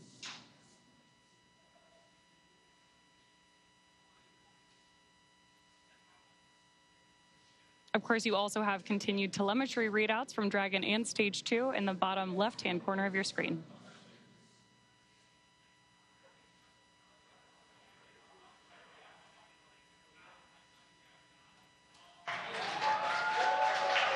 Dragon separation confirmed. Crew-7, on behalf of the Falcon team, I'd like to welcome you to orbit, and we hope you enjoyed the ride on Falcon 9. Space travel is difficult, even though you make it look easy, so thank you for trusting us to get you up there. It's not a bad way to spend a day in the office. Stand by for words from the launch director. Hello, Crew-7. This is Launch Director here on Countdown. On behalf of the entire SpaceX Launch and Recovery team, I'm honored to welcome Dragon's first ever all-international crew to orbit. Счастливого пути, Gotor, Iterashai. Godspeed, Crew-7. Cheers. SpaceX, thanks for the ride. It was awesome. On behalf of Andy, Satoshi, Toshi, and I, we'd like to thank the multitude of people who've led us to this unique moment. We may have 4 crew members on board from 4 different nations, Denmark, Japan, Russia, and the USA, but we're a united team with a common mission. We hope the work we do serves to benefit our beautiful home planet and those on it. As you said, human spaceflight requires an unparalleled level of vigilance and rigor, and we thank all those who prepared not only us, but also this truly impressive spacecraft for flight. Finally, to our families, bear the greater burden of our choice to explore. Thank you. Go Crew-7. Awesome ride. Really incredibly moving words from Commander Jasmine Mogbelli now that she and her international team are up in space. That is going to end our coverage from Hawthorne until we pick back up with our docking coverage, like Leah mentioned, just about 30 hours from now. But for now, I'm going to hand it back over to Daryl and Jessica at Kennedy Space Center to wrap up our launch coverage tonight. All right, thank you very much, and great job. And Jessica, what a launch. It was spectacular. Like we said, those night launches are something to see. You see all those bright lights. You see those little nitrogen pulses when that first stage is coming back down. Spectacular. Phenomenal roar, the thunder. You could feel it in your chest. And then, of course, the booster came back and landed, and that was some extra pop. Pretty impressive all around. Sights, sounds, and even those feelings. That's new, of course, to Crew, to NASA. Crew is bringing the booster back. NASA decided they have a lot of prop margin, propellant that is, and so they burn the first stage a little less and the second stage a little more, and allows them to bring the first stage back and back to land, which is good to see. And so you saw the zero-G indicator floating around. Tell us what it was. I did. Well, that, Daryl, was a 3-toed sloth. Important distinction, not a 2-toed sloth. Oh, really? Yeah, so apparently this is one of Andy's kids' favorite animals. And as a family, they were even fortunate enough to see one in the wild in Costa Rica last Christmas when they were on vacation. So it was all kind of fate leading up to this, I think. How about that? This is Andy Mogensen. Andy Mogensen, the pilot. That's correct. That's right. And I guess his family calls him the slowest person in the world. So another reason why this 3-toed sloth had such meaning for all of them. Well, that actual sloth in the capsule looked like it was moving slow as well, but he's got an excuse. You know, we have a saying in space, and it's often true. Yeah. Slow is smooth, smooth is fast. And when you rush too much, especially in space, doing a spacewalk or anything that you're doing, you get in trouble. So slow is smooth, and smooth is fast. Wise words from our veteran space flyer, Jessica Meir, sorry. It's early. Hey, we got some social questions. Let's take a few. You do mind? Absolutely. All right. Well, let's look on our screen here, and here we've got one that says, come Sunday morning. Beautiful shot right there, though, of the spacecraft looking out the back. Boy, that is high-resolution image. Come Sunday morning, Earth Eastern Time, what are the first few tasks the crew will do, and how will they best acclimate and get dialed into their mission? Well, when we wake up in the morning on board the space station, we open up our computer and we have a plan that lays out our entire schedule for the day, whether it's scientific experiments, hardware, maintenance, whatever it is that you need to get done. I know what this crew will be doing. One of the first things they do, of course, is a safety briefing. So we want to make sure that they have all of the information they need in case they had any kind of situation on the space station where maybe they needed an emergency breathing mask or a fire extinguisher, anything like that. Safety first at NASA, and that's the first thing that we do when you arrive on board the space station as well. The veteran crew that is up there will take them through that, show them where everything is, talk through some of the main messages, and then they'll have a longer session usually the next day or later that week. They'll get into their crew quarters. Usually your crewmates will do a favor for you and unpack some of your things so you don't have to do all that when you get there. You arrive to your crew quarters and already have some of the things that you need out, maybe even some pictures from home. When I arrived, my crewmates had really taken great care of me. They had decorated my crew quarters. I had pictures of my friends and family. Everything was all laid out, and that really made it a nice, smooth transition, because those first few moments in space, especially when you've never been there before as a rookie, you're not quite that graceful yet. You know, you don't have your space wings quite yet, and you're getting used to just moving around and being in that three-dimensional microgravity environment. And so you're talking about, you know, getting used to the environment up there, and having a little something from home is important too. You took up a flight kit. These astronauts all have a flight kit. You, in fact, brought a few things that you took up into space. What were a couple of the more meaningful ones that you took? I did. You know, we often pictures of family and friends, like we've talked about before, or things that represent places we've been and worked. I brought up a picture of my wedding photo of my parents. Unfortunately, my father had passed away before I went to space, so I wanted to have a piece of him up there with me. I brought up some things to represent other things along the way. My home state of Maine. I had a university flag with me from my undergraduate university. Yeah. Sometimes we bring up presents for each other because we're up there for birthdays or holidays. Drew Morgan, my crewmate, brought us these harmonicas.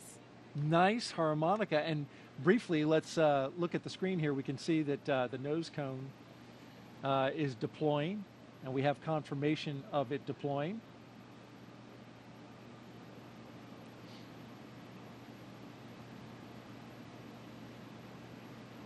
Beautiful shot there. Of course, the nose cone has to deploy in order for Dragon to connect up to the International Space Station. And once this clears out of the way, it is quite a view. Depending on where Earth is in relation.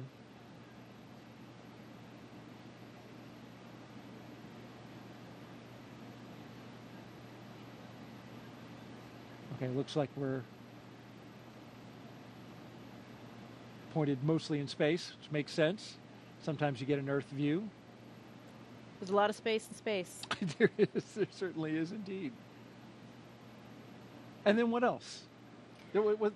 Oh, you got something special. My one item that I brought that was my personal kind of selfish item that wasn't for anybody else was my panda. This is Pandemonium. Oh, I've had him since I was 5 years old. Pandemonium. So he made his way to space with me as well, and we saw a lot of stuffed animals floating with these zero-G indicators. We saw that three-toed sloth, but Pandemonium was up there floating in all of his glory as well. And, you know, these are all just things that remind us of home and really help us share the mission with everybody back home. All of these places and things that have meant something to us along the way, because we did not get there alone.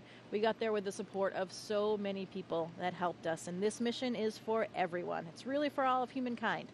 So hopefully they can all share in. Absolutely, and thank you for sharing your flight kit with us. This is especially, I mean, this is a 40-year-old tour. 41 now, yeah. He's been around the block. He just said he wants to go back to space.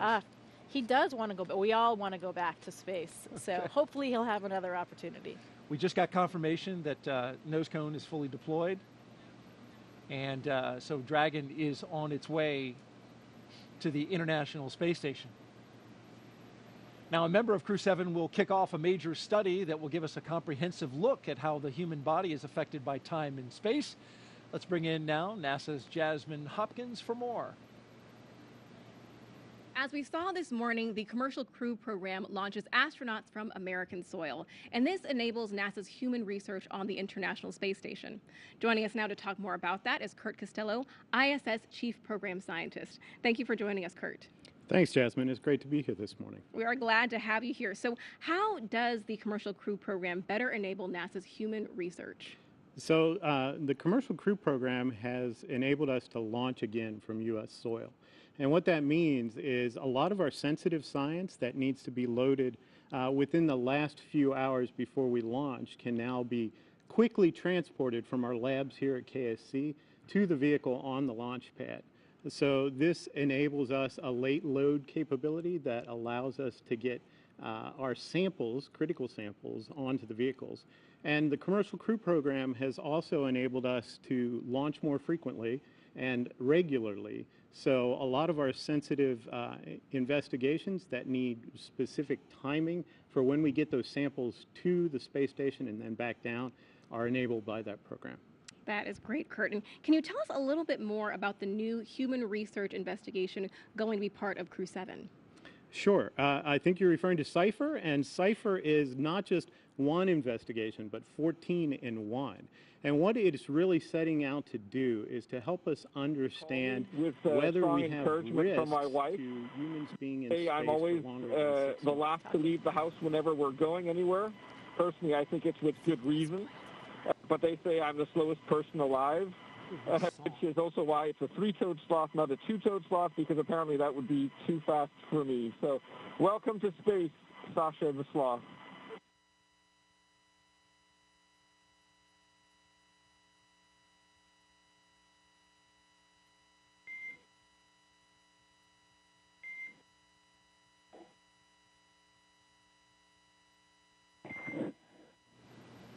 And Dragon, we appreciate the introduction to your zero-G indicator and noting that that is probably officially now the fastest sloth ever.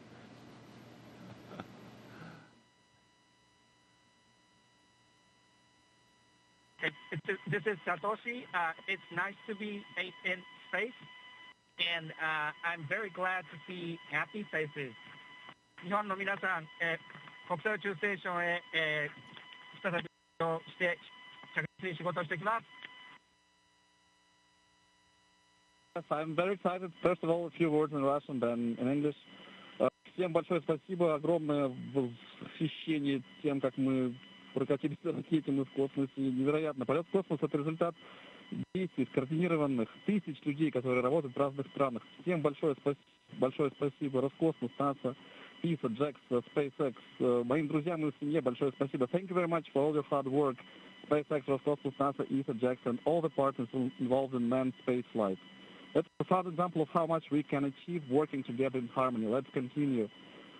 Cool. Thanks a lot to everyone, to my family as well. Thanks.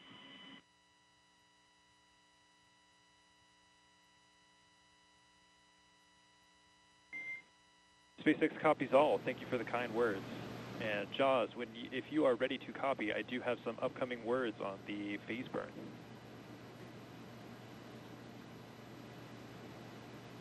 Expect a loss of signal. Good, Nelly. Dragon is ready to copy. Okay, wanted to give you an update that we are going to be losing TDRS for voice comms for about 15, that's approximately 15 minutes, which is going to include that upcoming phase burn per your displays.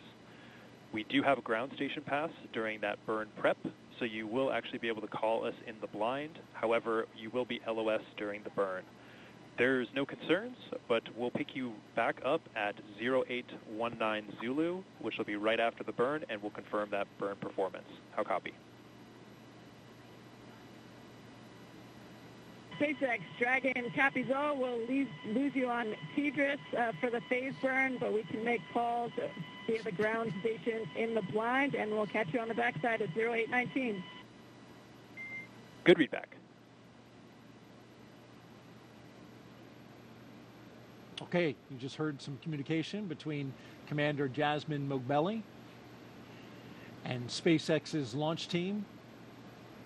Just saying they're going to lose TDRS connectivity, which will, during the burn, they'll be unable to communicate, but they've got a ground station that will catch them on either side of that. So communication will be established before and after the burn. Earlier, we heard some words from Andy Mogensen. Of course, you told us that that was a sloth. Wasn't sure that we were going to be able to, get some words from him, but it was good to hear from him and the other crew members about, now that they're in space and sharing a message with the world. Absolutely, and we got a name, Sasha the sloth. Sasha the sloth. The fastest moving sloth ever to be a sloth. Yeah, among the legendary, famous stuffed animals in space. That's now right. It's a thing. Joins the long list of them. And so Jasmine, Andreas, Satoshi, and Konstantin are on course to arrive at the International Space Station around 8:39 Eastern Time tomorrow. NASA TV, well, we will be wrapping up our coverage, but you can follow along with Crew-7's entire ride to the station and hear real-time audio from that space to ground, which we were listening to just then, on our mission audio stream on YouTube. Make sure you look for the link on our NASA social media accounts and in the description of the NASA YouTube launch broadcast. And though our coverage here at Kennedy Space Center is concluding, Crew-7's mission has only just begun. They'll get to the International Space Station in about 30 hours. It's going to be a long ride. But then they'll be able to meet and join, I should say, Crew-7 to Crew-6. And that'll be quite a ceremony. Absolutely. You know, these first missions, these first moments in space are absolutely unforgettable. I'll never forget that.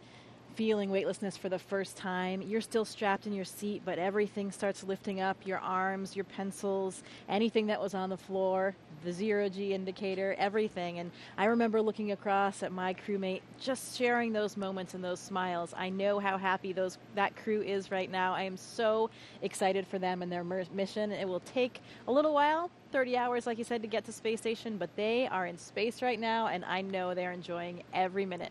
Congratulations, Crew-7. We are so excited for you. This is going to be an incredible mission on the International Space Station. Great words, Jessica. Appreciate those. And Crew-6 will be coming back down in about a week. They'll have a roughly 5-day handover, and then they'll return. Next up for us is our post-launch news conference scheduled at 5 a.m. Eastern Time on NASA TV. And, of course, we'll have live joint coverage of docking and the Crew-7 welcome ceremony starting tomorrow at 6:45 a.m. Eastern Time on NASA TV, as well as SpaceX's YouTube channel. You can find mission updates on X, at NASA, at SpaceX, and on the web at nasa.gov, including, again, the link to that mission audio stream if you want to stick around with Crew-7 and be with them on their entire journey. Well, before we sign off from Kennedy, I want to thank Jessica Meir for being here on the launch broadcast and sharing your incredible experiences and all your insight, answering the questions, bringing pandemonium and showing them off. Thank you so much. We really appreciate having an astronaut, and especially you today on Crew-7 to share this with us. Well, it is absolutely my pleasure. Any good day when a rocket ignites is a great day for astronauts all around the planet. So we wouldn't miss out on it for the world. Very happy to be here and excited to share this moment with all of you. Thanks so much. And a huge thanks as well to all of our guests for joining us today, but most importantly, thank all of you for watching. For everyone here at NASA and SpaceX, have a great morning and keep looking up. We leave you now with a look back at highlights from suit up to liftoff. So we've got Crew-7, and they are doing their suit checkouts. And here they come, the astronauts walking down the hallway at astronaut crew quarters. And here they come, Crew-7, taking their first steps outside before their journey to space. Here they go, doors are closing. This begins the drive across NASA's Kennedy Space Center to Launch Pad 39A. And there's Jasmine Mobelli, the commander, and Andreas Mogensen, our pilot. There go our pilot and commander carefully getting in. And here come our mission specialists, Konstantin Borisov, and on the right, Satoshi Furukawa. Technicians working to close that side hatch. 1, engine full power, and liftoff. Go Falcon, go Dragon, go Crew-7. Endurance ascends, an international crew destined for the International Space Station. Stage 1 That's propulsion is 1.7 nominal. million. Good calls from the propulsion officers here. Propulsion's nominal.